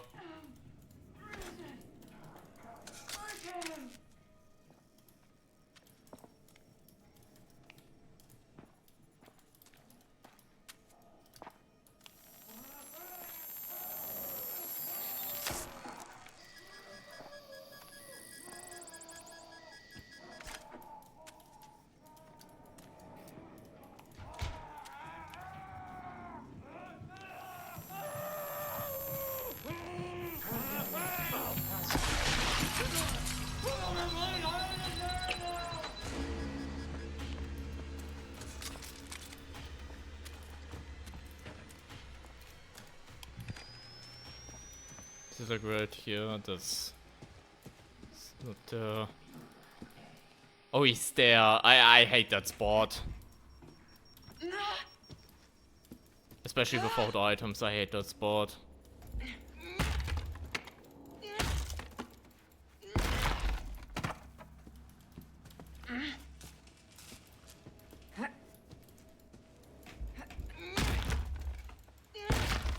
Like this is not gonna be a one cycle, so I'm saying.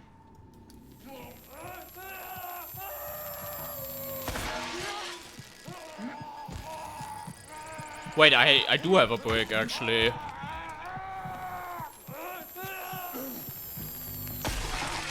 I forgot that I had a brick. Like, I actually forgot about that. That's crazy. We also need the Christmas gift thingies, by the way, chat. I haven't seen a single one. So, that's awkward.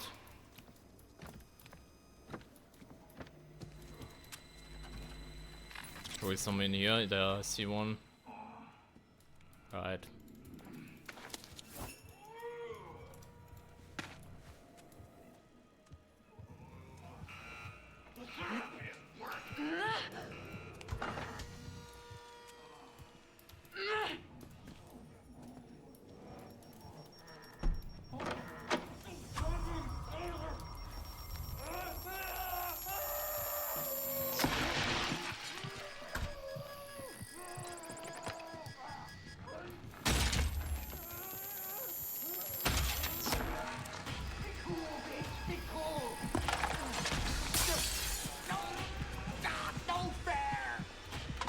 He ruined that. That's fair though. I could have gone to one cycle if he wasn't there. Oh, he saw me. That's fantastic. Let's still like look in this area for presents.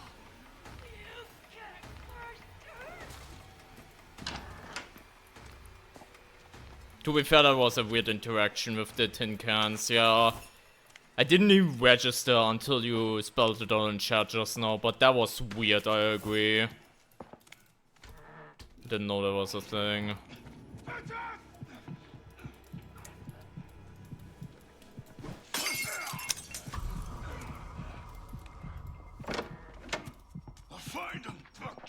Hitboxes in this game sometimes are so fucking ginormous.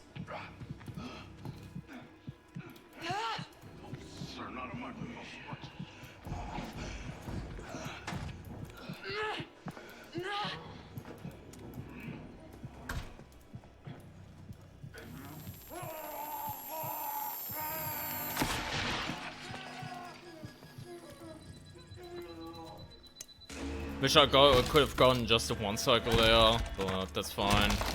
Gave me more time to actually look for the presents, like we have to get them anyway, so might as well.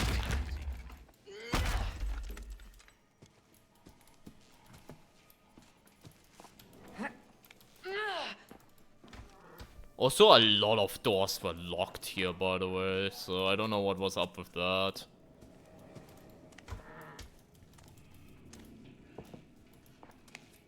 Like, a lot of them were locked, I should say.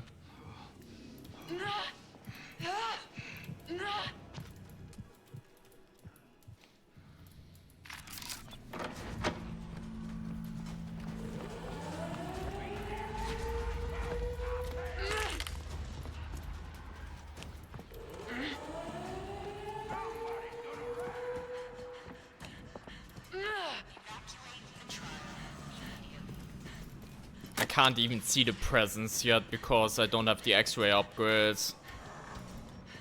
That's like the thing that sucks about this the most. We got it anyways. Okay, there we go. He's like going in there like this.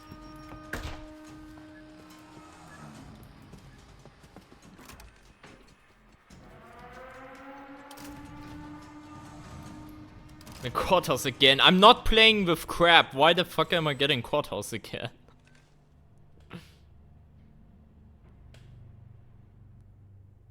Oh man. We're just doing all the courthouse stuff now. Yeah, the presents are a lot easier to deal with. Like if I got the rats, it would be a lot harder.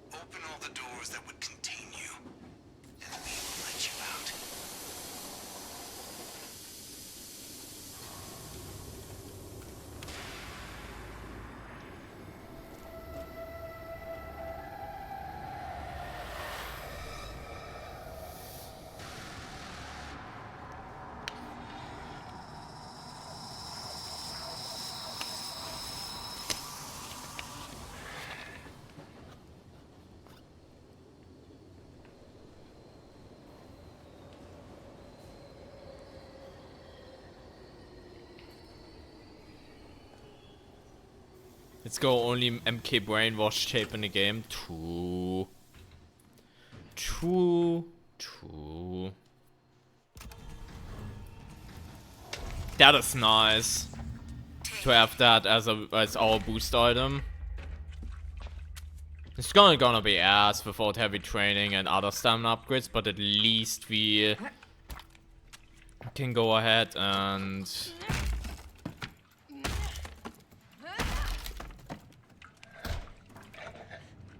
go through that more comfortably.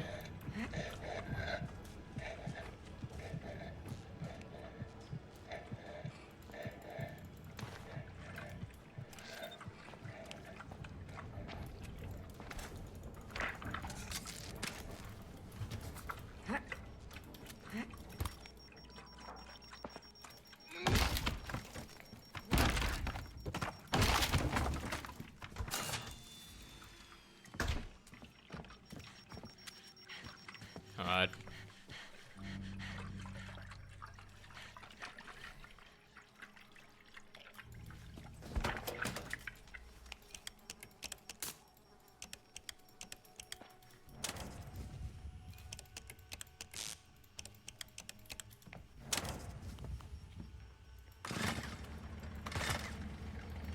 Alright, let's see which side we have. We got this side. Call spawns in 3, 2, 1. I can push past this.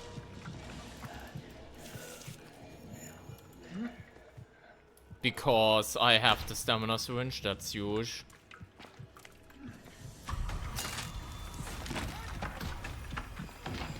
He's breaking that, so that's free done.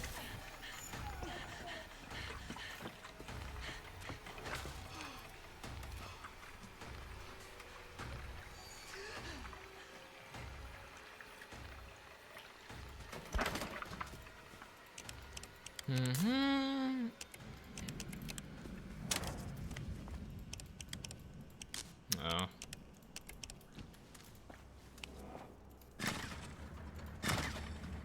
Wait, the skill checks are delayed, is that?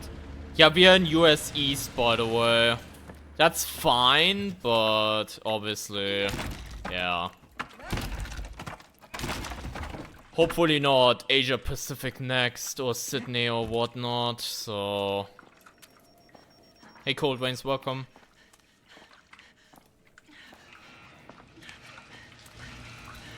Yeah, the stamina syringe actually hard carried this.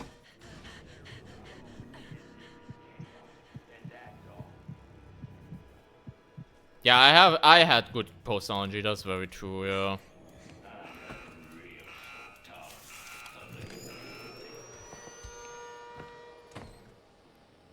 Yeah, it's coming back.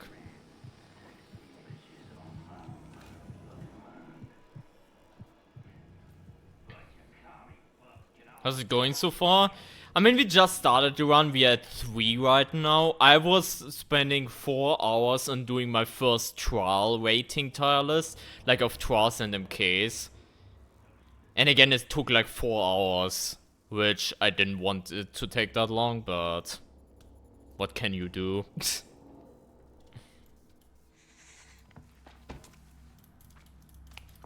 Oh yeah, I picked it up.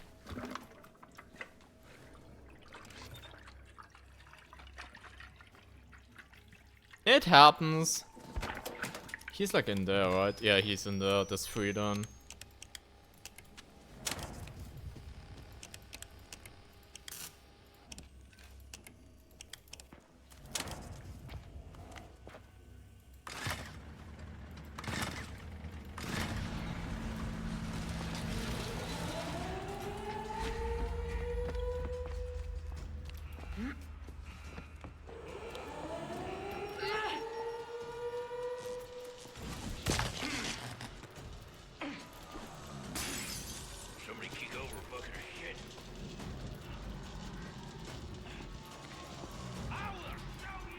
My son is ignoring me just because his best friend is here. That's rough. This land is mine.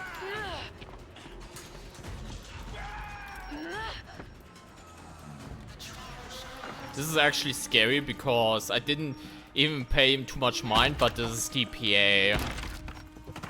How long will you stream today? Probably this run. Which, I mean, this run could end right here if I'm stupid, you know?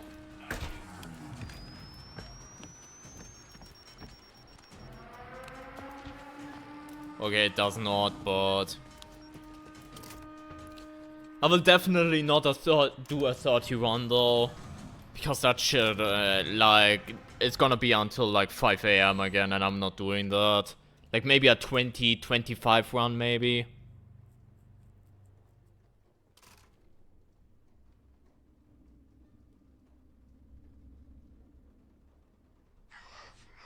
That's rough, Cold Winds, that's rough.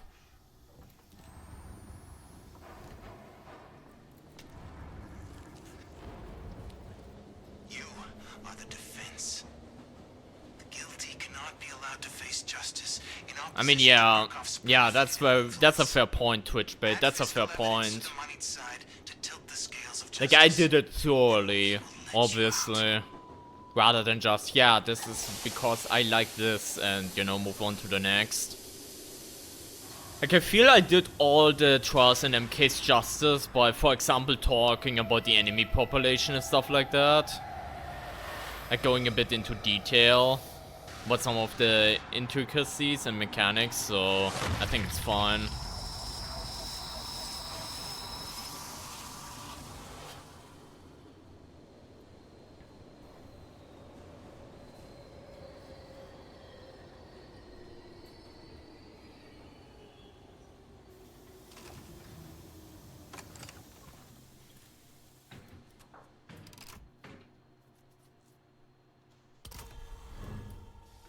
Health booster.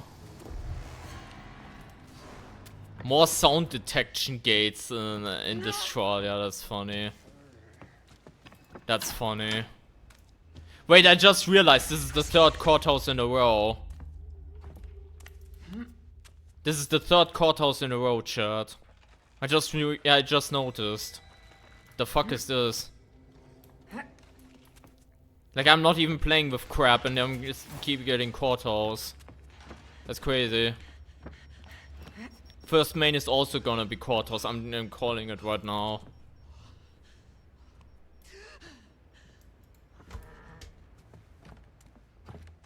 I'm gonna go downstairs. Yeah, I'm gonna collect these presents for a sec. Yeah, there are a lot of them down here. Holy shit. That was worth.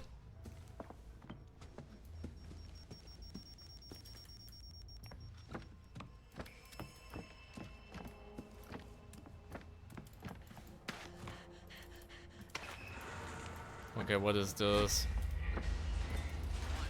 Civil and back. Okay, yeah. That's incredibly fair.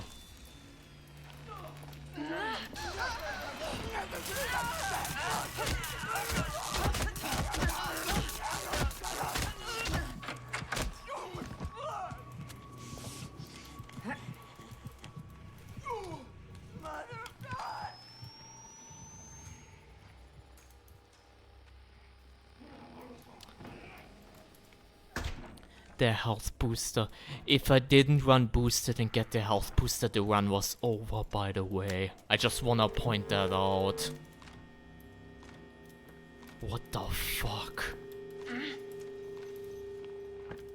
Say, it's 865.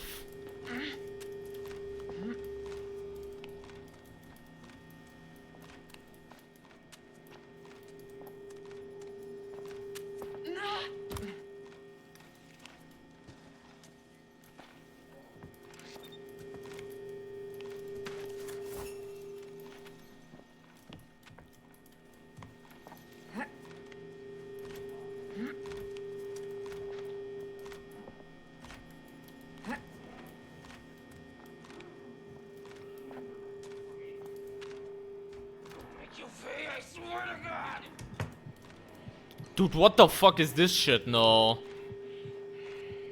I'm going back. Like towards the further back.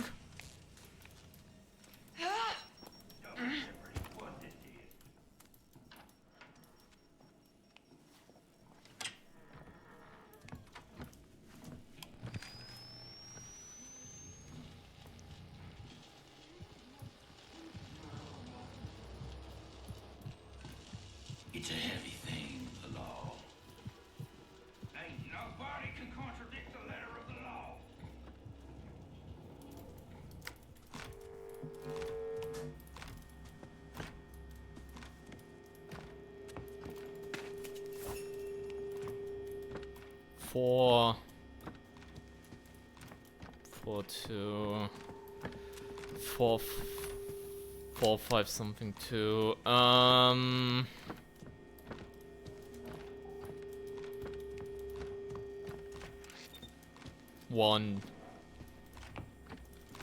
It would be so interesting if you can see like the numbers better with X-ray. That would be so interesting.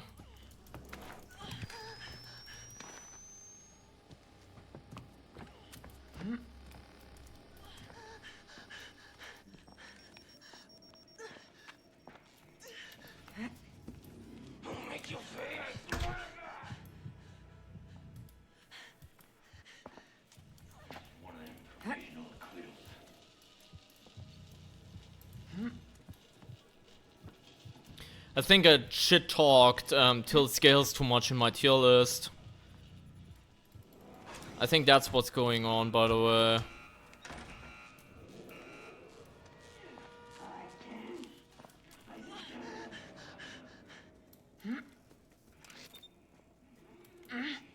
Wait, where is that? You're coming here.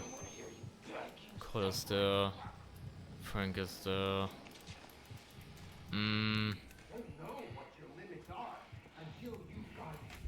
Oh, that's great.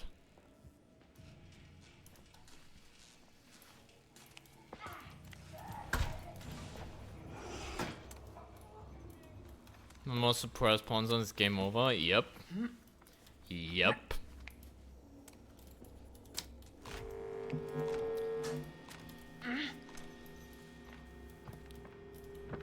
Eight, 6, 5. I still need the first number though. The very. I shit talk this draw way too much. What is happening? Who would want to go digging up the past?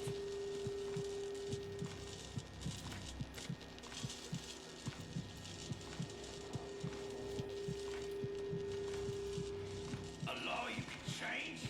That ain't no law at all.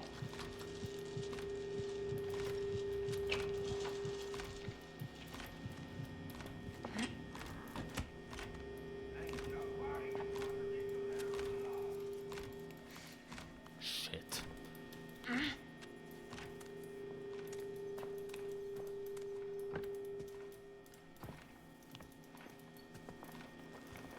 It's a very obvious spot too, by the way. I just know it.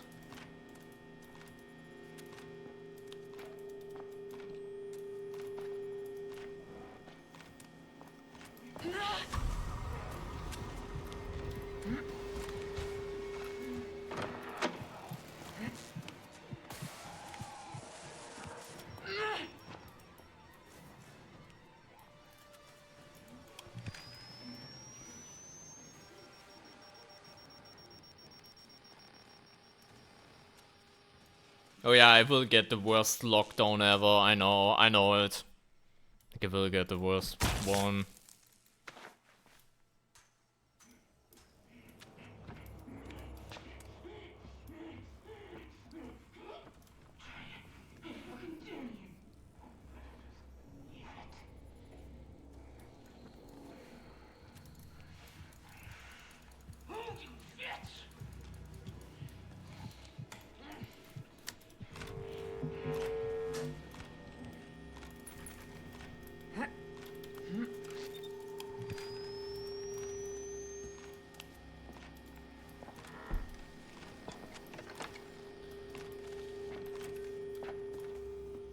I don't know if this is like easier to see, but I have a hard time with numbers. It might be because I'm getting tired, but I just also feel I'm just missing a really obvious number too. Yeah, 7. Of course it was 7! Of course it was 7.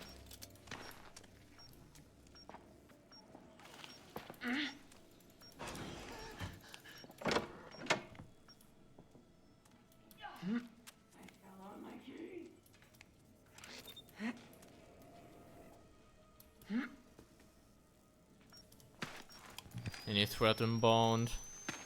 I don't think so, but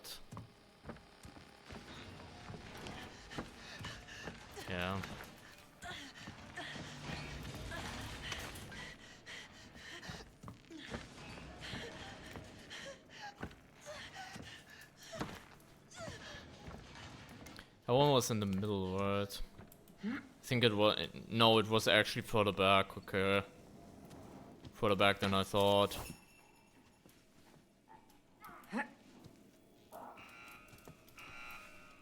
That's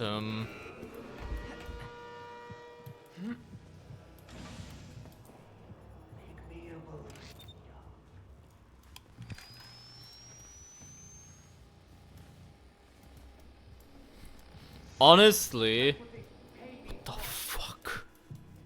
Oh, you are in that room. Honestly, right now, I get X-ray value because I've literally no night vision, and that's my way to get some night vision. Right now.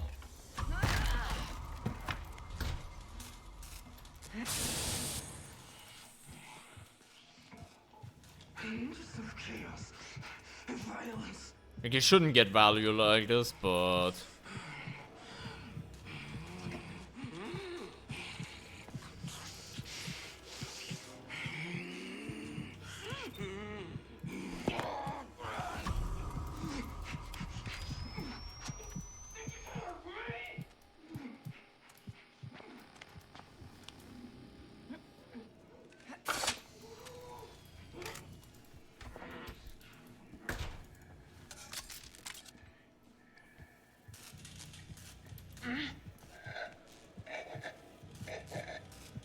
Is that blocked off again? No, that's actually open.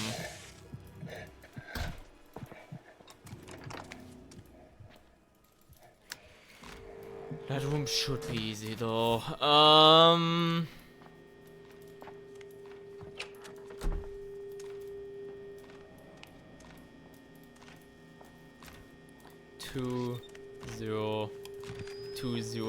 2904.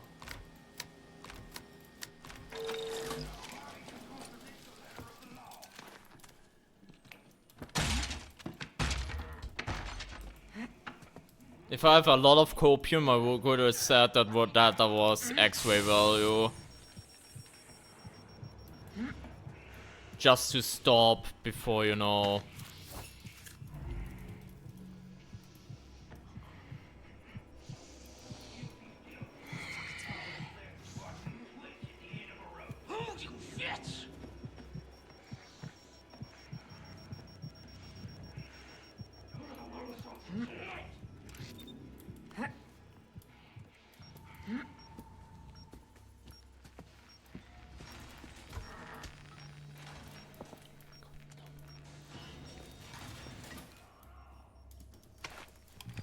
Exactly are you?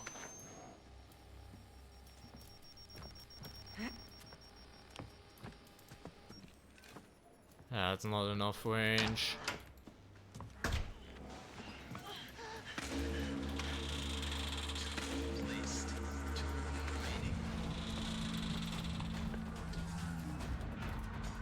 The state finds against Officer Coyle in favor of the defense. The defendant is not guilty.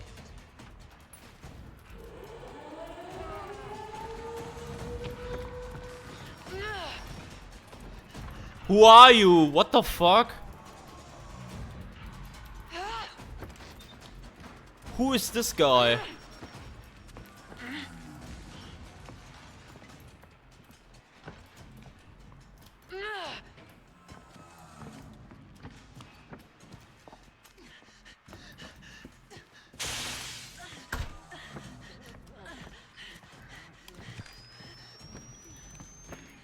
He's there.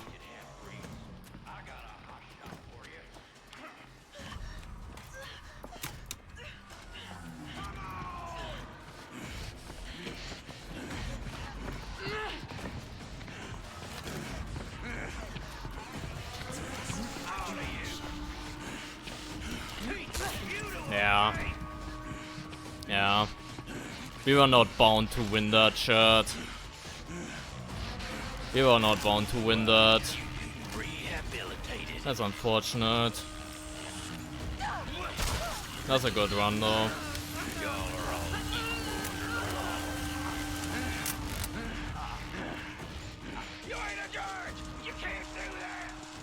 Yeah. Whip. Whip. Yeah. But what the fuck happened there, by the way? Only got 2 damage there, by the way, from that. But that was something, I suppose. But yeah, no item in trial really hard kicked, and whatever the fuck that pouncer was, like, that pouncer literally killed me. That was actually insane. That was actually insane. I mean, it's bound to happen at some point. I'm just not allowed to get a good X-ray run going. Like, no loadout, fine. We got a really, really good 31. But X-ray, this is now the 3rd run that died ultra early. I think even 4th maybe. I don't know. And the thing is, I could have gone away with it. But what I need is somebody who, when I say jump, says, how like I saw him with the X-ray. Like, I thought the dodging would have been enough, but it wasn't. Because my exhaustion recovery, that was the first time in maybe months where the exhaustion stamina thing, because of no prescriptions, actually bit me in the ass. Like, the first time in months. With the new stamina system, that had actually bit me in the ass. That's crazy. And again, keep in mind, we would have died right there and then if we didn't have boosted. Like, boosted stalled that so much, and we almost made it out of that because of that, but... yeah. Early death, I suppose. Very early death. Very early death. That's definitely coming in some sort of dumb compilation, by the way. Pfft.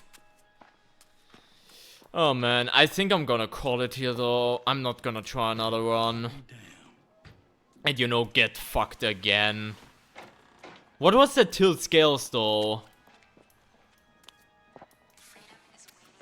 What has the tilt? Like, enemies even got into the fucking rooms. Like, they hurt me, and because of that, like, when I did the tier list, and they were like, okay, dude, we're gonna... One last try, bro? Nah, I'm not overstaying my welcome, I'm sorry. We're gonna try again next stream. Like, if we get a good run going, then it's gonna be 5 AM for me again. Like, I'm sorry, no. Now that we are out of it, and we would have to tennis, no, I'm gonna call it. I don't know what you want with your tennis, by the way, but I'm gonna call it. I'm gonna call it, and yeah. Thank you everyone for stopping by, even though today was quite a yapping session. Still appreciate that a ton. And yeah. Have a great rest of your day and take care everyone. Bye bye.